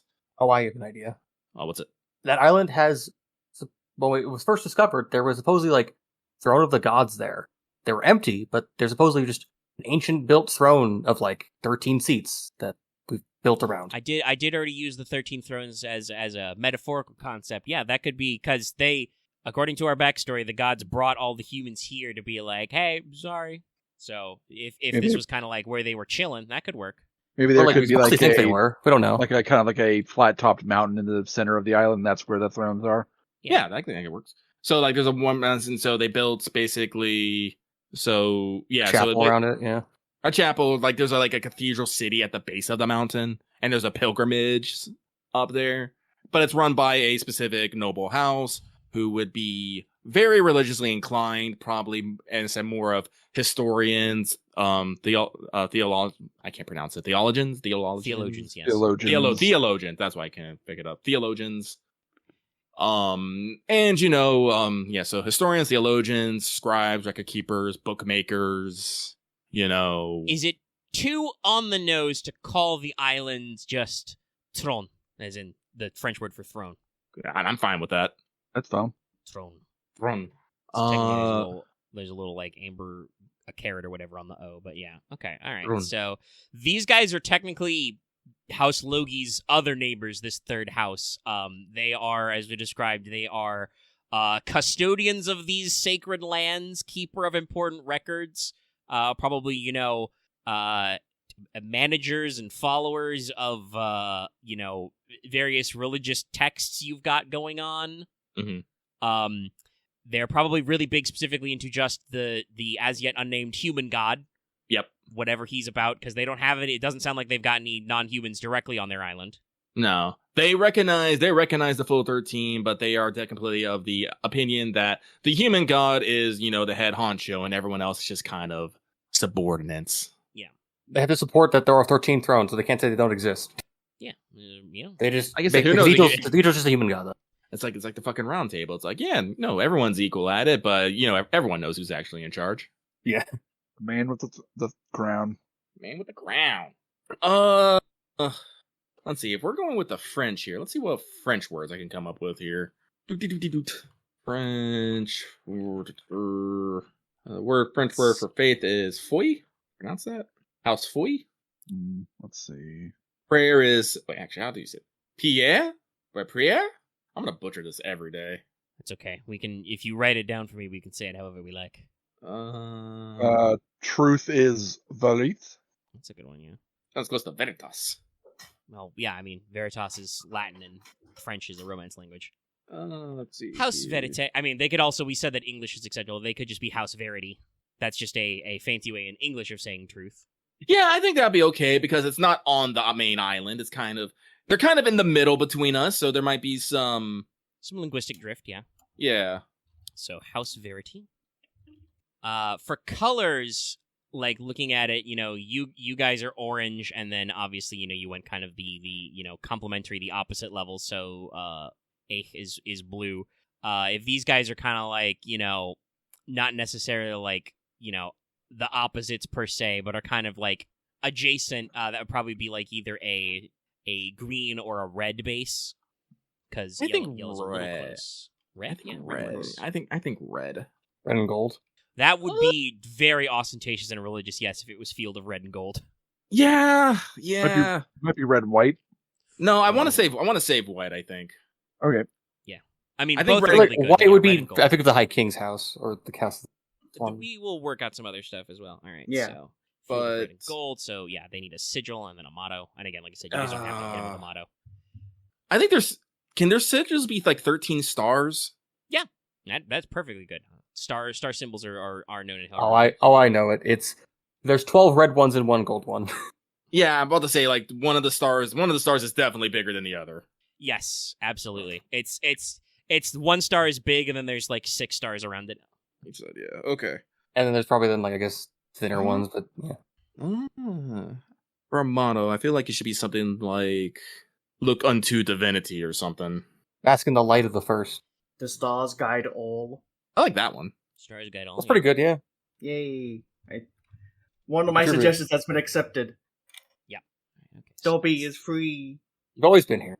Could suggest that there are constellations of the gods in the sky. I was thinking I assume there was one for each one, yeah. Technically, and then there's technically the six lost ones. Max talked about that, yeah. I like asterisms, and I mean, I didn't outright say that, like, maybe the reason why they're 13 is because it's, like, you know, zodiac signs or whatever, but, you know, it also works out that way. It'd be like that. All right, so... I mean, yes, Stars Guide all. The other option I had, I just thought of it, is, what was it? Till Stars Die? Or Till Stars End? It's a little... I feel like that's a motto separately. They say separately. Serious and yeah, it's a little... It's... I feel like that's more of a thing they say, like... I think that's more like an internal house saying, but not their motto. That's probably like when they talk about the when shit gets bad times, when stars end. They're talking about the stars ending. No, I was thinking more so like it'll be like whenever they make a promise, it's like we'll do this till stars end. Yeah, it could be like but that's not a house motto. Yes, I like. Okay, I do think that like that makes sense as like as an oath. Yes, thank you, Lucky, for putting in the better words than I can. All right, so very much they never want to break. Oh, that reminds me. That means I have to use swears in the Umbro Queen's name. Perfect. I know, right? Yeah, you gotta come up with let's go. By the Umbro Queen's bosom. Oh, the Umbro Queen's fat ass. What the fuck is that? But the great human king's large bushy beard, what is going on? I said human king, not human god, damn it. It's a pretty big slice. My brother and queen. What are you doing? Okay, I like that one. I'm keeping that one. my brother, the darkest queen. What are you doing? All right, so I mean, you know, I could do it other ways, but I think that slice is just like that could be that's another house up here, and this just that whole western chunk, and I kind of want to like sweep it down in like a diagonal and say that this middle diamond is the High King's territory because it's very central. And then do I just draw the split here? I mean, it doesn't have to make sense. I mean, you could always alter it depending on what the terrain looks like on the island, also. But yeah, like we haven't really figured out. Actually, this is a but good if question. you do, there are definitely forests in Milieu, and we know there's going to be swamps in there somewhere. I insist on there being a shitty swamp place. If you do a house in that kind of the most southern corner of the middle island, that might be where House Marine is, and maybe it controls those islands to the south of it. Okay. Yeah, actually, if House Marine controls the island, they might actually have a smaller slice of the mainland. Yeah. Yeah, actually, hold on. Something like that one, maybe? Yeah, okay. Just everything on down. Okay. Yeah. Well, we can even go even further and say they're mainly based on the islands, but they have to have somewhere easily to trade with the rest of the continent. Yeah. Well, I think House Marin is probably kind of like the way I look at it. It's probably a little decentralized in how they are because they probably have a lot of ports and have a lot of travel going on. I'm literally going to put the note about House Marin like just in the middle of the ocean. They're there. They're around there somewhere. Somewhere. Listen, they don't actually have a house. Their fucking house is a giant fucking boat. It just sails around. No one can fucking find them. They constantly missed appointments. I had to go get some painkillers. I walked around and I like pulled a muscle of my left foot really hard, so it's like fuck. You know what it's like? You know when you walk around and you just like land on the side of your foot and it just bends too far. Ooh. Yeah, so like I'm just feeling that right now. So like I'm okay, but like fucking hurts to walk. Okay. Well, if the High King place is the place of just the seat of power, I feel like. Well, actually, we should probably Lucky. Do we just call it Crown? Yeah, that's fair. Nothing could go wrong with a province named Crown in the dead center of an island. I'm not on the nose, but it's going over my head here. It's a bit on the nose, well, but it's fine. you've played a little bit of Dismantle, right, X? You know about the broadcasts, Yeah, Crown Station, K23. Oh yeah, I'm gonna eventually trying to get to. The map is called Crown, also. Oh, okay, because I assume that's a okay, yeah, because I got to Dustmantle and I did like a large chunk of it and I just kind of burned myself out on it. So yeah, you could kind of come and go. I've been working a little bit. God, good fucking damn it! I know that was my bad. We have been going for 3 hours now. I don't mind keep going. We still got a while to go. I'm home my day clocked out for this. Well, we still haven't even gotten to the character gen part. Hopefully.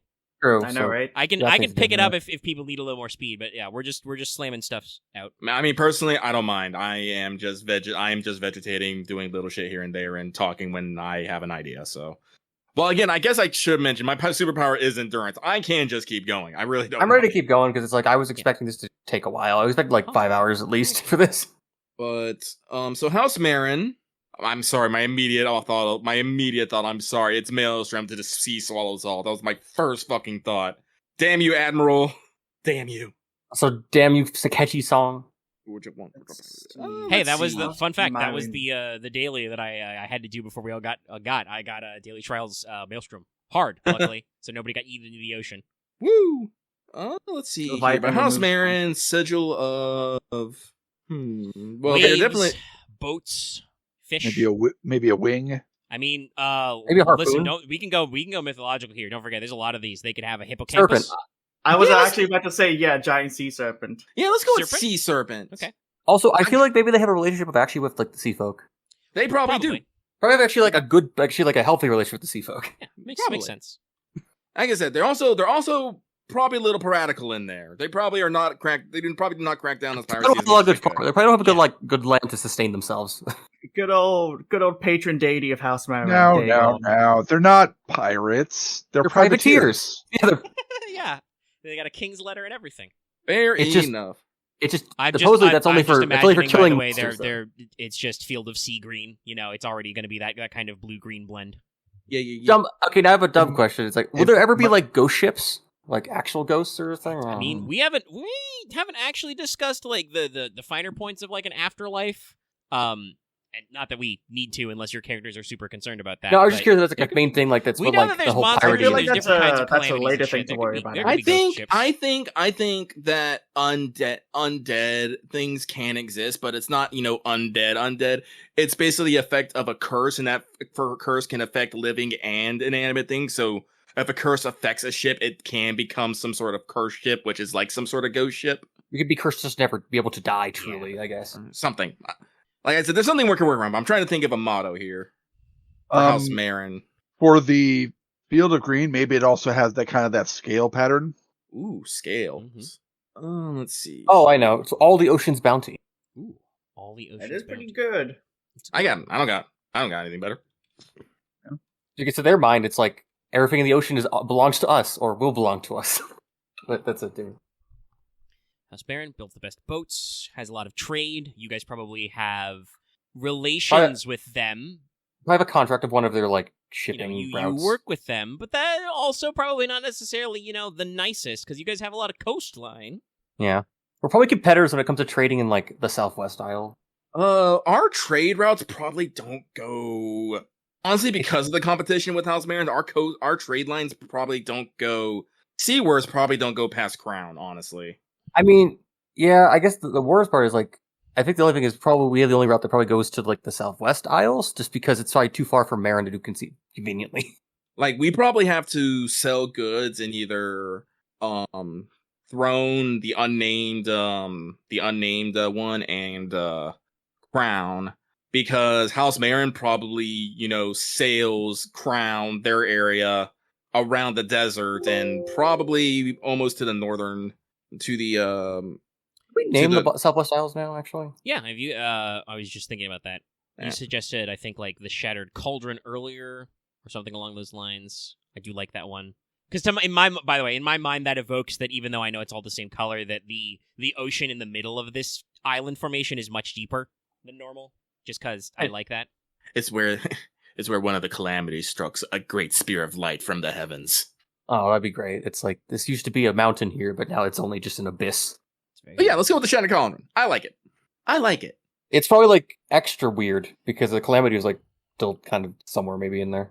Yeah. And there's rumors of a great treasure at the bottom of it. Of course. But no one has been able to reach it. Whether actually is that the treasure at the bottom is up to Omega to decide. Well, or if it's not just some great serpent monster or something. Well, like I said, but again, like I like the idea of that's what the site of one of the 13 calamities, and one of the gods just said, "Fuck that island," and just threw us giant fucking spear. And so who knows? Maybe there's pieces of God spear at the bottom of it. I don't fucking know. It's just what the legends say. Yeah, just one culture became 5.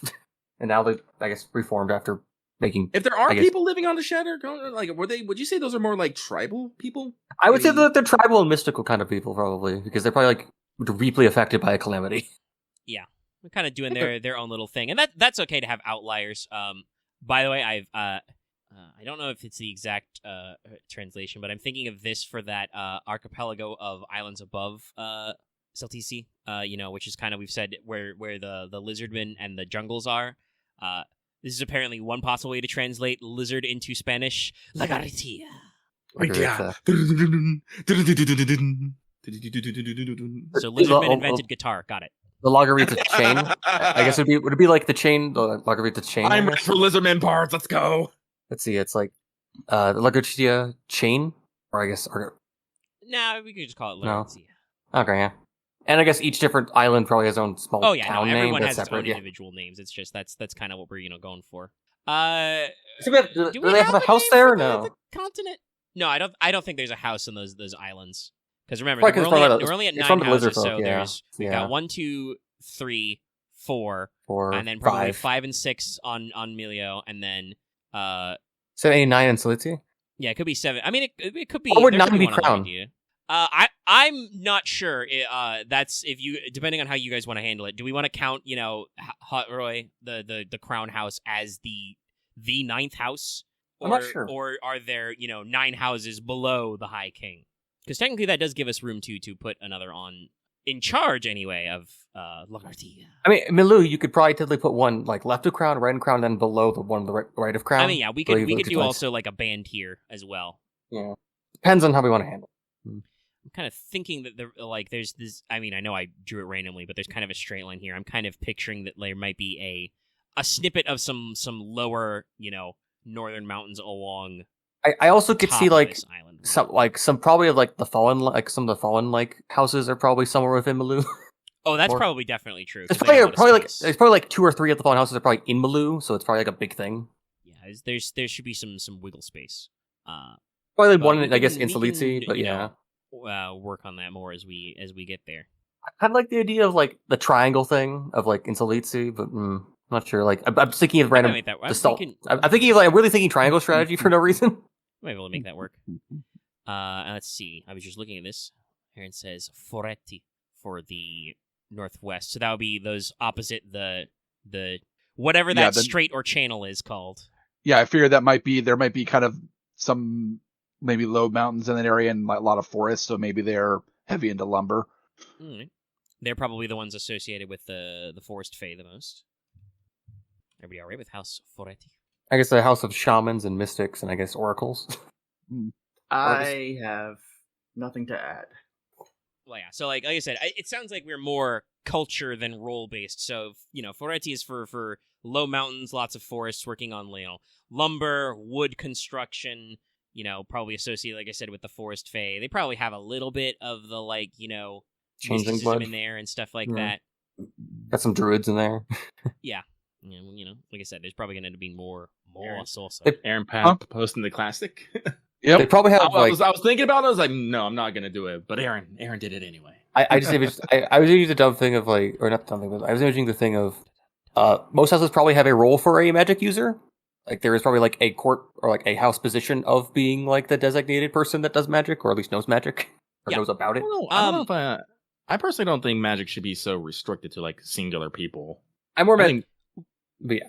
So this actually brings up a point that I haven't got there, but I'm fairly certain this is where X is going. This is something I did say is like there's at some point, and again, you guys, if you guys aren't focused on that too much, I don't need to actually like slay everything out right now. But like there will be different roles that are in position at the realm at like the high court, at the king's court, and that will probably be mirrored to your own house. So there will be roles like a treasurer, a chancellor to handle official documents, and I say in foreign affairs, but we don't have that exact problem here, but you know what I mean. The chamberlain for the royal household, the marshal for legal matters, a high priest or chaplain for religious affairs, a spy master, a warden or master of the hunt, masters of the horse, that kind of stuff. Some kind of court archivist, possibly a magister, So it may be that there is it could be a position in the court of court magic man as like, when the heir to your house is like, yo, I need some magic done.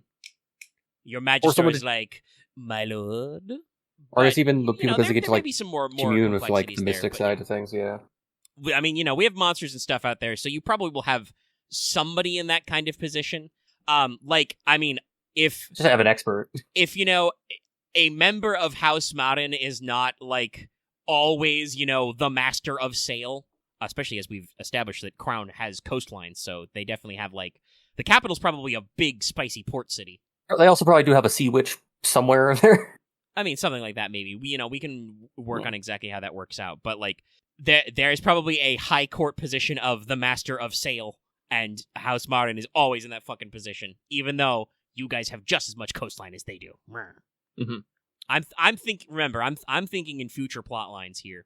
Yeah, true. Mm-hmm. But okay, so if nobody seems to have objectified to House Foretti of the house, I mean, are they just sigil of the tree? I almost feel like Foretti should have like a weird ominous air to them, as like because they're not. I won't. No, it's not how you fucking spell house me.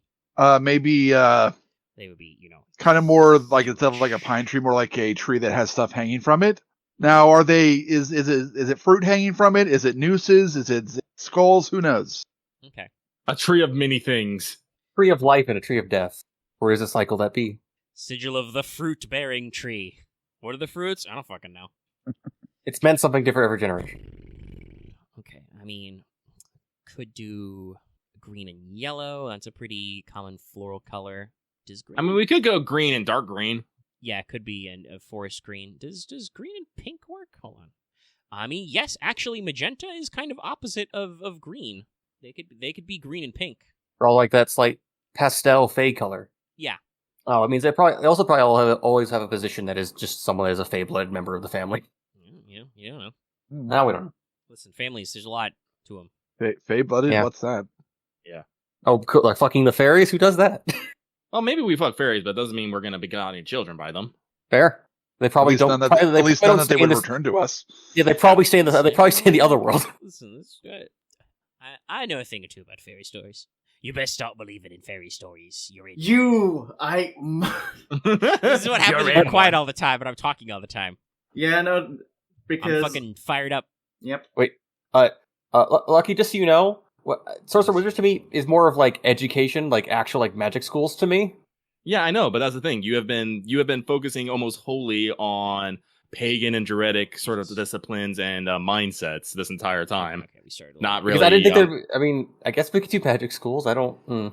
That I also didn't think magic was that I constructed. mentioned sorcery. I mean, like, okay, so that's right. I mean, Omega did mention at a point that there probably would be a type of magic for every attribute. So yeah. One of them is knowledge. So that's what I'm saying. You're focused on that. You were right. I just never thought about it because I couldn't think that hard about it. I was just saying, like, I'm sorry. I don't mean to seem mean. I am listening to you, and I'm noticing you are focusing on specific things. I like that taste. I like that taste of magic more than other kinds of magic. So that's my. Oh, that's fair. That's fair. There'll be a coordinate, a sense, and a body. Maybe we should like figure out like what stat would be a good pagan druidic kind. Probably sense plus sorcery. Yeah, probably. Yeah, just your understanding mixed with. Keep in mind, one of your sense, assuming that this part of the character sheet is not wrong, but your sense skills are hearing, sight, direction, eerie, and taste, touch, and smell. Taste, touch, and smell is not actually eerie. What? Yeah, eerie sense. Okay, so taste, touch, and smell isn't actually in the final. The other one is scrutinize. Okay, scrutinize. I like that. I like the idea of being taste, touch, and smell, but also I understand why we cut that out. That's not necessary. It's funny though. I tried to fit it into the character sheet I was making. I'm like, other senses. Say like other senses. All right, but we don't have a motto for House Ferretti if anybody's got one. If not, we can just move on. We are moving towards the 3.5 mark, and you guys have still not spent a single point of character creation, so like we got other shit to do that will be discussable. All right, well let's keep on. We'll fill out more stuff. Yeah. I mean, we've hit all your immediate neighbors, so like if you guys don't have any other stuff that just jumps out at you, you can just leave me some canvas to work with, and I will figure out. I will say. Sense. One thing is, I guess for Soletti, I think you could split it into 2 or 3 different ways, or it used to be 3 and now it's 2, but you can do that if you want to. Take a look at because there used to be 13, this? so that's it. I mean, it's smaller, but it's not that much smaller than like where you and House Ech are. That could be that tripart. There you go. The only other suggestion I had was I just posted House Oro, mercantile family on the southern island. Wait, how many total are we having again? 9. 9. 1, 2, We're not sure if Crown is one or not. 5, 6, 7, 8, 9. Yeah, that was our breakpoint of if the crown house. We don't think which the I like Cauldron's their own suggestion that, thing. Did Hot Yeah. Roy's, No, like, I personally think that the High King should be one. Personally, count as one of the 9. yes, Especially I think especially since they'd be the tiebreaker if everyone else voted. Yeah. Oh yeah, true. That's fair. Okay.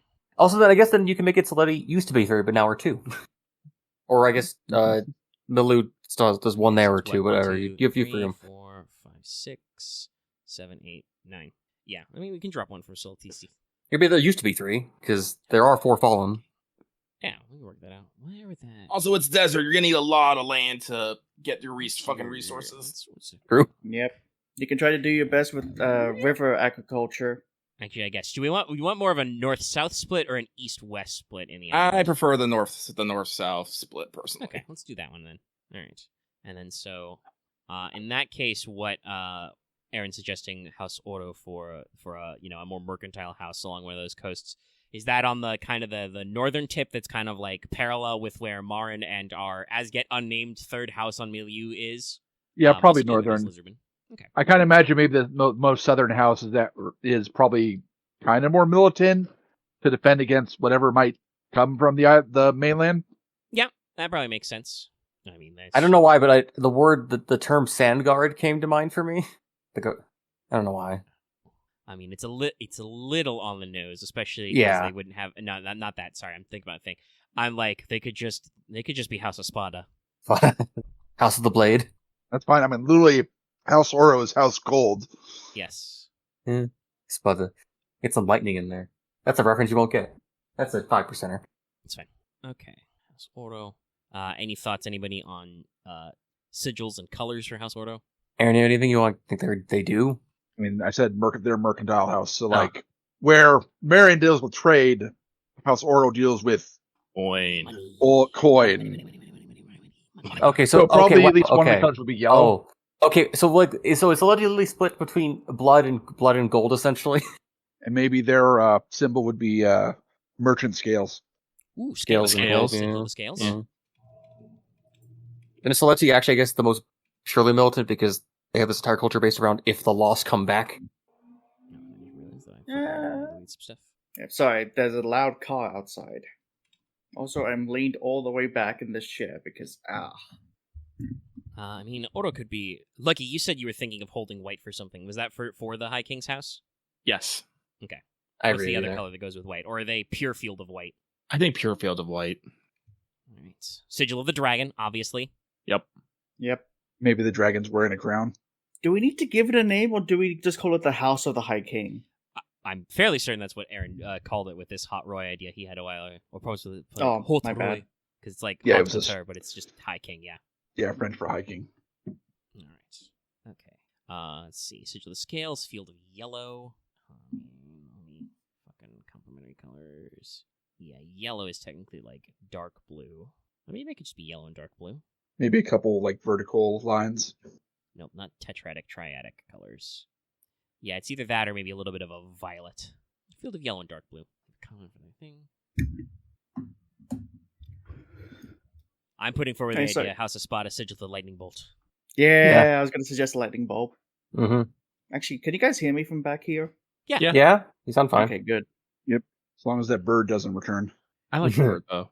It had spite. Yeah, but he didn't give any good info for our session 0. Yeah, so. he hasn't been helping us. Not a real contributor. No, instead of a bird, it's a car. So clearly he's been driving. Yeah, color of dark red. And sky blue. Yeah. How do people feel? I just had a brain blast, though. As I'll move on, we'll leave that last house open because nobody seems to be jumping out with any crazy ideas for who would be over there. I mean, I was thinking probably maybe more cavalry base, so like vast plains. Yeah, I was thinking something. But like, with their I can't horse. think of any sort of name. So Yeah, I can work on that one later, but they can maybe be the sigil of the horse or something. But, Actually, a weird thing. Is there any like house that would be in charge of actually having like I guess communications like birds or whatever things like that? well, like I said, we don't really have, based on the way we've broken this out, houses aren't really like in charge of anything by like design. It's more just like whatever they were doing. Because you guys are an island, our archipelago nation, technically one of your boat-related houses would probably be best at that. So, and I mean, that could be part of this hypothetical, horse-based guy is there all about land messages. What I was going to say was, the motto that just rolled off my head for House of Spada is just watching, waiting, because they're supposed to be watching that bottom corner. Yep. They forever say the lost will return one day. All right. Yeah, okay. watching, waiting. All right, okay, that gives me some stuff, because, hey, spoilers, these are all going to be companies eventually. Maybe not the High King's house, because I don't know if you guys need to actually, compete with that ever, but, stuff like that. They're just going to be a presence. But the rest of these guys will have probably stats on par, and maybe even a little bigger for some of them than yours. Like, House Ferretti has a lot of land. And obviously, think about the kinds of things that can work for, what your relationship with them is like. You can't all be friends. No. But it might just be that, maybe it's more those farther southerner ones who are like, those north guys, they're so weird with their boomsticks and their coal. But yes, so... Look at your boat, so sturdy and slow. You could never survive in the desert. Probably not. You guys probably wear a lot of wool. Yeah, we probably wear layers. Layers. Listen, we probably have some very sweet coats. Yeah, big hats, long coats, multiple layers. Possibly Blokes, baby. in there. We all got pistols. Pistols at dawn. Honestly, we probably do have, some flintlocks. I honestly feel like monsters trying to eat our crops is kind of a common thing. Yeah. Well, especially in the spring and winter. Spring and summer. Yeah, growing season. After the fall harvest, things probably get a little weird, but then probably monsters get a little bit more attacky. Fucking late fall to probably early spring is probably known as the monster season, where we have to worry more about monsters attacking people than monsters attacking our crops. It's where we have to go ask Egg for some help sometimes. Yeah, think about your keeping your lamps and you're literally keeping lamps and hearths burning. Mm-hmm. Probably got some guys for that. All right, but yes, in general, we'll need to work out and assign members of the High Court where they might be and what they're like. Our high priest equivalent is probably from like we said, they're technically from a branch of House Houtroy, but they're probably also interrelated with I suspect there are a lot of popes who are from House Verity somehow. It's almost like they've got all the fucking religious education down there. I kind of want to name they have. I kind of want to say they have a grand library down there that's just all the oldest records they could find. Grand libraries. I like libraries. I do like big libraries, yeah. Probably got some stuff like that, yeah. They also it's probably a big deal that it's never been damaged ever because it's kind of their livelihood. Yeah, I bet they are. All right, okay. Yeah. This is the big one that we need to talk about stuff openly, other than mechanical stuff. And remember how I mentioned sorcery earlier? Yeah, we got to talk about that. So, all right, yeah, it's been a while. The game specifically says how schools of sorcery should have defined sources, rules, limitations, and trappings so they aren't Swiss Army knives. This is actually suggested by the rules. Magic should not be a do-everything system. You should not be rolling sorcery for, everything. So, yeah. We're probably going to have to develop all our own sorcery schools since the examples we have are baked into the setting book that I do not have. I have accessed some, supplementary materials for, some ideas, but basically, each school will have to be tied to a stat. Sorcery is kind of free-floating, so you define what stat it goes. So, figure out, how, different types of magic exist in the realm, how they are distinct from each other. We can, work by saying, what's going on there. If there's only one school of magic as my example, it's probably going to be pretty focused. But, do we have a 4 or 5 element system? Is there an 8 element system? Do we draw magic from different celestial bodies? Are they related to the cults of beliefs in different gods? Do we have some kind of underlying theme about fire? So all our spells are just red fire, blue fire, gold fire, black fire. Actually, I have a suggestion for at least a base concept of how maybe it works. Sure. I'm thinking if it's in my mind, it's all about adjusting or pushing along forces of the world into how you want them to work. So it's creation itself is to actual magic based creation would be a whole ritual of a bunch of fucking people to do it. You mean creation magic? Magic, not making You can't make a fireball, but you could maybe shape lightning. Yeah, magic maybe you can shape the lightning of the air into a sphere. What am I saying? Magic doesn't create something from nothing. Is what we're getting at. That works. That works. If you do it, you have to like get a lot of people to do it. Otherwise, it's that just is actually, by the way, one of the ways we can do this. So the general idea is like, you know, you got to figure out what it can and can't do. One of the examples is magic controls energy. Period. You know, wind, lightning, heat, cold, strength. Like in my mind, you can use magic to like healing make the water like that. Like to make heal you is like accelerates your body's own healing, or like you use the magic to like make the water let you swim, like make your boat sail faster, or like little specific. Yes. Yeah, I said, but that seems to be work. That I mean, that could be your healing god magic if you want. Yeah. So let's see. There's like, you know, what can it not do? You know, creating new mystic styles and stuff. So you got to work out from all the things. The general idea is like what. So let's run down what it says about creating new functions. This is on page 174 and on, by the way, if you want to read at home in your book. What function does the school fulfill? Why do you want to create a new school? It's not have to be a big thematic reason. It's just, I want guys to make your guts jump out your throat and strangle you. Greg Stolze, by the way. Great tone here. But like, you know, work on your vision. Is it, you know, are you building a body-based school? You know, do you want to do something that's just gross? Multiple concepts can support, you know, the gut strangle spell or whatever, you know, how that works out. So figure out, you know, also what your school doesn't do. What is your domain, you know, your school's domain? Domain is often more symbolic than literal. You know, if you are the sun magic, you know, you can talk about the sun is life-giving. Therefore, sunwise can both heal and create light and warmth, you know, stuff like that. Darkness is scary and associated with bad things, so shadowbinders get scary spells and zombies. In my mind, methods. I could see certain other schools based off belief, and some are just, I guess, based on like the environment itself. You know, what method fits. Methods aren't just meaning the surface gloss. You know, you got to work out all that works out. Like how they work out exactly. You know, do you work out? You know, are you like, you know, it says like, you know, pick your domain or your stat pick. You know, find out what's going on. For instance, dance and fire are beautiful, mesmerizing, always in motion. They blend smoothly. You know, so you know you might have fire magic be tied to dancing, etc. The earthquake drummers, you know, maybe you like do that kind of stuff. Like there's a flow for what you're going for. Obviously, we already know like where cultures go in. Work it to a stat. There is a concept called attunement. So some systems have no attunement at all. Some required for every spell. Basically, the way attunement spells have is either you have to do basically a pre-prep spell, like you have to do a ritual or some other sorceress action to attune yourself to the magic, and then you can cast your attunement spells, or gaining attunement requires, you know, something, the way they phrase it is as becoming more than human. So, like, you know, you can, you know, work out exactly how that works out. You might make it seem like, you know, you need to, like, take it as an buy off an advantage, work on coming with baggage, you know, kind of, like, line up some other stuff like that. I think, I guess a creation magic could be, like, an attunement thing, where it's you have to be, I guess, of another race kind of thing. I'm trying to follow along here, actually. What is attunement? Attunement is attunement. It's what I said it was. Like, there's basically spells have a quality of you know, with your sorcery of, do they require attunement? Okay. So first of all, that's when thinking about what sorcery schools are like. Do they require attunement? And then, you know, with attunement, basically the way having attunement works is you either need to do an action to become attuned to pre-prep, or you have to, you know, buy advantages basically for attunement that sync up with your school.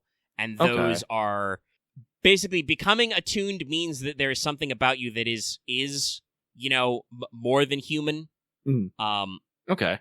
So, like, there's, you know, definitely options there. And arguably, I would say, like, if attunement is required for, you know, it can be based on your different, you know, domains and trappings, like what the stylistic elements of, like, it might be that, like, for instance, for members of the Iron Demons, their sort of enchantment, you know, charm magic doesn't require attunement because it's a thing that they can do. But if you're a human and you want to learn this, you got to take attunement because you got to become more like them. Okay. And the game can actually handle that sort of like narrative divide. Is a lot about just like, and a lot of this is basically like self-restriction, right? Mm-hmm. Like, nothing says you have to give a magic spell, you know, decide whether or not they are attuned. there is like a like we're not going to get into designing actual like spell effects and stuff later. Spells are kind of open-ended. Like I said, they can go on for a while. There is basically almost like a Wild Talents power builder type chart for like building spell effects. If you want to like work out like buying spells basically as like steps in your martial discipline or esoteric disciplines, right? Like you pay EXP to learn a spell under your sorcery school. Some sorcery schools can be that way. Others are much more generic. We're just like, yeah, we roll. Let me see for one of the examples of like, the healing magic. You have healing sorcery under something. You just roll sorcery to like recover wounds. You don't need to think too hard about it. It just does that, right? So a lot of it is your kind of like, I remember reading this in the book, and I wanted to actually ask this. Do we want magic to be directly things that you use to harm people? Or could it be more of like, you can only use it to make things that will hurt people. You can't directly use it to just shoot people with fire. Yes, this is actually a question they have about balance, yeah. Because like there's, they talk about concepts of like healing, like literally magic could just be healing, and healing magic can just be like, yeah, no, you can only use it to fix people. You can't use it to kill people. Why? I don't fucking know. Or maybe we do know. Just like good and bad luck forecasting. Just off the top of my head, I'm kind of thinking that perhaps if the magic is just affecting you, it doesn't require attunement, but then anything infecting someone else would require attunement, type of thing. It depends on like the effect, but yeah. Well, I have a question then. What's the divine? If I create a fireball in my hands and then throw it at somebody, is that affecting someone else? I mean, like, it's more fireball at him. Yeah, I know, but I just made a fireball. There's no reason for me to throw it at a person, but I can.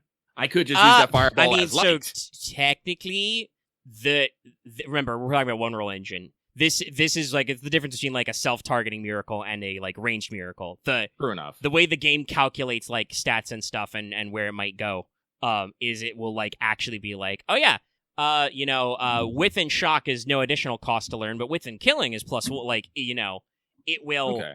The mechanical part of this tracks that kind of a thing.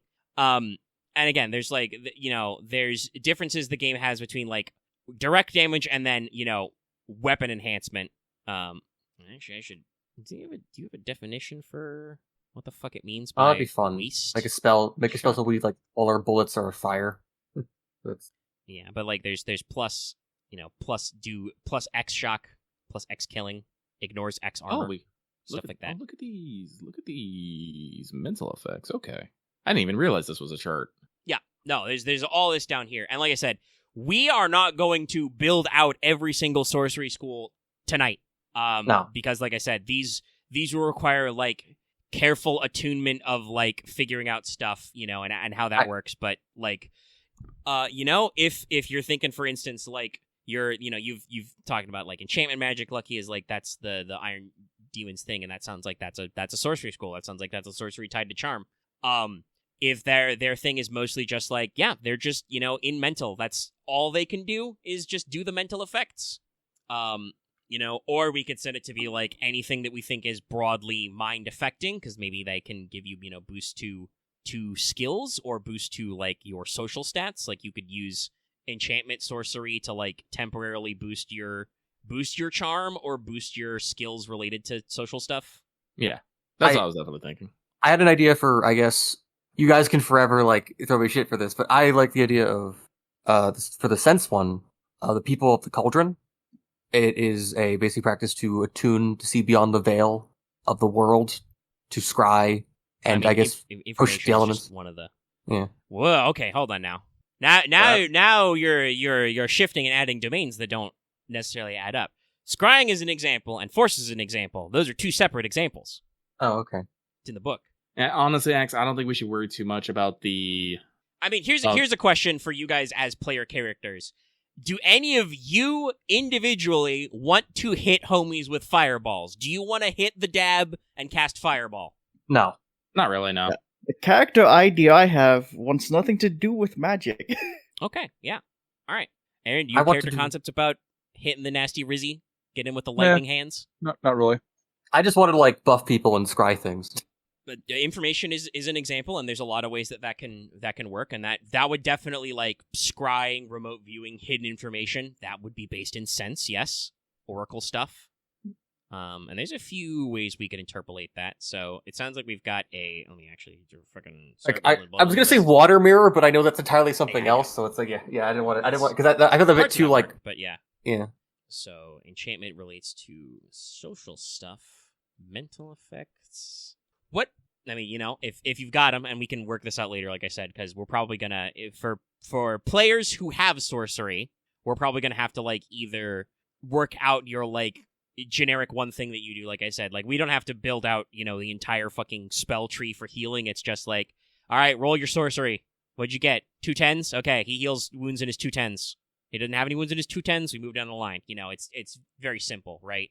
Yeah. But for more complex stuff that you want to do, we can build out individual spells and like assign them EXP costs and stuff. That'll probably be after prologue. But like for those of you thinking about this stuff, like Lucky with enchantment, like what do you think the physical trappings, the stylings are? What do you do when you cast that kind of magic? Is it a dance? Is it a song? Do you write them a fucking letter? Or a magic letter, obviously. For the Iron Demons, it's social, so it's in the eyes, it's in their voice, in their pheromones. I think that's probably the best way I got. Okay. The things that probably a little bit in their body posture too. Nonverbal cues. It's a subtle magic. Somatic magic. Not necessarily somatic. I don't think necessarily somatic, but So high fashion. Just kidding. What? Like, I mean, so in D&D terms, somatic components is like that's just you do a physical like a body thing. Somatic is just of the body. Yeah. So yeah, somatic components is you have body language involved. Yeah. So like, well, I'm sorry. When I think of somatic components in D&D, I think about crazy arm waving and shit. Fair. And like I just realized I haven't turned my fucking light on. I'm sitting here in the dark in my computer screens. I am ruining my eyes right now. We've been going for like 4 hours. So the charm magic is basically, like I said, I guess it is like verbal. I guess for lack of a better word, it's verbal and somatic, and I guess sight based. Mystic eyes. Yeah, it's like it's the things in social encounters you would see. Can be charmed by their eyes. They can look more beautiful. They smell amazing. Makes you want to do something. The way that they stand infuriates you, or fascinate, jest, lie, plead. Yeah. Yeah. No, just something about the Iron Demons. Very being. Captivates you in some sort of fashion, and they do that through subtle magics and how they so like a lot of like they probably have like a lot of like little charms to get people to listen to them better, or can shout and people will cower, or they can shout and people will be emboldened and invigorated, or inspire confidence. I don't know if I've properly explained this. No, I get what you've got. Like, and especially because I have a I'll say slightly, because it really isn't that deep. This is unfortunately an important part of the system that I think is slightly underserved by just the rules only book. Is like, what the fuck is sorcery?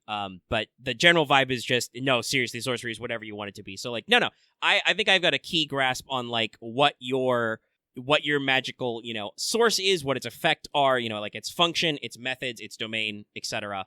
Where your limits are, how it works. We do not have an attack at all. Yeah, none. No, I don't think my school really has a direct attack either. Yeah, the best I can do is to be like, hey, you attack that guy. Yeah, I mean, I think it depends on like when to be like. I guess shifting nature would be body. I guess we don't know yet. I mean, if you guys like. Also, I am. What's direction?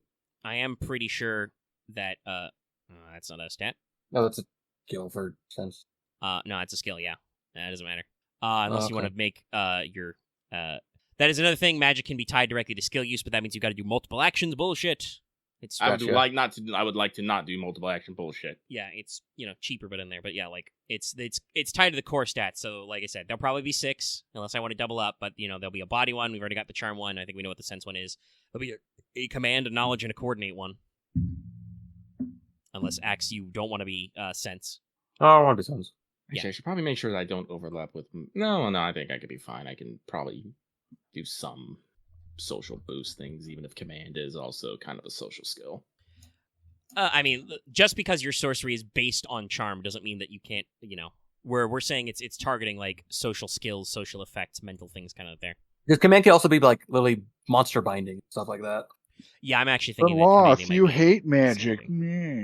That's the character I might be making. Unless Loth has a specific like detail about magic he wants to say about why he hates magic. I'm perfectly fine. Just like unless like you guys have more ideas. Like again, that's the whole point is to leave this open end to you. You guys can just I have some ideas. Leave it to Beaver. All right. Axe, do you have a name for this sense thing? Like, is it Oracleology? Clairvoyance? Veilcraft. What? Veilcraft. Veil. Okay, sure. If it sucks, I can pick something else. I mean, it kind of makes sense if there's a second world past it, but I don't know if you're viewing into that, so. Scrying, it's more like a spaceship thing, but yeah. Informations. I mean, like I said, this is literally gives an example of a thing magic could do in the chapter. Forecasting. Option is no physical effect, whatever. It gives information. So yeah, this just gives you info about stuff. Maybe I can bend some part of that style to stuff like improving your senses and other things, but yeah. I thought you were about to say bend some spoons. I sure what Eerie is about. Pretty sure it's like detecting supernatural stuff. Sense spookums. Yeah. Detection. Maybe there would have been some buff spells in here too, of just like other things, but I don't mean, think there's a direct element if system. If you have like true sight, find weak point, sensory buffs. Like you can be like, hey, you normally can't see so good. I cast a spell. You can now get like plus. You get like a master die in sight, in sense plus sight. Go. Coordination should just be telekinesis. Just fling shit. Well, Aren apparently has a couple of ideas, so whatever you want to throw out there, just take an eyeball. I was thinking body is somewhere between cultivation and just like body improvement, so buff, reinforcement, more buff, reinforcement magic type stuff. So like super punch, the type of magic that like a warrior, if they were skilled with sorcery, would also be using. Yeah, make my sword cut through metal. Embiggen. Yeah. The other one was I was figuring a command one would be like spirit binding and stuff. Yeah, and that's probably where it's going to end up is some kind of like summoning spirits, monsters, whatever. And then I had one other one that was specific. And I was thinking coordinate would specifically maybe be a wind magic. Specifically, I was thinking as well. So yeah, that works. Yeah. Okay. And what the hell? Command, I was thinking maybe battlefield buffs. I was kind of thinking enchantment can do battlefield buffs in its own way, like inspire. Definitely one of the mental effects is morale attack. Like attack morale. You might also be able to improve or heal morale. I'm sure charming command would probably have some overlap, but I was seeing command as more more battlefield stuff. I also saw command as actually, if we're gonna talk battlefield stuff, actually, I think that'd probably be under knowledge, believe it or not, because that's where strategy and tactics are. It's where tactics is, yeah. I mean, strictly speaking, remember companies have their own separate stat blocks, so true. It is not going to be a 1-to-1 lineup. We can work it all out. I always look command as like what you use to bind things. I do think that command could be used for summoning and binding. Yeah, clash your wills against other beings. We must get the platoon of binders to fight the behemoth. Also, you're completely right. I was thinking knowledge for the battlefield one, not command. I forgot that I had command already for the spirit binding one. Strategy and tactics, something I'm gonna know nothing about. I might know some lightly, but probably nothing either. I'm gonna be that other kind of nerd, so I have backup ideas. Is our error gonna be a nerd? Damn it, Google! I wanted to say strategy with an R. Why did you autocorrect me? Put a question mark there. All right, that's six stats, six sorcery. Okay, all right. That was relatively painless for now. The painful part will probably come when, Lucky we may need to like actually figure out the cost chart and be like, okay, so you got to spend 5 EXP for the, give yourself a master die in jest or whatever, but you got to spend 10 XP to learn the spell where, everybody in the room, starts, weeping before you or something. Oh no, that's gonna be fun. I'm just gonna get Beauty 3, by the way. Oh jeez. I am going to be fucking beautiful. I think I'm gonna get Eerie. Also, I think I'm gonna have Eerie crazy. 2 or 3. So yeah. I'm sorry. What'd you say, Aaron? I said I read what that did after you said. I'm like, oh jeez. Yes. So, think about what kind of sorceries particular your house. Are you getting house? It sounds like technically, actually, you guys are not. Actual House Logi is not necessarily directly associated with any of these sorceries. It's kind of open-ended. Yeah. Fucking come in, summon bomb Byaki. Listen, it's midnight 30, and I have been a little peckish for a while. I could use a snacky, but we're pretty close to the bottom of my list here, and then we can do actual character generation. So, just check. Think about if type of sorcery is based on magic crystals. They're going to be mine own province. The house ruling probably has a big old Hogwarts school sitting on top of their crystal mines. Again, haven't really gone there, though. Spoilers. Pretty sure House Modern is going to be well invested in your wind magic. Yep, I was kind of thinking about them when I considered it. Your boat one. Boot. Think about the narrative implications of attunement. You have to do either prep time or make yourself something other than human. So if you want to do dragon magic, you can only do that if you eat raw dragon hearts. Frozen dragon hearts don't count. Also, think about esoteric disciplines and martial paths. They're not exactly sorcery, but they're similar. We can think about what sort of disciplines you want to import and how to fit them into your setting and history. Obviously, this matters mostly for esoterica you guys want to take, but can also work for later mechanics and just fleshing out the world. There should be, let me find which page number it's on, but I'm fairly certain there is a pretty direct hey, here's an example of how you would build your own esoteric discipline or martial path. Yeah. In the book of just where it goes. Yeah, constructing esoteric disciplines is on page 65. That is the page before the one Loth posted earlier from the book about the guy with the always sunny energy, where he's building conspiracy document but with a tree of life. Oh, I should totally make a rifleman martial discipline for the Iron Demons. That'd be sick. Yeah. That's what I'm gonna do. And martial paths are in chapter 6, the combat chapter. Right? Yes. That's where they're supposed to be. Hold on. Combat is more finicky. It's further back in advanced combat, maybe? Yeah, is it advanced combat? Simple maneuvers, advanced maneuvers, expert. Martial paths, yes, it is advanced. So is there 15. Okay, there's not a comprehensive chart, but if you just look at the examples and then use the esoteric disciplines chart, you can figure out, where, say, I don't know, the Thunder Fist techniques fit in there. Thunder Fist. Yeah, I'd glance at a few of them to see Thunder Fist, Winnowing Axe. Lightning School of the Insouciant Monkey! Monkey. I was looking at some of the esoteric disciplines and I'm like, they seem neat, but I'm I'm not sure, I need to actually dig into the one that was actually might want to try. Yeah, again, keep this in mind, and we will be doing a split charge end thing, so you're gonna get a whole extra 25, 35? I don't remember, it's been 4 hours. 35. Yes, you'll get 35 extra points after your first round of character generation, so, you will have room to, like we said, we'll do a prologue session, you guys will, establish character relationships, we'll set stakes, Big Dad TM will probably meet an unfortunate end, and we'll, establish, where we're going and why we're doing stuff. I have a suggestion, but we'll worry about that later. Yeah, we'll do. I mean, that'll probably. I'll probably take your notes on that after you guys have characters. All right, but yeah, in general, think about we've done some of this as well, but we've talked about populating the world with biomes, regions, and peoples. We've kind of got different vibes for a lot of different regions and where they fit with our different non-human cultures. Actually, I said earlier that Chancellor, I don't know if we need foreign relations. Actually, no, you probably do. You probably would want to keep track of are the Mountainkin mad at us, O King? Nah, they're good, kind of a stuff. Working on the realm as a whole, whatever corner your house is in, we will moving ever towards current history with wars, alliances, trade, etc., flowing from there. So we've already discussed this a little with kind of where your territory is, but think about where your house is strong. Think about where it is weak. What resources do you produce in excess? What do you need to import? Obviously, we'll keep firing over whatever proper nouns are needed, If we need to know the name of where your like capital city holding is right now, I can do that, or we can leave that for later. Also, subtweet, sub-X, sorry.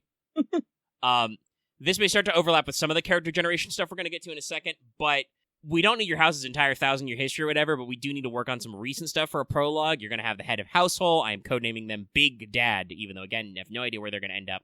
Technically, with absolute primogeniture, they could be female. But Mom. I think, like I said, that like Axe said earlier that you would want a mother figure actually running around. So it's probably going to be just Big Dad TM. And we work that out. I feel like he, to go with Lucky's thing, he might have multiple he might only have at least multiple wives, but we'll see. Might. Well, yeah, that'll be more on your guys' like character concepts. You want to be like half siblings and stuff, but you're gonna need to think about their situation because it's gonna become your situation. Who are their spouses? Did they marry a banner house, a cadet branch, marry a foreign noble? Does Big Dad have any siblings or other immediate family? How many of your uncles are evil? Yes, that is my question in my notes. Does your house have any traditional alliances or rivalry with other houses based on your culture, your imports, exports? How does this relate to Big Dad? What's Big Dad's relationship to the High King? Obviously, we're going to do specifics and stuff, but this is, kind of where we do the overlap. So we've already talked about some of this, like it seems like you guys have a friendly rivalry, a working relationship with House A. They are to the north of you. You guys maybe squabble over land or territory and stuff, but ultimately you guys are the two houses on this fucking north-ass island. And every time the monsters come to eat our crops, we all work together. Yeah. Probably got more, more rivalry, more questions with the houses that are to the south, like Marin, Oro, Espada, etc. But it's obviously, like I said, this overlaps with backstory stuff, but this is important to think about like genealogy. Like we have, Big Dad. He has a name that is something Logi, he's going to have spouses. Obviously, we said only legally binding marriages count for heirship. But I know. Can you have multiple legally binding marriages? You were thinking heirship, weren't you? Yes, I was. I did that too, I but thought the exact same.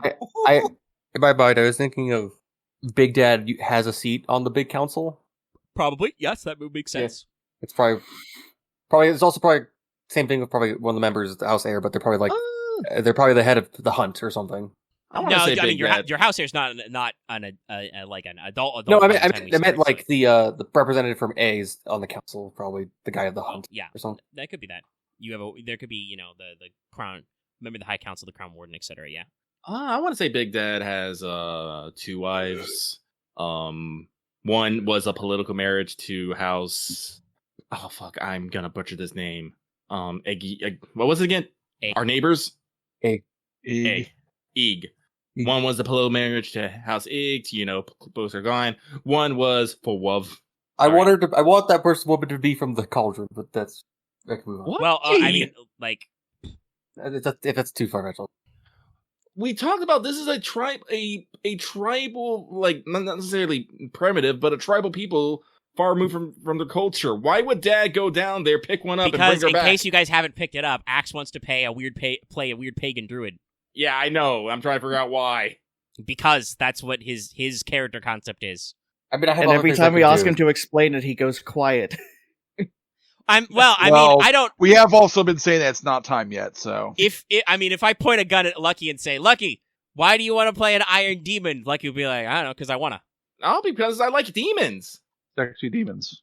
Well, yeah, I like demons, and I haven't had a chance to play a fucking incubus yet, so I'm using this chance to play a fucking incubus. Yeah, that's fair. Similarly, just Axe, you can take that if you want to play. I like people raised by witches. I also like tropic or like warm. I mean, here's the thing, and we brought this up explicitly, Axe. You don't have to be a legitimate child. That's fair.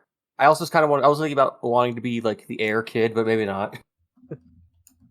I mean, if you want to be honest, I'm thinking about the mathematics. Unless Lucky wants to fight anybody on that point, the political marriage to House A would probably be the first one because that would be the important one we had to shore up. Yeah. And then he would be like, but actually, I like Sally Greenfield's from down the lane, which like I said, there's plenty of room there.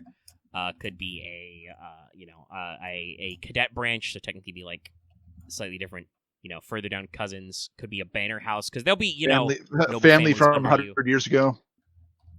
Could be down there. I'm like, listen. This is what I'm saying when I talk about thinking about recent history. Like, was Big Dad a traveler? Did he get around? I would assume if Axe wants to be related to the Cauldron people, then probably yes, he did. If he is directly in the family line. Okay. If we're industry based, he probably at least had He was a bard in his youth. established, traveled the world, learned stories, established Actually, routes. Oh, sorry. I think Big Dad could have been an explorer in his youth. There was a period. We could go. I've got an idea because I want it to be like a cousin, like not exactly like. So we could go. Big Dad had a brother or sister who was head of the house, so therefore Big Dad was able to go off on an adventure. And then previous head of house, the character I'm thinking's dad of mother, fucked up so badly that either they died or Big Dad had to come back and take over the house and kill that person. We did establish that you can challenge the primogeniture. Okay, so Or they got eaten by monsters, but either or. So you had basically what Loth is saying to re-explain the line. Thank you. Big Dad TM was not originally supposed to be the heir to your house, which meant that he was free to go about his business and fuck around and possibly sow his wild oats, travel, explore, etc. But his elder sibling, again, doesn't necessarily matter if they were brother or sister, but his elder sibling, the heir, was in a position where they were no longer the heir. They were, eaten by monsters, as Axe suggested, or the right of challenge had to be invoked, to remove them from the line. Imagine it would be the right challenge. Otherwise, then wouldn't Loth's character technically still be there? But yeah, I don't know. I mean, I assume we're talking about absolute primogeniture, right? I assume it only goes to like valid. I'm actually double check. It to be old enough to valid generational heirs. Yeah, I'm assuming it happened way like in the past, like several years ago. Like our character's not old enough, kind of situation. Yeah, Loth could have been a baby for all we fucking know. And if we're assuming the way the right, and the right of challenge doesn't necessarily have to be like, only while you're alive. It can be, posthumous. You take the inheritance. I mean, in that case, what you do is you invoke the right of challenge and write the High King. Hey, so according to our inheritance laws, this literal baby is the head of our household now. Can we not do that? And the High King would probably be like, yes, verily, being run by a baby soundeth silly. So we can work on that. I do like the idea of it's a suggestion so Axe can do his we're trying to figure out, like, loose tomfoolery. I like the idea, no matter what, of Big Dad TM being a traveler, a worldsman. That means that he can acquire, stories and grudges from across the lands. Yeah, it means a lot of people hate and love our dad.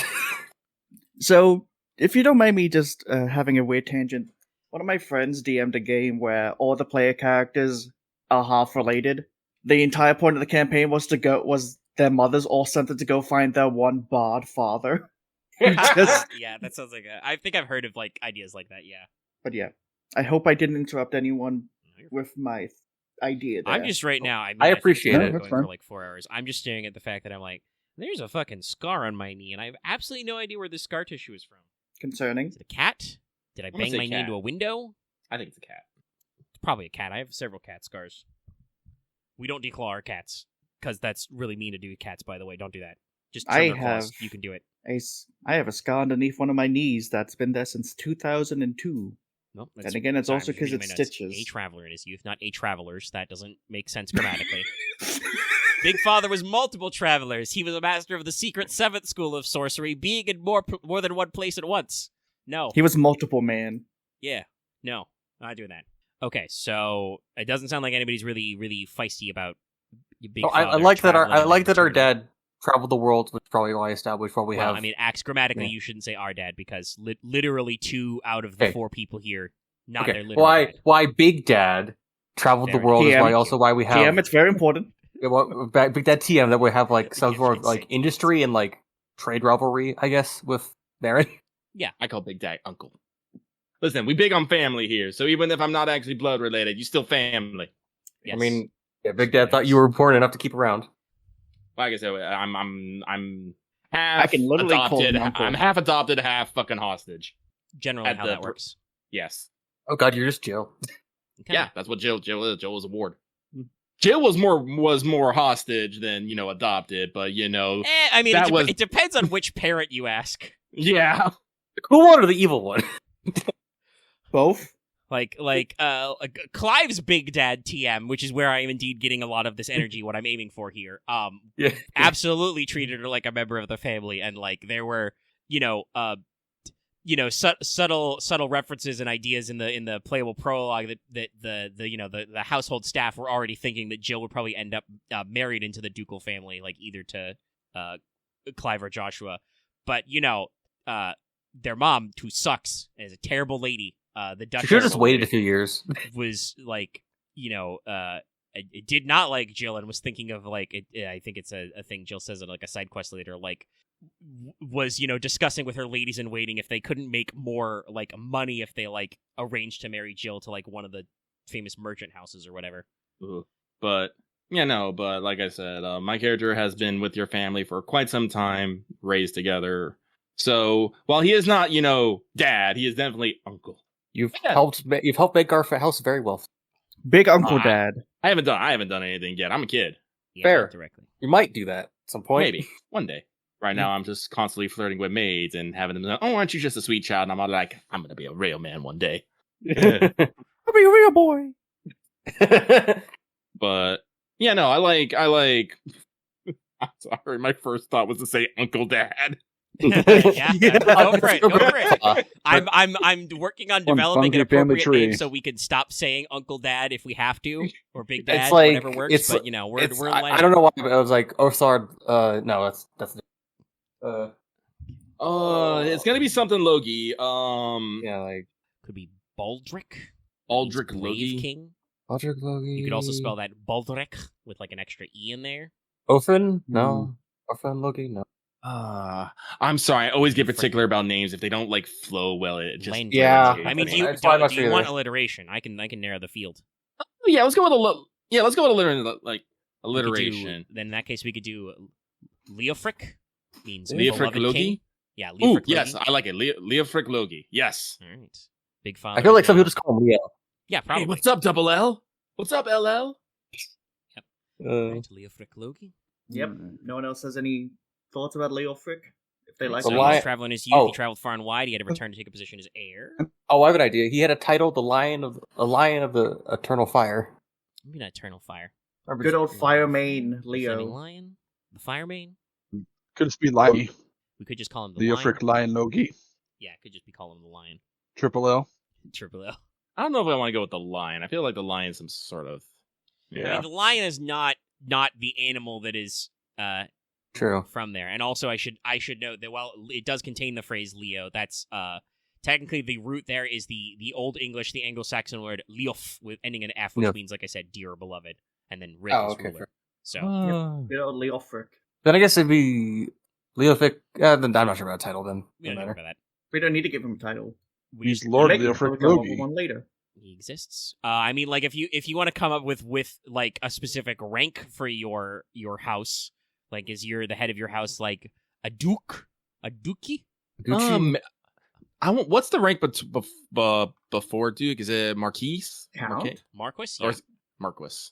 Okay. Like honestly, like again, I know we're one of the big houses, but we are kind of out in the sticks, as it were. Like I'm pretty sure if it wasn't like I'm pretty sure the Iron Demons have like the Iron Demons probably have like metal they can mine, and we could probably like export that and stuff. So actually, yeah, we probably actually have all the mines up here too. Now that I think about it. There's mines and farms. Yeah, what a mine. And also, I guess the issue of like we also probably have the technology, but it's probably not something we can trade that well because it's not really easy to sell that shit. No, it's really not. But we probably sell metal and whatever excess food to people. So we're probably like on terms of like political power, considering we're far from the capital and we do not have any. Well, I guess we do have. We probably have a good hold on the ores and metals and technology to use them. So I think probably being a marquee is probably. Question: Are we like the leading house in metallurgy? Probably, probably, yeah. Yeah, it's like Marquis or Marquess, whichever you want. Like I said, we probably have a city of just of like a blacksmith. Well, not a blacksmith. We probably have like one solid industrial town where we make parts for but like also brass and stuff like. You probably don't know this, Lucky, but Marquess works because technically, that rank for March or a Mark is supposed to be for the reason why it is ranked higher than a normal Count or Earl is because it is for your March territories, or your marks are far-flung border territories. Oh, perfect.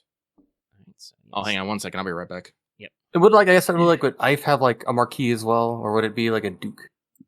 I mean, would it be a lord? I guess they are probably either also a Marquess, or would be the next line down, Count, Earl, perhaps, because that's the British way of saying the. Weirdly, see like I probably have like mercenaries as a thing because monster brigades and so on. It is something to do, but we'll think about that later. Sorry, probably not now. It's almost all this 1 talk a.m. about Marquis has me distracted. Yeah, I know. Don't believe his lies. But the main thing is talking about that. So he had at least one sibling, I should say. Okay, so he had a sibling, and that's where Loth comes in. Make sure I fucking spell my own fucking name picks right. Is that a hiccup? Yes. Yes, no, maybe so. Axe, to confirm this, are you going to play the heir? I would like to, actually. All right. I have like 3 contests listed. I need to like flesh them out more, but like I want to show you all 3 of them just to see like which of the 2 of the 3 listed are not worth it. I don't know. It's not necessarily how that works. Yeah, each of my contacts is a very different backstory. So fair. Mine'll do too. We're getting dangerously close to Loth does actually end up the heir to the house just because we fucking don't know any better. Oh, sorry, I'm back. Hi. Yeah, let me be heir to the house. What could go wrong? A lot of things. Just fucking Days of Wrath plays. I think Loth can be a decent heir as long as he listens to other people.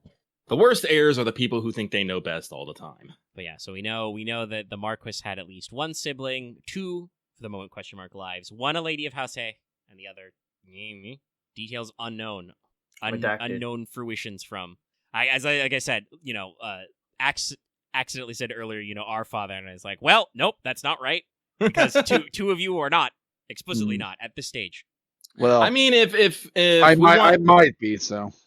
If Axe wants, if we want to say that Uncle's true love was a woman from the Shattered Cauldron, he brought her back, on it, or maybe or honestly, maybe or maybe the Shattered, like maybe it wasn't a he just went there and back. Maybe he went to the Shattered Cauldron and she joined them on adventures, and then they went around and then had to go back. Okay, all right. Yeah, we get yeah. Axe has adventurer mom. I'm okay with that. I have adventure magic lady. All right. The swordsman and the sorceress. 1 cauldron witch. Sick. 1 lady of House A. Well, unless you guys are going to put a hard stop, pull the X card on this, I'm going to make an assumption that your 2 moms do not necessarily get along. I don't think they talk to each other. Because one of them, like we said, is a cauldron witch, and the other is a lady of House A who is probably, admittedly it's House A, so it's not that fancy, but used to a certain status in society. It's a thing of, it's truly a thing of this. My mom was the woman he was with before he had to marry someone politically.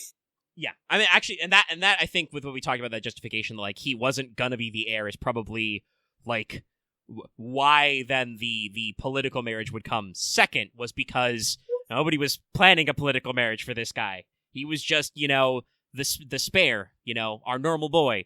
He wants to go study, history and the sword and song and stuff. And then, one day he gets a letter of hello, actually, again, this is a moment for not narrow detail, for hard detail. Are we saying that Big Dad Lothric Logi had to invoke the the right of challenge on the previous heir of the house, or that heir died. How do we want to handle this? I can literally do a show of hands if we have to. I vote that they died. You vote that they died? Yeah. Yeah. Aren? Probably best that they died. Lucky?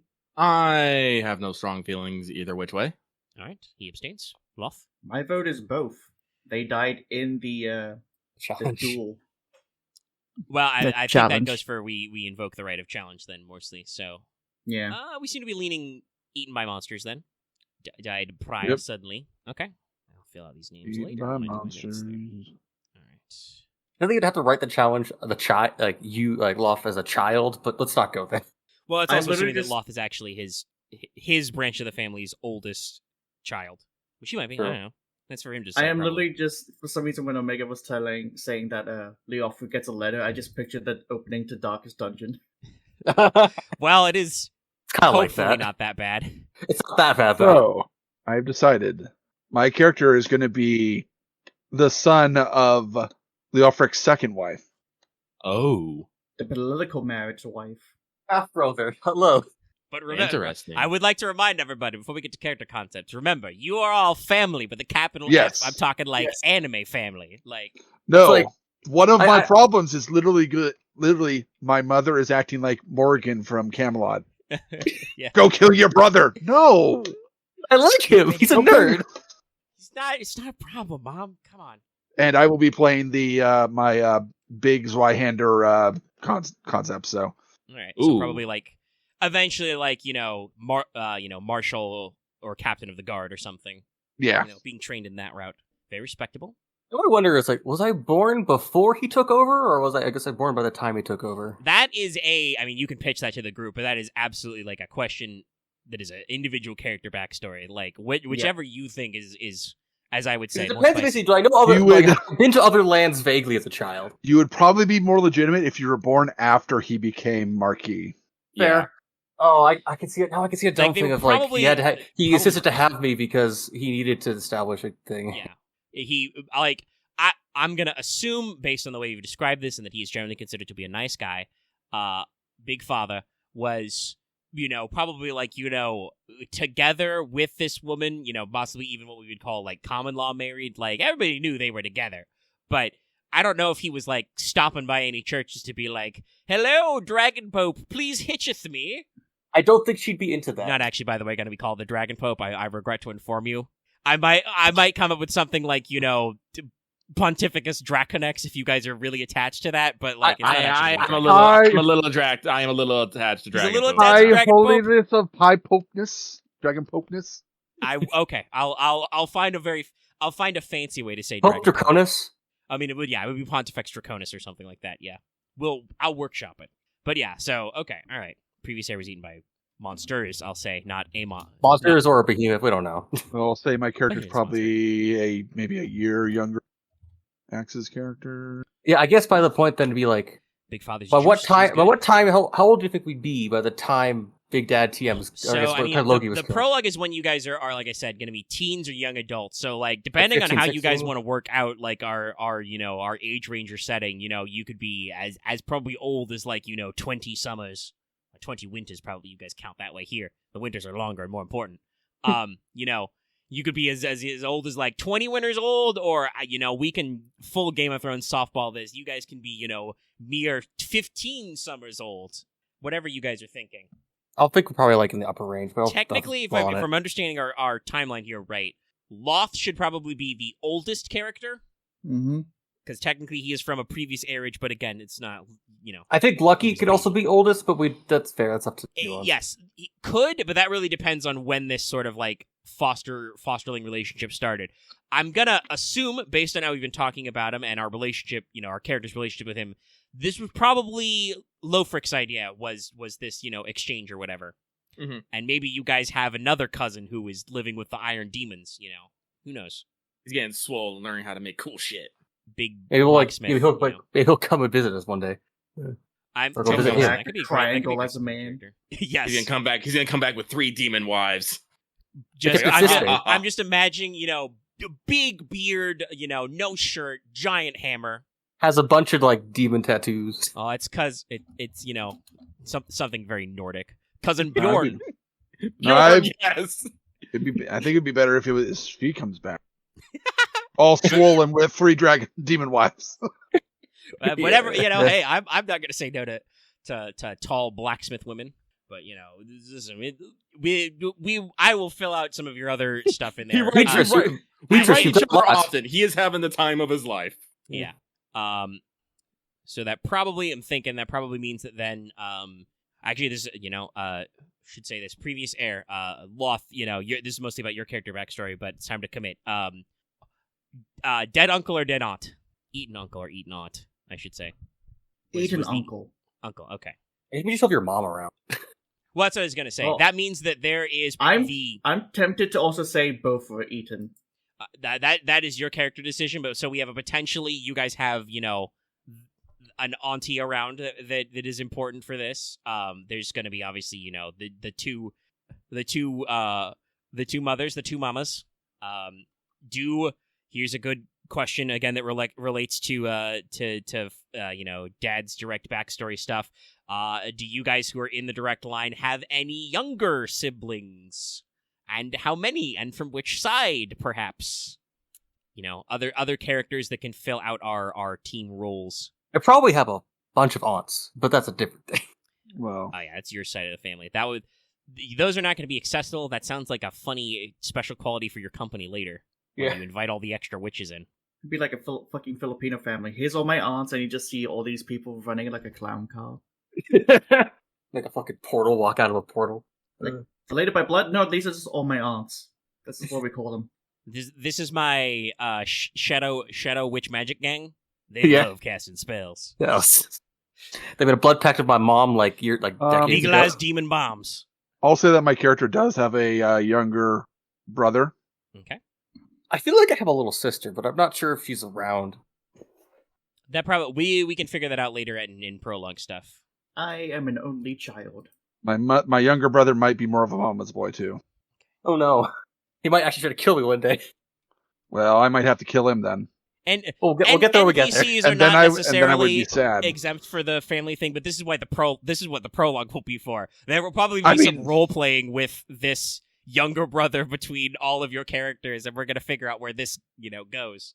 I mean, there's a big section on the character sheet that's labeled problems. Yeah, we'll talk about and this was going to be a problem my character is going to have to deal with. So yeah, fair. And potentially everyone else, but we'll see if it becomes our problem.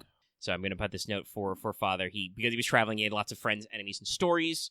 Axe said and nobody disagreed. So presumably he has a position on the High King's Council. What sort of position do we think Big Father would have on the High Council? Would it be like industry or metallurgy? Right, those are not really positions in the okay, no, I guess it'd be like Council. Agricultural. I have my list of examples, if you guys want to know. You would need a treasurer, probably not him.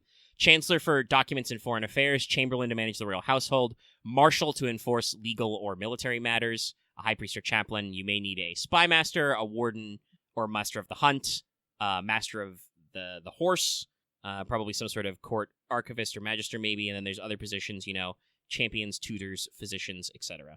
Let's see. We established that House Marin usually fills the role of master of sail. Our unnamed ninth house is probably master of the horse usually. I was going to say possibly marshalist. Yeah, what would a marshal be?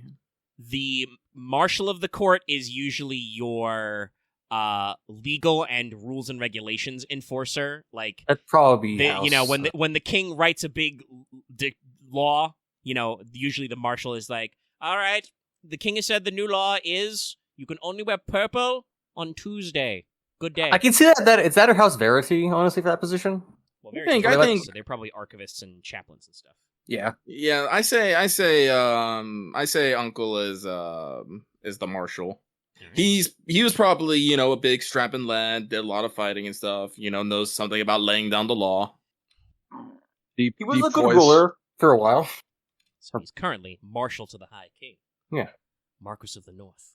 He was basically known for having good judgment of character. Yeah. Well, this adds, the wheels are spinning. This adds elements. All right, so your pop-up is a lawman, a man of the law, the king's law. That means that the people who are against the king's laws, the king's outlaws, they're against him. Oh god, do we fucking attack? Did we just get fucking bombarded by pirates? Oh god. No, there was an assassin by pirates, but like there's going to be an assassination. There's going to be an assassination. Assassino. Yeah, there's that's I'm definitely starting to think that's where our direction is ending up is probably because I talk about this when talking about like scope and scale, especially considering you guys have opted to have relatively calm and friendly relationships with your immediately neighboring houses and factions. I'm probably not going to start you guys off fighting other houses like right away, and fighting as in competing with them on a company scale. So if we start with like criminal outfits, banditos, piratos, etc., secret assassin guilds, that can work as our stepping stone to like, well, actually, the secret assassins guild were backed by House blah blah blah, or well, the secret assassin guild are actually backed by the cult of the dead god. I feel like we shouldn't go immediately to the dead god, but well, I mean, it's a step up. Axe really sweeping over that you guys had to work your way through an entire assassin cult part of this story. Fair. We're also dealing with monster attacks and shit. Yeah, true. And prom is tomorrow. Running the country. We also have to run the country. Yes, that's also true. The default timescale is company actions technically take place every month, so like that's our narrowest slice is month to month. Yeah. So yeah, keep that in mind. Give or take, like we do things in daily or weekly time, like you guys as player characters will be able to like bum around and do stuff on personal scale, and it kind of talks about like I don't know the exact structure, but like alternating like, okay, we're gonna have a personal scale session, all our characters are gonna go someplace and do something, blah blah blah. Then we zoom out and like, okay, what are we doing as a company, this month or this slice of time, etc. But yeah, okay. Well, here's a good question: Does Marcus Lofric have any younger siblings? Oh. Do you have any non-evil uncles to worry about? Or evil uncles. I'm not picky. Let's have him have a younger sister. Yeah. This house has a lot of women, but they're also like very, very tough women. Does it? Well, we got a couple of wives, and we got an auntie. Yeah, an but auntie. A lot of you guys are young, strapping lads. Yeah, I was about to say that. We dudes. But yeah, so younger sister. Honestly, she probably. Let's see here. I mean, we've established its absolute primogeniture, so women are not intrinsically lower in the inheritance. So I mean, she's a full member of the Logi house. So that's probably a cadet branch, or maybe marries one of your very high ranking bannermen. Yeah. By the way, that's another thing we haven't got into. We'll probably detail that later. But you guys are gonna have bannermen. You will have lesser noble houses and chivalric houses who are pledged to you. I'll fill out their names with similar logos and stuff. They will probably all be similarly themed around the fire, swords, and or not being cold. Fair. Maybe some of them will actually be new enough to have instead of a flaming sword, they'll have like crossed rifles as their sigil. Yeah, one's probably a smithy, one's actually farming, one's a mining. Like hammers and anvils. There's one that is totally just about running the mines. So yeah, that does sound like that would either be like one of your, like I said, cadet branches or a major bannerman house of like you are in charge of my mines, make sure they work properly. Yeah, so make sure the demons don't make sure we don't hit anything the demons hate. The demons don't like touch. What? Well, make sure we don't touch anything the demons don't want you to. They do live under the mountains. You probably want to be careful with that with your mines. Yeah. Also, we don't know yet whether or not supernatural creatures are allergic to cold iron or anything. I think we'll think about that. They're literally called the Iron Demons, so probably not. Yeah, I'm gonna say no. That might be funny though. If the Fae one weakness, iron. If the Fae are like allergic to cold iron, maybe that's why the Iron Demons are called the Iron Demons, is because the people who settled in the north were like, yeah, these guys, they don't give a shit about iron. It's weird. We thought magic people in the hills don't like iron. It must be some kind of demon. The demon was like, oh yeah, well, check this shit out. Bang. And people just went, what? It's just the meme, but Commence fire. Yeah. I am totally taking weapon skill firearms. Steel move is effective against fairy. I mean, that is the two yeah. weaknesses to fairy type are poison and steel, and that is why. I mean, both were accurate. All right, okay. Of course, I would think it would be more funny if then also steel is weak to fairy, where they're both weak to each other. That would be funny, but steel's thing is kind of like not being weak to anything. No, so we could probably have some sort of fairy weakness. I'm just not sure what that would exactly entail. It might be... I mean, I can just say the cold iron one, and we can figure out what the fuck that means later. We don't need to focus on that right now. It might be like certain like divine... 1:15 in the morning.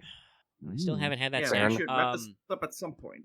Yeah. I'm just thinking if there's anything else I really want to mine from Big Dad about what he's doing lately. So, like he has a political alliance with House A, so that's like probably going to mean you guys are extra buddy with them.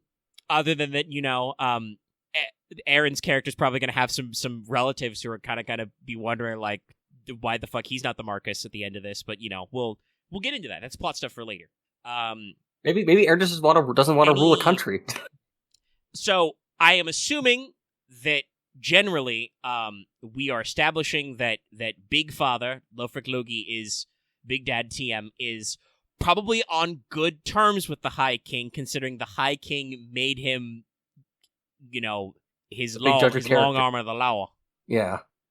I'm sorry now, Big Dad. Big Dad has to have a big hat. I demand it. It's how you keep the snow off you. Obviously, you guys we'll big coats here. Big coats, yeah. Long and has a gun. And he has a gun. He has probably a actually fire. carry. He probably actually has a spitter. He probably actually has a like. I'm Loth Logi.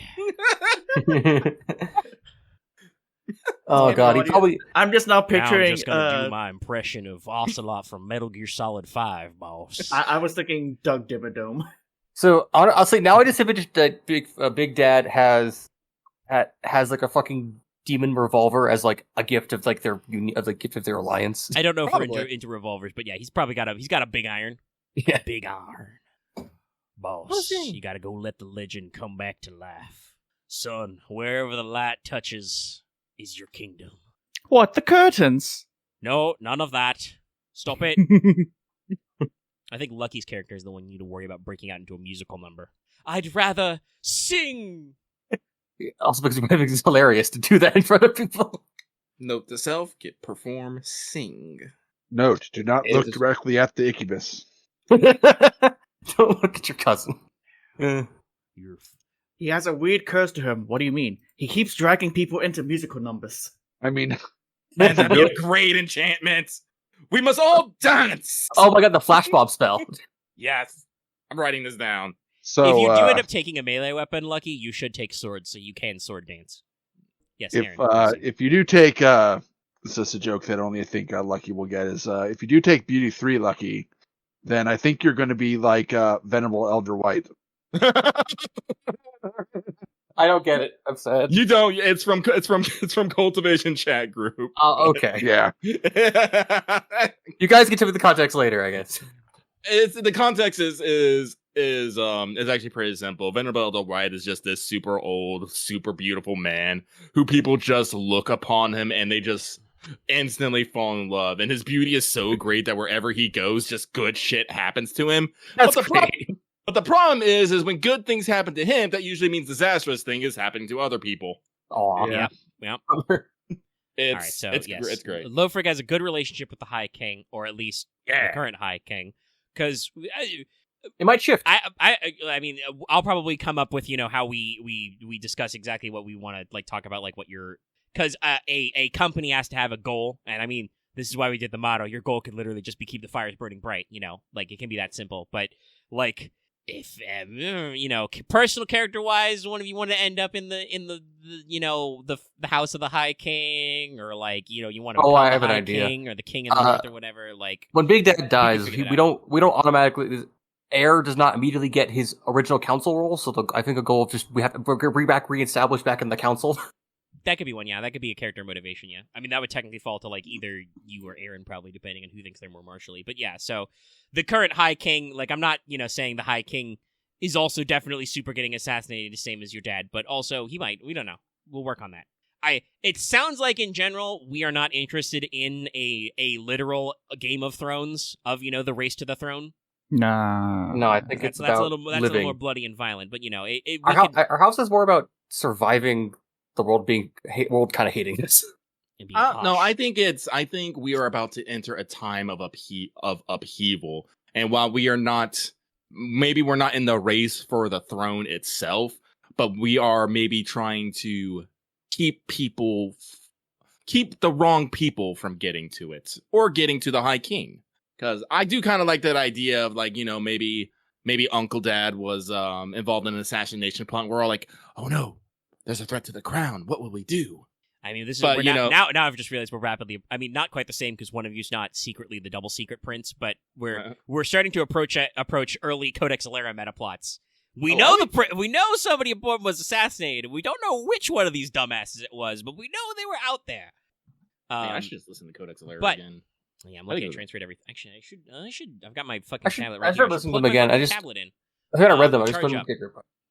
I should also get the audiobook sometime, but then I have to fucking move them around. Anyway, where is my brain? My brain is do we want to say out loud right now if Uncle Dad, Big Father, Loth Logi, had any particular rivalries with any other houses or their, heads of household? Like, do we want to firmly say for sure that he is rivals with, House Marin? Yeah, with the Viscount Admiral of House Marin or whatever. I want to say yes. It seems like they would butt heads in their youth over something or another. Now, just I'll give him a name right. Oh, there I have now. an idea. Gut check time. Is the head of House Marin a man or a woman? Go. Woman. All right. Okay.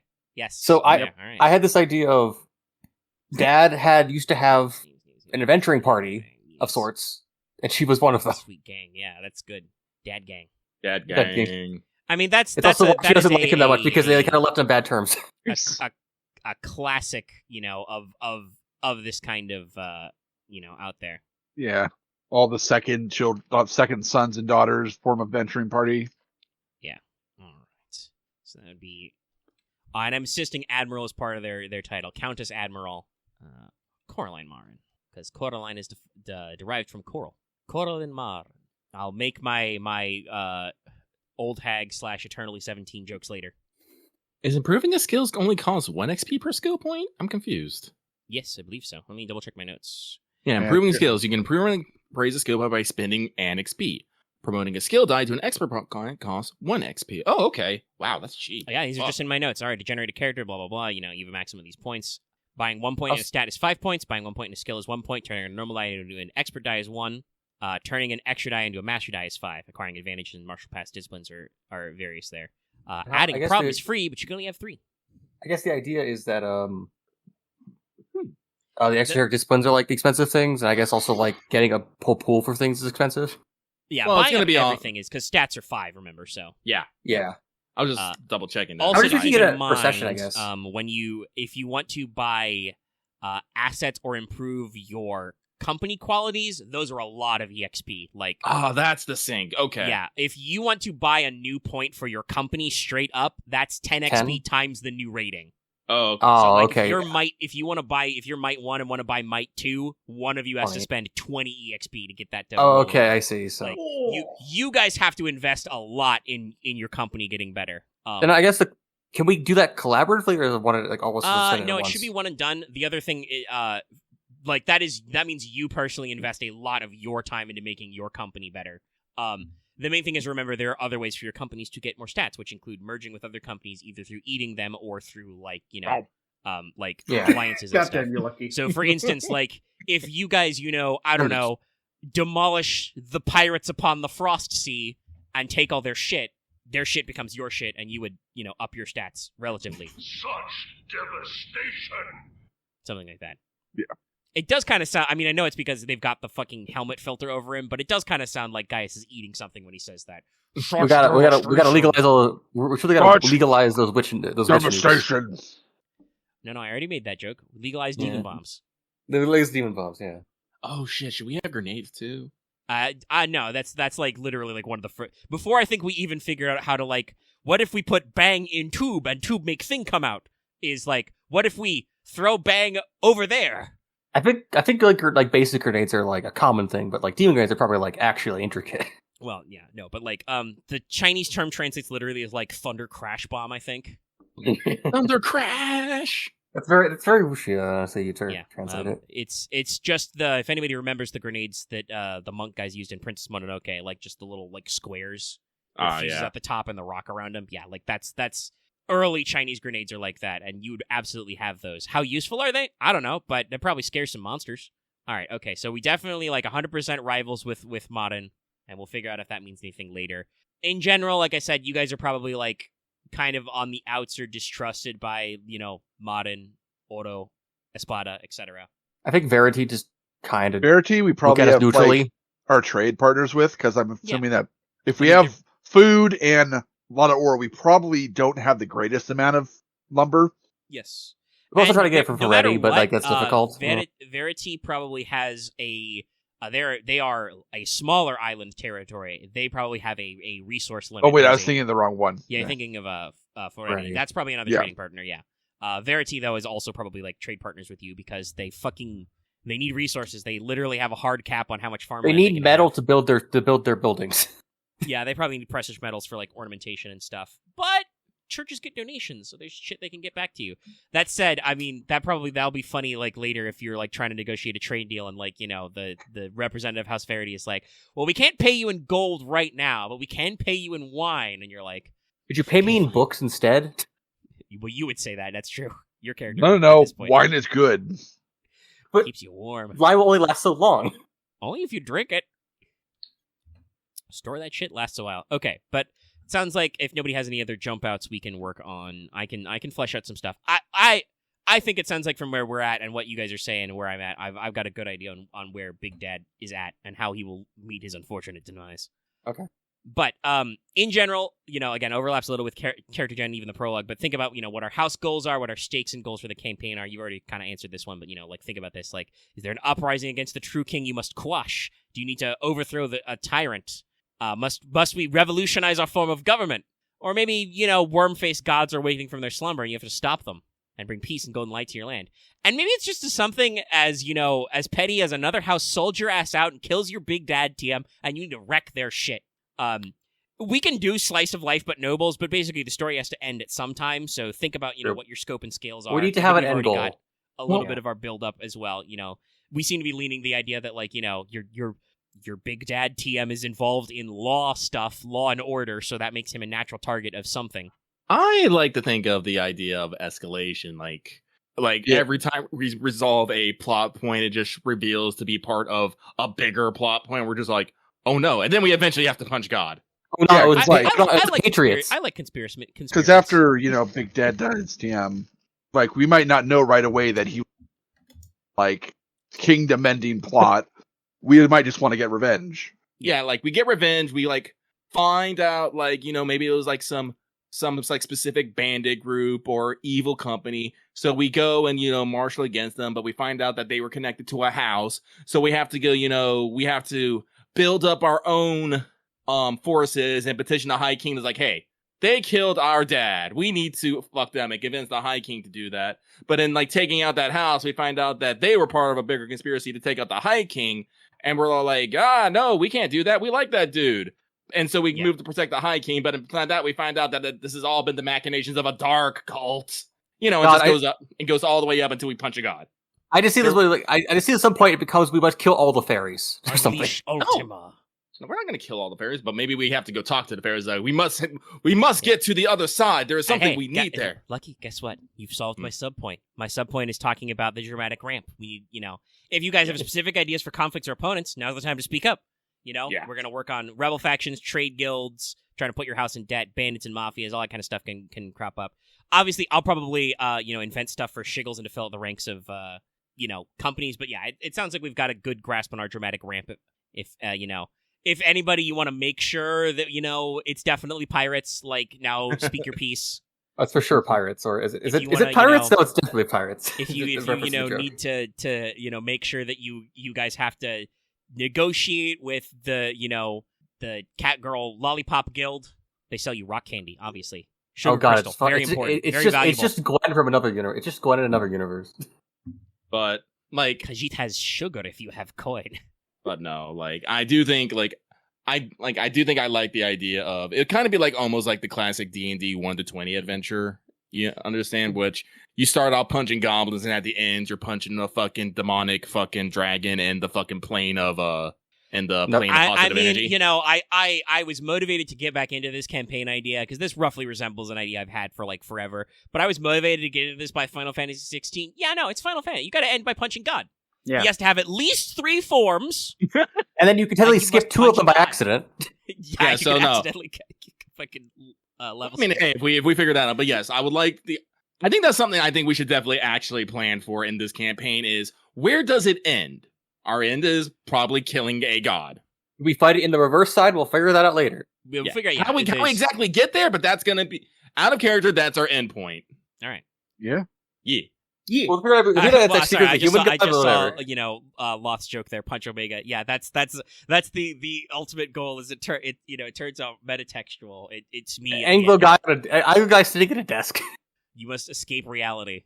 Nah, but yeah, okay. I mean, we listen. You guys said the thing about the thrones of gods and only so many. I started thinking like, okay, yeah. So we'll get. But if you want to explicitly say we're gonna get in there, yeah. Maybe Ascension will become a plotline at some point. Yes, we'll figure it out.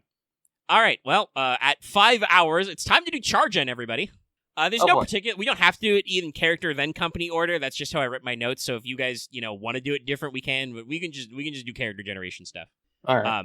Question. Yes. For this prologue or anything else, do we have a limit on stat number? I was double checking that. I will double check again, but I don't actually think there is a cap at start. I'll double check. But is there a cap in this general? Earlier. Yes, I believe it is 6. Okay. Because that's what the character sheet stops as. All right, hold on. Each 5 for each stat, and I guess it's 1 for each point. And it's like, what's the cap for skills? Like 6 or well? Yeah, it's all the same. All right, let me double check. Okay. Generation methods point by. So let me find the spot on. It's getting better. Introduce master dice. Is it also like Loud Sounds where there's different like dice things you could buy or no? Yeah. There's master dice and expert dice. I'll explain this in a second. Sorry, I'm skimming the book because I'm trying to figure out. Point buy is a simple option. You pick stat. Common elements. So is that at the? Yeah, I think it's at the end because there's point buy, baseline. So by the way, everybody, you start with 1 in each of your 6 stats. Everything starts at 1.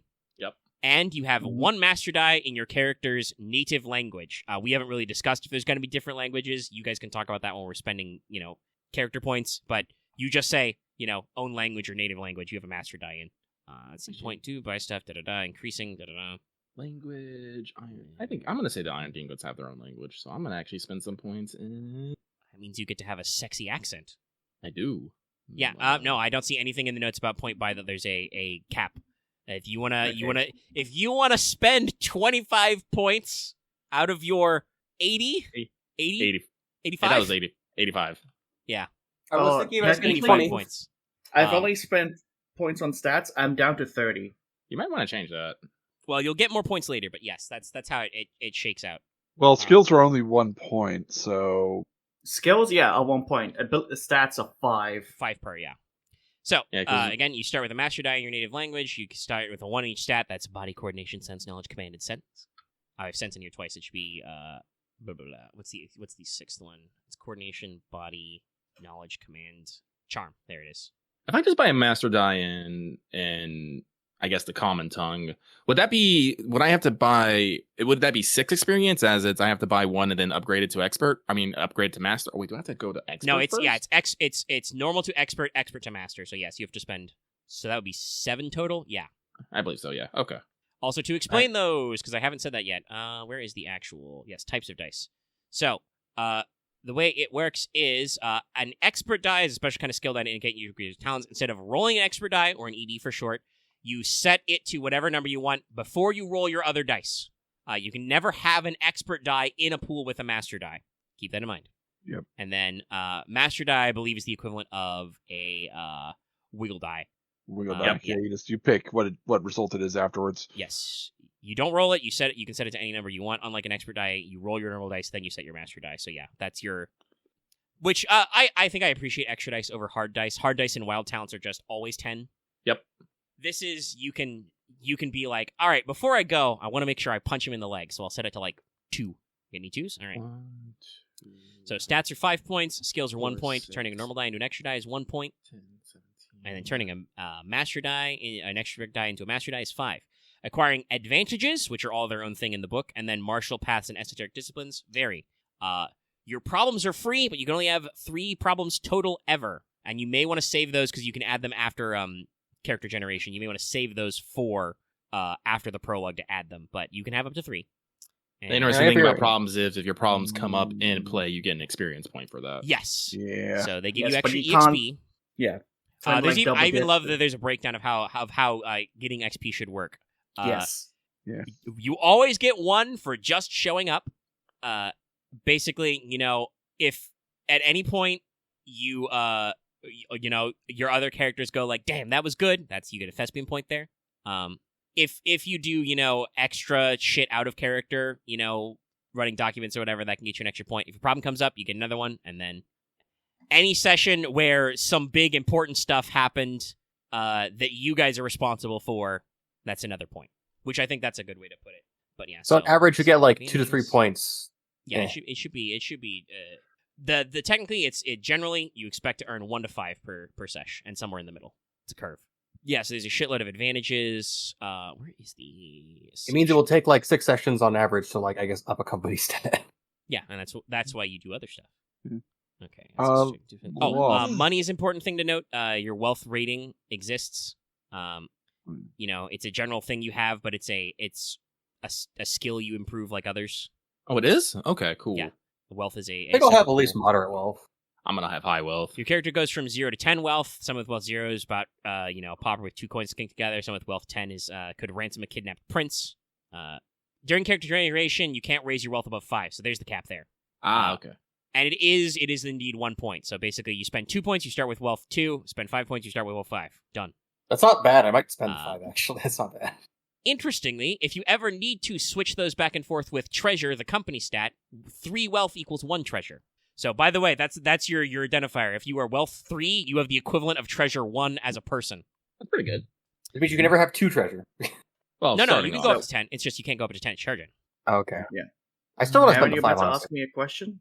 I don't have an idea of what your character is going to do. Oh, me? Yeah. Yeah, it's probably while you're spending your stats and skills and stuff. Talk about like what you're doing. I have that as a separate bullet point, but I'm making sure everybody knows what we're going on here. I just have an idea of what Lucky and Axe are doing, but I have no I'm probably doing. going to at least make all my stats at least a 2, and then I'm probably make my sense 5. I mean, I was asking. I said I kind of know what you're doing, Axe. So, well, I don't want to make a jack of all trades because it's funny that fight and weapon skill are two separate areas. Well, fight is But- brawling. Yeah, fight is I punching. know. You can also have command. Like, you could be militant. That's what I'm debating over here because I think Aren said he wants to be big Swyhander guy. I am going to Well, be you're more like a good slayer. in combat, but I also probably will go somewhat down the commander side of things. Okay, So- that was similar to what I was thinking as well. I will say, obviously, it says that the points can match out, so it matches out, but we're not going to do the actual random method, but there are random charts, for, like, comparison, so you can supplement straight point by with random rolling if that helps you, like, pick what kind of skills, stats, or advantages you want to focus on, or random events you can pull for inspiration. Keep in mind, we will have a playable prologue, so you're going to get 35 more points after that first session as you guys go from, like I said, like, youngish adulthood, teens area into full there. So keep that in mind if you that's feel like why- you have enough dice for stuff. Yeah, and that's why I'm not going like full ham on like my charm and whatnot. I think I'm only going to go with like charm 3 because I'm just a kid. I don't know the best in the damn world. Yeah, I'm at least... I may be doing a dumb thing, but I want to at least get all my stats at least 2. That's not that Actually, dumb. That's only like 5. That's not dumb, but 6. So that's what 30 points all around. That's 30, yeah. And I think I'm that's gonna get terrible. sense 4 at least, so that's about 35. You are- fun enough. I'm leaving my body at 1. In addition to your mechanical characterization, think about your narrative stuff. You were all, members of one noble house. You were treated as capital F family, as in nobody gets left behind family. But you don't have to be literal immediate relations. We've talked about this stuff. Half step siblings, adoptions, illegitimate cousins, fosterlings, hostages, etc. You'll have your own roles in your future court and your role in the company, and should think about where you'd end up. But don't be afraid to leave some swerves in. Like I said, we're gonna have a playable prologue. Your characters could have an idea of where they're going as kids. You as players could go in. We can get to the prologue, and then suddenly you'll be off somewhere else. I'm trying to figure out how to like... Lucky's character will meet a princess and be like, "Oh no, I must woo her." Yarp. Don't be. You don't even need to decide exactly how your relationship with other PCs go because we're probably going to get into that. That said, the way this works, I want to say this is a good thing to think about character stuff here. You have several passions. Basically, you can only have one each maximum of a mission, a duty, and a craving. You can leave these blank for later, but you can also pick up one or two already. Each has slightly different meanings and costs and benefits, but it lets you do character stuff. So to define those really quick, mission is something your character wants to accomplish, whether it's a concrete task, master the plunging hawk style, avenge my master's death, etc. It can also be, vague. If you complete your mission, you get a bonus XP and can pick a new mission. So missions are concrete goals that you're going to do, and when you do them, you get an EXP and move on. Duties are more nebulous. They're how you live your life, your ethical principles, etc. They're hard to change, but it's stuff like never take an action that would besmirch my family name, or always aid children in distress, etc. You can get rid of a duty, but it costs you 10 XP. If you don't start with a duty, you can only get one if it's offered by the plot. Cravings. They're just personal, selfish stuff you want, Get drunk whenever everyone's counting on me. I love this next one. Make love with as many willing partners as possible. Good caveats there. Consent is sexy. Sexy. Amass tremendous wealth. All good cravings. You can only pick your craving right now at character generation. You can never be rid of it. So I want to say I have an idea for what it's very... Know all the things? It is... God, it sounds so stupid. It sounds so stupid when I think about it, but I want to say... Axe, did you miss the part where one of the example cravings is amass tremendous wealth?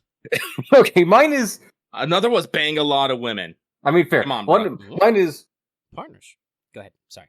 It was, I think, it's just master sight beyond reality. But that's a good... Basically, like, perfect the magic. Perfect my magic. So, say for instance, if some kind of eldritch being was offering you this thing, the ability to see everything, the ability to have perfect clairvoyance, I honestly think that's a mission, and that you could just cash that out when you max out your sorcery stat or whatever. There, yeah.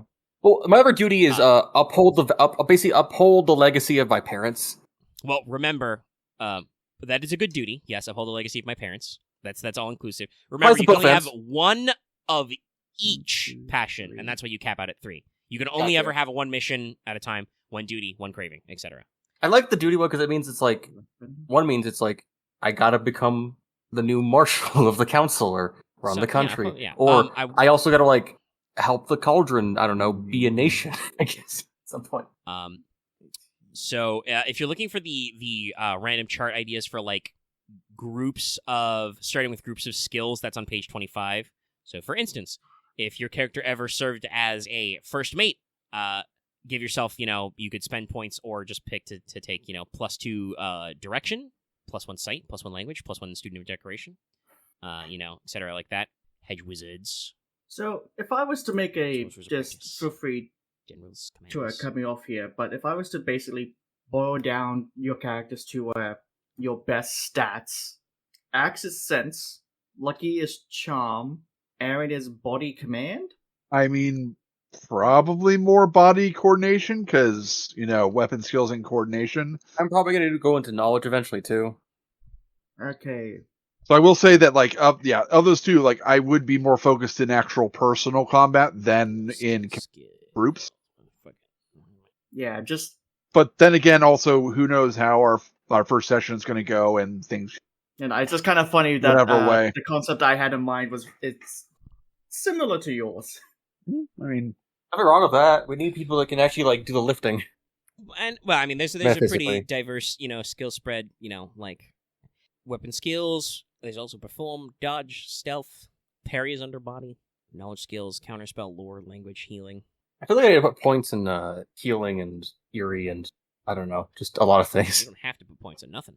I know, Other than you do probably need to spend. And also remember, we are getting 35 more points after the prologue. Yeah. True, but I think I always put some points in things. But yeah, I bought 5 wealth because I don't know, it's just 5 points. I mean, you are the heir. Yeah, he's got the money. I mean, I'm pretty sure my craving is going to be to amass as much honor as possible through personal combat. Is sorcery a skill or is it just a stat? No, it's a skill. It's a skill. It's tied to your stat, so you want the sense sorcery. I'm going to add sorcery then to my sense. So I will definitely be the one dueling people and on battlefield, calling out the commander to come fight me, and then get completely swarmed by the army because when they don't do that, you fucking die. Should I name it based off what the actual sorcery type is called, or just sorcery? I mean, you should probably call it out for. I mean, you could say it's sorcery, but you can also call out what we decided to call it. All right. Sorry, I'm focused on helping Loth better develop his character stuff. Understandable. That's okay. I've got. God damn it! Sorry, I tabbed back over to Discord. It is not going to be that, but it's going to be something in that vein. Yeah, Let me read through how the skills work. I mean, remember, duty is your higher ethics. Yeah. Yep. Don't mind me. If I'm quiet, it's just because I'm reading and thinking. That's fair. Yeah, fun. Yeah, no, I'll pick up that too. Can I just have weapon skill blades, or does it have to be like specifically like swords? I think it's. Let me double check, but I think it's. Yeah, let's double check. Like how broad is this? Is it like weapon skill? fire? Pick a category of weapons like bows, axes, swords, or polearms. Categories encompass a lot. There's no separate bow or crossbow skills, but they're still narrower than generic fight skill. So yeah, it would be like swords, but swords would cover all kinds of swords. I have a question. Should I bother even needing a weapon skill, or should I just focus on other things? Yeah. You don't have to fight. I prefer not to be fighting, actually. Yeah, you don't worry about But that. when the assassin comes for you, you might want to be able to. Well, fight I will with also making sure I'll see him. I'll know he was coming 20 days earlier. Will you now? I'll be Oh. trying to make that happen. Probably I buy mean, some honestly, dodge instead. Yeah, I will definitely say, even if you don't buy fucking weapons, go buy some dodge. Yeah, You can fair. never go I will wrong. You can never go buy the wrong. ability to not die. Yes. You can never go wrong with dodge. I think I'll buy 3 in dodge, so I have 5 in the pool, I guess, for now. You can also, like I said, you can buy martial paths and esoteric disciplines. Yeah, I was thinking about some of that, actually. Let's see. I was looking at one for... Honestly, what was it again? Like I said, It was starting like on page scholarly 25, there's insight. charts and stuff. Yeah, okay.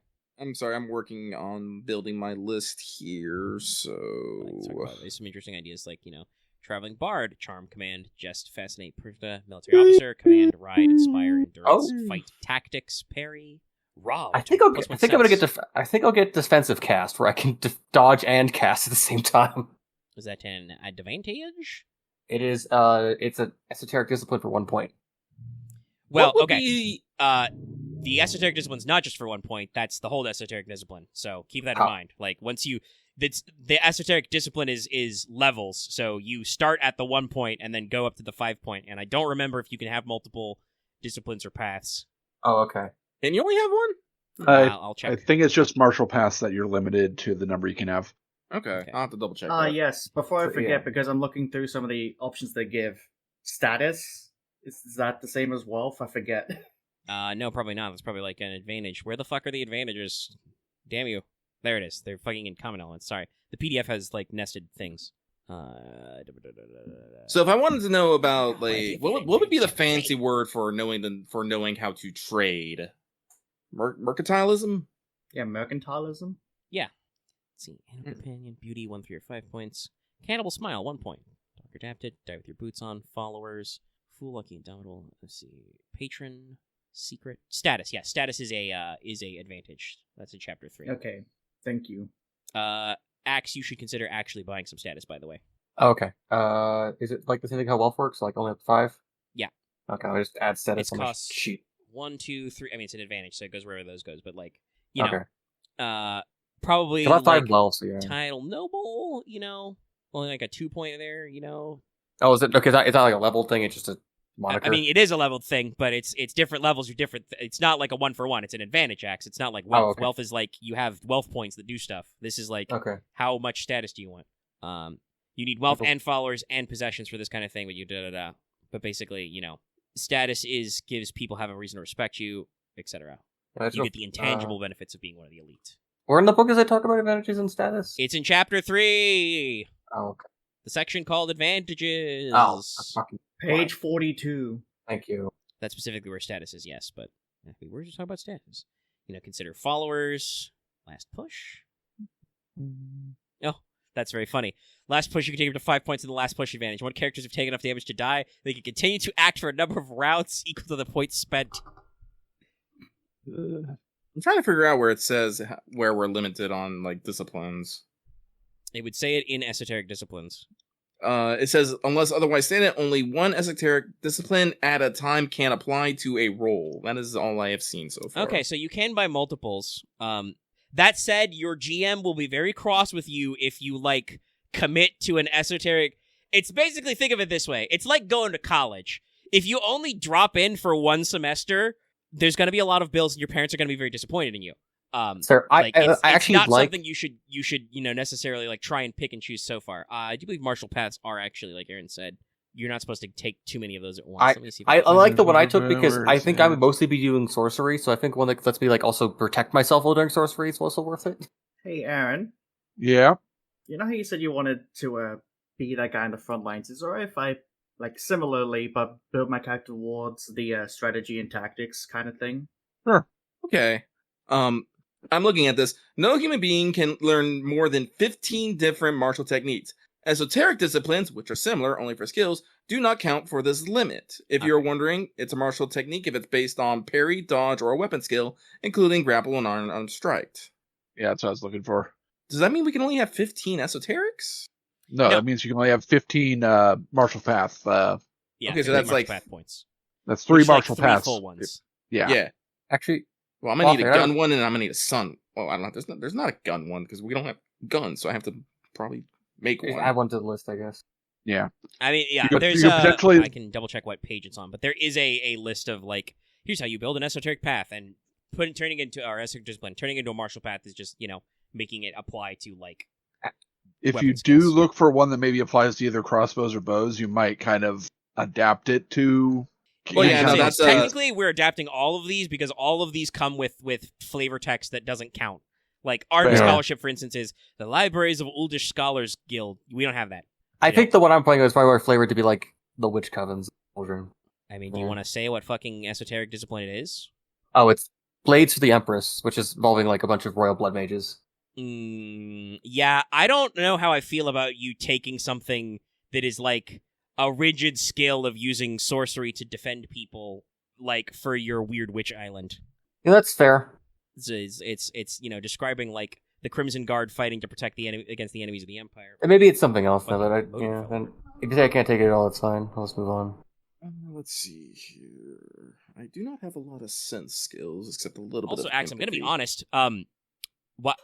When are you gonna be carrying casting sorcery and dodge? Your sorcery is about like foresight and knowledge. Like you probably will either be buffed up or won't. True. Yeah, you'll either have learned the information or you're gonna get chanked. I don't actually know True. how often it's gonna overlap. I guess I'll just go by followers instead. That's fair. Let's see, how much I follow it? But Oh, there it is. You posted it. Right. Let's see.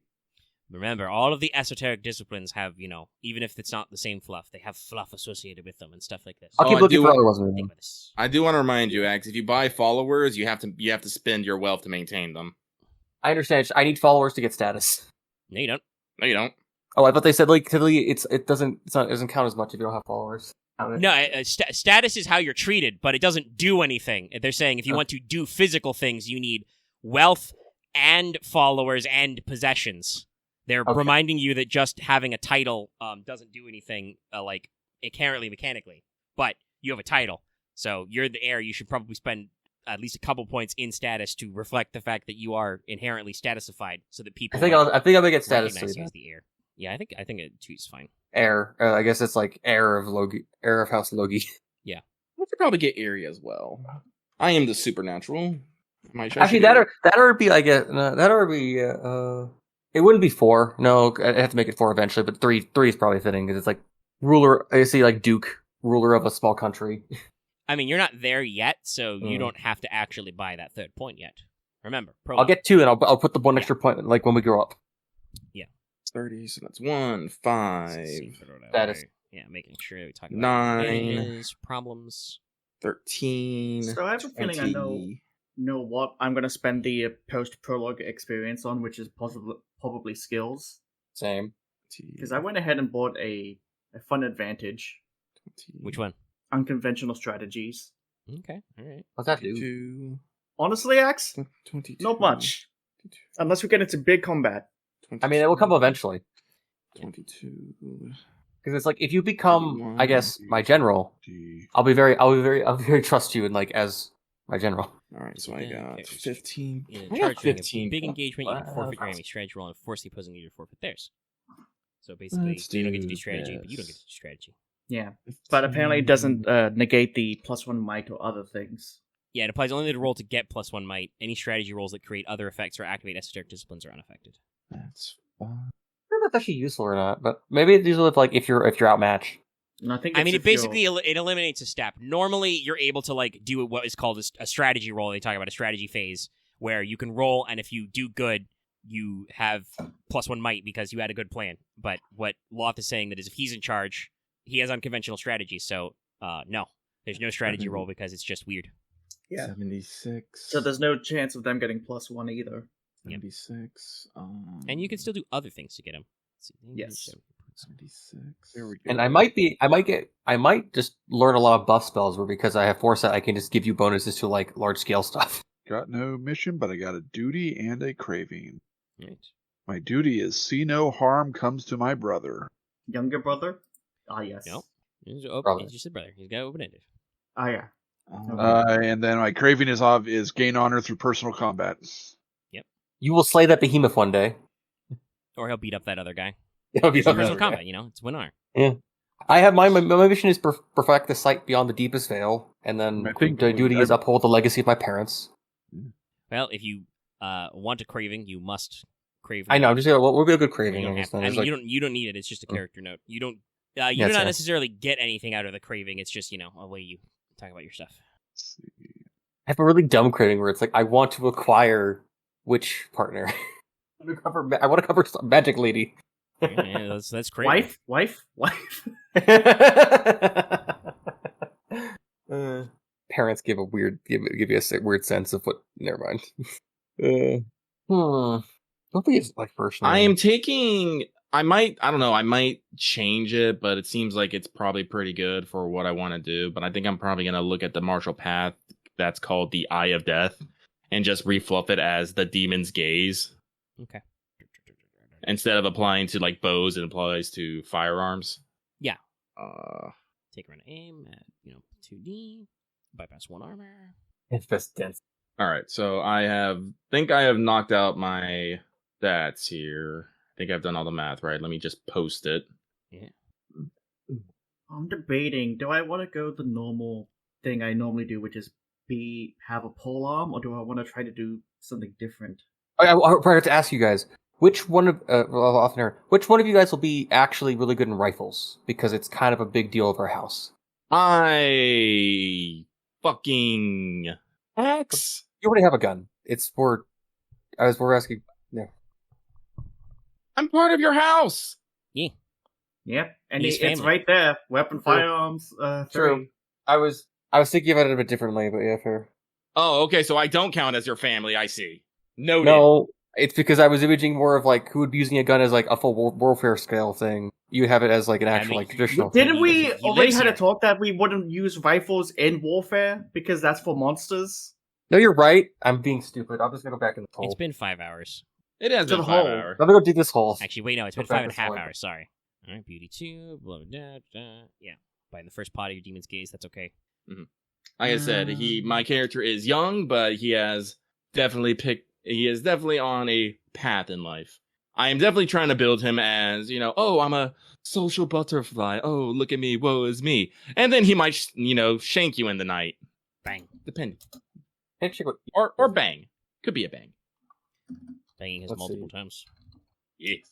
I'm gonna do a dumb thing. I'm gonna put 5 in my magic, in my sorcery. My sorcery skill put 5. Yes, he does not have his sorcery yet. Iron demons do not teach sorcery to the young because the young do stupid things with it. True. I do mine as a young kid, but that's because you gotta teach them from the start, or they don't pick it up. You got a mom teacher, so Yeah. God, my mom's gonna be such a weirdo. She's gonna be such a Probably. weirdo. She's probably If just goes you've out in the ever wilderness and watched like does that ritual. Dingo Doodle, I'm just getting gothy vibes. No, guessing It's like I mean, you guys don't have your own, nobody's volunteered a character name yet, so. I'm trying to think of a first name. my character is Conrad Logi. Okay. Conrad with a K also. All right. Okay. Oh. Let's see. We'll do advantages first. I'm also currently typing up what I've put down. flexel my neck a little. I need to maybe change the craving, but my current craving idea now is form my own adventuring party like my father. Yeah. I want to acquire people I will adventure. It's that, or it's like do the fucking witch dream, but that's just a dumb. There.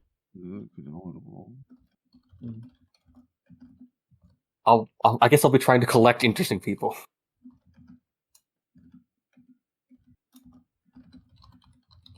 Sorry if you hear me typing.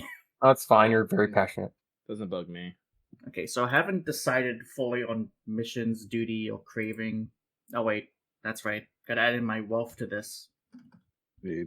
Oh, okay. You know how There we go. That's what I've got so far. I'm at 0 points now. My name is Kevin. Just thinking of your chocobo. Oh, let's see here. 55. I saw 30 I points. want something exotic. I just hope You that. talking about that looks- resonating stuff. Let's see if you wins wealth, your body. Your body stats, your charm, decent command, decent knowledge, coordination. Alright, yeah. I know. Yeah, I'm hoping that's alright. I know. I mean, it's alright from a me sense. And I think that's not necessarily overlapping with the other characters overall. You're kind of a body generalist, but, I'm a little more focused on coordination and stuff. Yep, that was the idea. Character name. Well, to the fantasy name generator. I know. I'm looking at certain typing because I think I'd also look up a name for what my mom would be. I mean, you can... I mean this not as an offense, but it is 2 a.m. You can get me that later. Sure. I True. probably want your character names before I wrap up, and we still have to do your company stats. Fair enough. I know. That will not take that long, but just another point in my notes I need. Enos. Inos? Eros? Eros sounds completely gauche, though. Too on the fucking nose. You could do the ironic thing in the Anteros. I've What- found a good one. I'm sorry, what was that, Omega? I said you could do the opposite and be Anteros, Hmm. which sounds like a normal name, but if you know, you know. I don't know, though. What does Anteros mean? It just means nega eros, basically. Ant is an anti. Anteros. The celibate one. Good old Greek grammars. Mm, Also, technically, I don't need to be streaming the paint anymore because I think we've got our map blocked up. Alright, for name though. And by come up, I looked up fancy names with L, and it feels very fitting. Rogesh. Logesh Logi. I like it. I might want to pick an L name too, just to be funny. Was going to Nah. be the original heir to the house, but that changed. But doesn't mean the naming convention changed. Enos. Fuck it up. Enos Sure. Rakshia. Sexy. I'm just trying to think. I mean, I guess since we're going with my my patriarch was Eaton, would a sensible duty be restoring honor to my specific part of the family? Yeah, no, that's a good duty. Rakshia. Oh, actually, no. It'll be Enos Raklan. Yeah, I wrote it down as restore honor to my family name, but my Yeah, part of the you're family. specifying your side of it. Okay. But craving though. Iron Demons. We have a first name, and then we have our clan, and then we have our clan name, but we say that in the demon tongue, which always ends with Lan. So Enos Raklan means Enos of the clan of Rock. Oh, I've got it. So I'm not sure if anyone else noticed this, but there is a advantage to be literate in a language, Not speak it? which suggests that we're not literate in the languages just by having the skill. Yes, the literate That's, advantage in the language says that you do not lose a die when you are reading. Though I have to double check. I don't remember if you lose master dice first or last. I would assume last. I would But hope yes, so. it is not necessarily assumed in Rain that you are literate. It's only like a sorry, 1 point Omega. I'm advantage gonna for my clan. DM you my idea for my what was it? Craving, and Sure. want to run it by you first. I just wanted to point that out to people who only have one die in languages. Well, we all start off with a master die in our native tongue. Yes, I guess. I mean, Loth, this is fine so long as we remember all the rules of capital F family. The family, yes. Is Okay. it is it free to share it? Phrasing. No, he doesn't want to share it. Otherwise, he would have He's- fucking just shared it. Well, yeah, we're discussing it. If he wants to say, he can say. I feel comfortable not saying right now, but don't worry. Despite anything I've written down, I'm still gonna look out for capital F family. Yeah, that's okay. All right. I'm not gonna be like, haha, stab. Fair. I know how this works. I am not the head of the family anymore, or possible heir. However, Raklan. Names are hard. Then I'm gonna get 35. I'm gonna buy that too. I am going to buy followers at 5 and just have a group of battled Harmon succubus women with me, and I would be like, gang. Oh no, 5 points gets 10 threat 4, if I remember correctly. How much does it cost to manage that all the time? And actually, is that might 1? Yes, actually, if you buy the full 5 points in followers, that counts as having might 1. This is actually a note in yeah. No, I was like, wait a minute. You said might 1. I was like, wait a minute. Then I said threat, and I was like, wait a minute. You don't even say threat. You don't even need the Shadow Wizard. You don't even the Shadow Wizard gang. You just have the sexy demon gang. Yeah. It just makes me think of like Lucky's like rolling his dice. Okay, I've got a width 3, height 1, and threat 1. Yeah, no, because I'm gonna be buying. I know I'm gonna buy my beauty up to 5. Then I'm gonna get followers. I'll probably buy up my wealth, and then I'll probably stick more into charm and command and those associate skills. I will leave. Sorry. No. I was just gonna. It's happening again, Lucky. Please go. No, you. No, okay, no. I'm thinking of I'm trying to remember what I need to do from. Not need to, but just think what I should write down from mission. Because you can potentially get a mission later on. Yes, missions you can get them presented as the plot. If remember, you guys are probably young. You might not have all your missions yet, so there can be room there as it comes up in prologue. Okay, yeah. Well, the problems I go. Yeah, because I didn't take a mission either. I only took a duty and a craving. Yeah, I'm trying to think of my duty and my craven. I'll worry about mission later. Because listen, you never know. In the prologue, one of you might stumble in as Big Dad lies there dying, and he grasps your arm in his final breath. And he says, "You must protect this family." Wait, sorry, I didn't do my voice right. You must protect this family. Also, I think I thought of Leslock Logi. Just I don't know if that sounds stupid or not. I don't know. Leslock. It's an L name. It's all right. Leslock. I'm sorry. I am loving just all this alliteration. It's kind of a trend. It's almost like it was a trend set by my dad and Lost. Yeah, we're doing stuff. Okay. All right, we got character names, minor point stuff we can handle off mic. It's fucking 2 a.m. Okay, the fear is gone. Yeah. Let us do company stats real quick. Yes. So company has stats. This will be your house stats. So I put down in my warning, if you motherfuckers haven't made a name, sigil, colors, and motto yet, this is your last chance. But you did that already. We're good. So we're doing a large company befitting a major noble house of the realm. You guys are a march as well, so that works. You will have 11 points to distribute between your stats of might, territory, sovereignty, treasure, and influence. The general rule from seeing the examples is that you don't go higher than 3 in any of these. You can start at 0. I encourage you not to do that. So the 5 stats are might, territory, sovereignty, treasure, and influence. I can explain to you what roles that might be good for if you want like ideas for what suits you better. Remember, if you want, you can purchase assets at character generation for 10 XP, but that might be better saved for post prologue. You might also end up with some assets or other stat changes for your company because of the prologue. Buying more quality points at a later date is 10 XP times the new quality. So it means it does mean there are other ways to improve. So, for example, where is the actual? Oh, I didn't even realize how late it was. Yeah, I gotta go to bed soon. Same. That's not diamond. It's not any awful scale. Yes, chapter 5, company. There you go. So, yeah, I'm looking at terms right now. So for the examples, for might is your is a crude gauge of your company's martial prowess.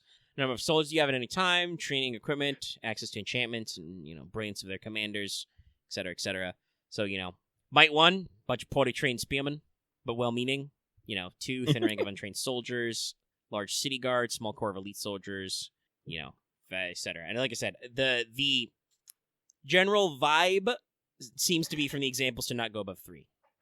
All right. So personally, I think we should be influence 1. We're kind of removed, and while Big Dad is the marshal, that usually means that probably other people don't really want to open up around him. You don't think about family. Think about.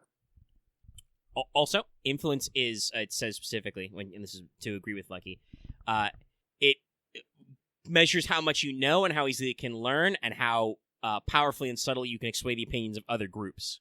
So, you guys may not have a lot of that. You are kind of in your own corner, like Lucky said. Mm-hmm. But on the opposite side, I think we should have 3, sovereignty, typical loyalty. The followers gripe about the leaders to one another, but band together and demonstrate patriotism when an outsider makes remarks. I think this actually does fit us pretty well. Mm-hmm. We have 11 points, right? Yep. You are a large company. Start at 1 or start at 0? Zip. 0. All right. And like I said, you can leave them at zip. I do not recommend it. No, we're not. Okay, We're so not. that's 4 points already. Okay. So we have 7 left, so we can probably put 2 in 2 and 3 in another. So, let me see here. Probably 2 in wealth. Yeah, let's go with a 2 in wealth. So besides might, and then what's after might after? Territory, sovereignty.